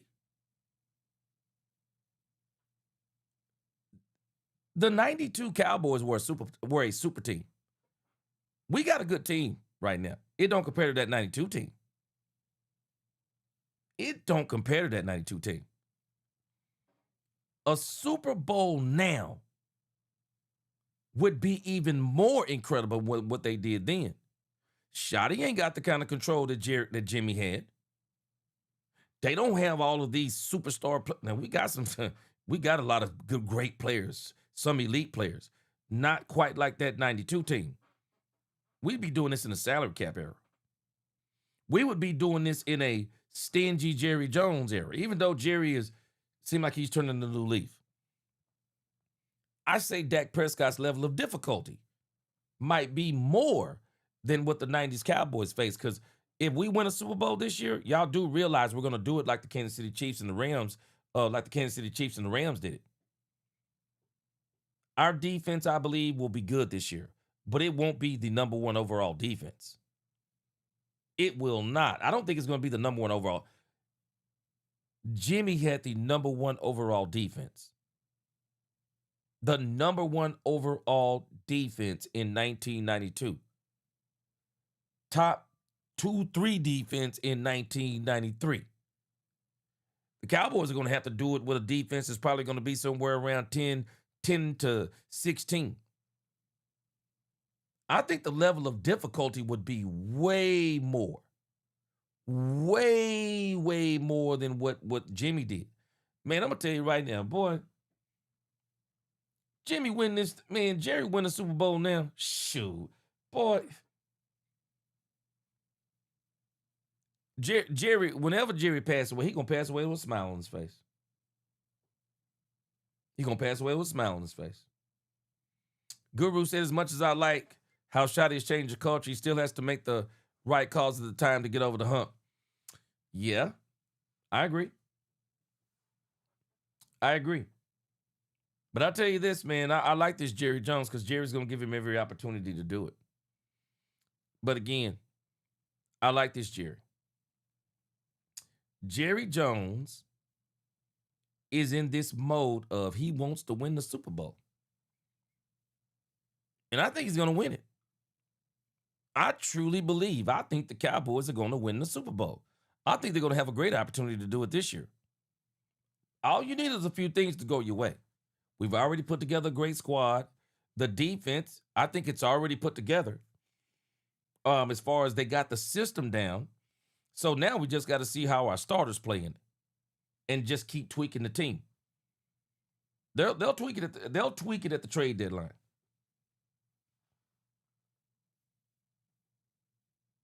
Ronan, you know what? We went back and looked at those 90s Cowboys, man. I can't remember. I have to go back and look. I did a sheet on it. Ronan the Voice. bro. And I'm sorry. When you go back and look at the Cowboys competition in 1992 and I think 1993, Ronan, man, you might be surprised, man. You might be surprised. I went back, matter of fact, I can't even remember when I did it. I went back, matter of fact, Ronan, and we did a deep dive on this one night. Ronan, when you go back and look at those teams, bro, Ronan, their records were trash. I'm telling you, bro, I'm not taking anything away from the 92 Cowboys. But when you go back and you start looking at the competition, Ronan, oh my gosh, bro. I don't think we were paying attention back then. When you go back and look at, I think I still have it. If we want to look at it real quick. Let's see. I don't know if I can even find it. But Ronan, if you go back and look, man, oh no, you talk about the competition they had, Ronan.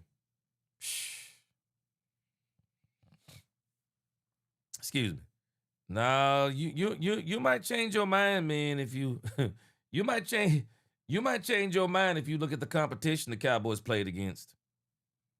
Yeah, you might change your mind, man. I can't remember what I called that particular one I did. I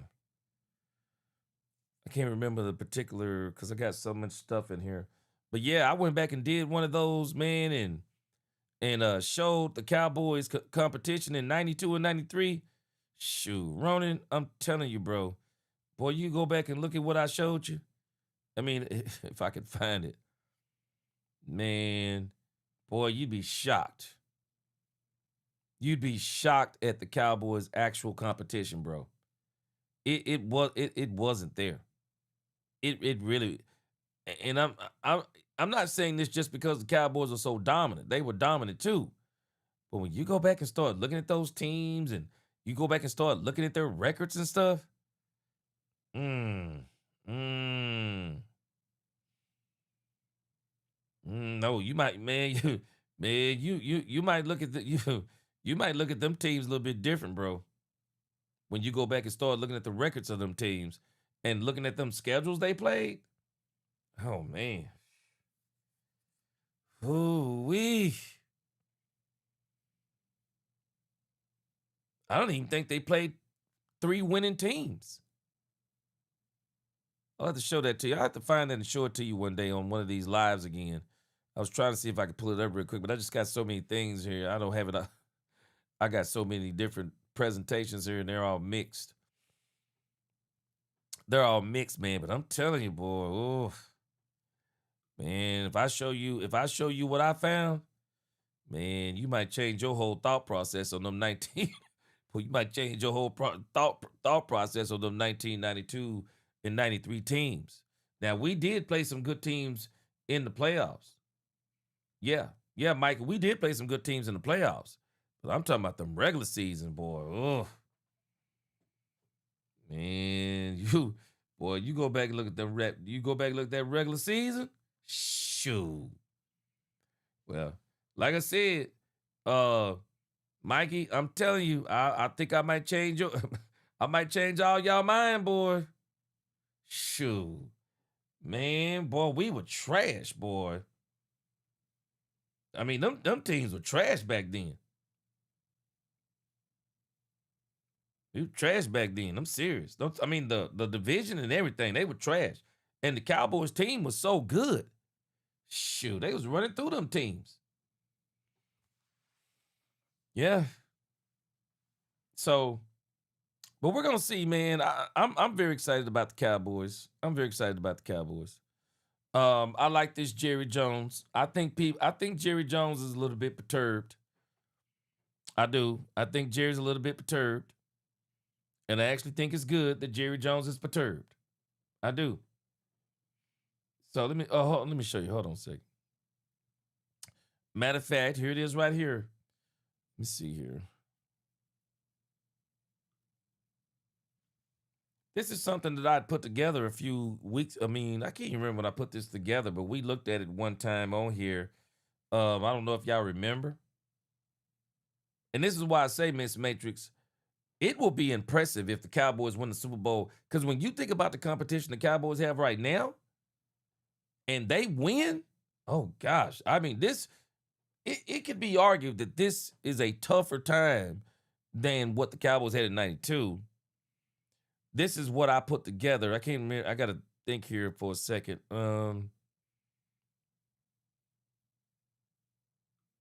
Okay, what I did is I took the records. I took the records of the teams that we played in 1992, Mikey. I took the teams that we played in 1992, and what I did is I went back and looked at how many of these teams actually had winning records. And when you go back and look at this, we didn't play a lot of teams with winning records in 1992. Redskins 9-7, the Giants were 6-10, Arizona was 4-12, Philly was 11-5. We played the Seahawks 2-14, Chiefs were 10-6, Raiders were 7-9. We played the Lions, who were 5-11, Rams were 6-10, Cardinals were 4-12, Broncos were 8-8, Falcons were 6-10. We played only 4 winning teams. We played 4 winning teams. I'm pretty sure that there were some similar years like this in the past for the Cowboys in this era. But we only played 4 winning teams in 1992. That was it. We were better than all these teams. We played 4 winning teams. That was it. That's why I say if they win a Super Bowl now, oh my gosh, it's way more impressive. It's way more impressive. They only played 4 winning teams. They went to the playoffs. Let's see. They were the number 1 seed. They beat the Eagles. And they beat the 49ers. And now the 49ers had a 14-2 record. We wound up beating the 49ers. Went to the Super Bowl and beat an 11-5 team. We were 13-3 that year. We were head and shoulders above the Bills. Knocked out Jim Kelly in the first quarter, I believe. We knocked him out in the first quarter. We were better than everybody out there. I mean, the 49ers were the only team that had a better record than us, I believe. I can't remember what we were in 1992, but I thought we were 13-3. Then we went to 1993. Washington Redskins, they were trash. The Buffalo Bills, we lost to them, but they were 12-4. Phoenix, they were 7-9. Green Bay was 9-7. Indy was 4-12. 49ers were 10-6. Philly was 8-8. New York Giants were 11-5. Atlanta was 6-10. Miami was 9-7. Minnesota was 9-7. New York Jets was 8-8. Now the 93 season was more impressive because you played 1, 2, 3, 4, 5, 6.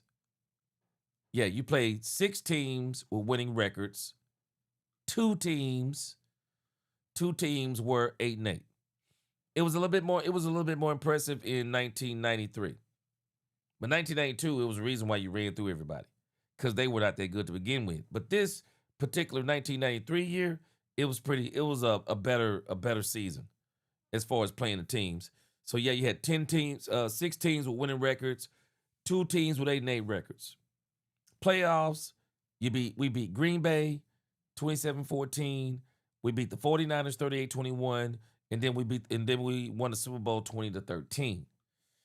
And then in the 1995 season, it was 5-11 Giants, 8-8 Denver, 8-8 Mini. Arizona was 4-12. Washington was 6-10. Green Bay was 11-5. San Diego 9-7. Atlanta 9-7. So you had Philly 10-6, 49ers 11-5, Oakland 8-8, KC 13-3. 6 teams with winning records, 3 teams with 8-8 records. So 93 and 95, those were some impressive. I would say those were some impressive. Those were some actual impressive runs right there. But again, keep in mind, no salary cap. Yeah, no salary cap. And in 1995, we added Deion Sanders. So no salary cap. So I still say, man, if you can win the Super Bowl, Salary cap era? Ooh, man. I think that's saying something. Salary cap era? Not being able to have quite that kind of talent? Shoot, I think it's saying something. But we'll see. I don't know. I don't think even people, I'll be honest with you, Miss Matrix, probably in the grand scheme of things, a lot of people won't even be comparing nothing like that. A lot of people will probably be so happy the Cowboys won the Super Bowl. I mean, shoot, they probably won't even think about them 30 years no more. I mean, you think about it, you only win. All you got to do is win one. The drought is over. I mean, you win one Super Bowl, the drought is over. The drought is over. It is. The drought is over. You know what, Lil D Texas? I think there's a couple of differences in then and today. I think then the league was rougher. But I do think the scary thing about today is, Lil D Texas, is that the league is faster. And that's scary. The league is faster. And because the league is faster, some of the collisions are worse. Some of them are. It ain't even about guys taking your heads off today. It's just the fact that people are running at each other so fast. Man, the players today are so much faster. I mean, Deion Sanders was an anomaly back then. And, there was some fast running backs and things of that nature. But, man, we got linebackers running like, we got linebackers today running like running backs, running 4.4s and 4.5s and crazy stuff like, man, we got defensive linemen that can run, man. Man, and think about it. A lot of those guys played on grass. Today, man, they playing on concrete, man. These men playing on concrete today. They're falling on concrete. Some of them did too back then, but man, just the guys are so much faster today. And even some cases, it all depends on the position. Some of them are bigger, definitely stronger because of the emphasis on weights and stuff. But man, it's scary in the league today too. It's scary because you think about that hit Camden Brown took. Sheesh. You actually see quite a bit of those because the game is just so much faster today in the way that they play it, and the players how much faster some of them are. So, but we got some of these players, man. They could transcend any of these eras and still play. Yeah, that turf is turning it into a track meet, Lil D Texas. Yeah, that turf is turning it into a track meet. Guru, you said Ray Lewis would be a coverage liability.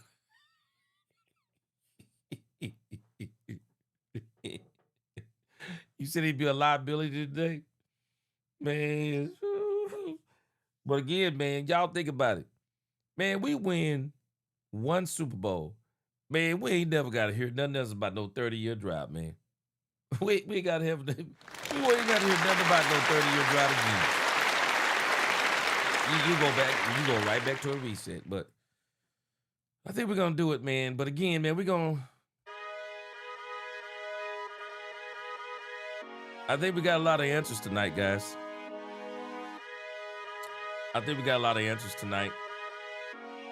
Joe Milton, quarterback 2. I think Joe Mingo and Camden Brown makes the 53-man roster. Jashaun Barham is going to be playing this year.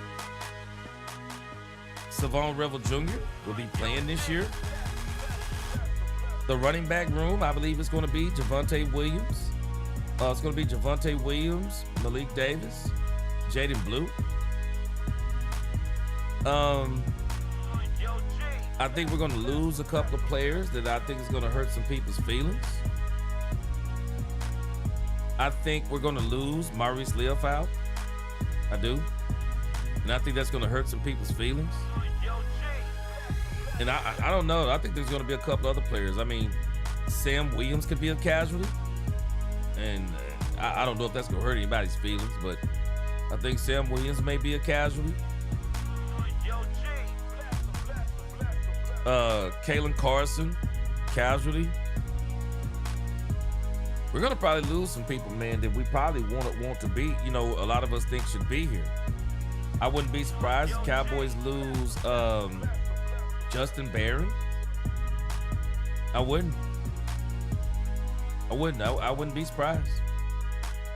I think they're about to lose some serious players, man. I do. Because you can't keep them all.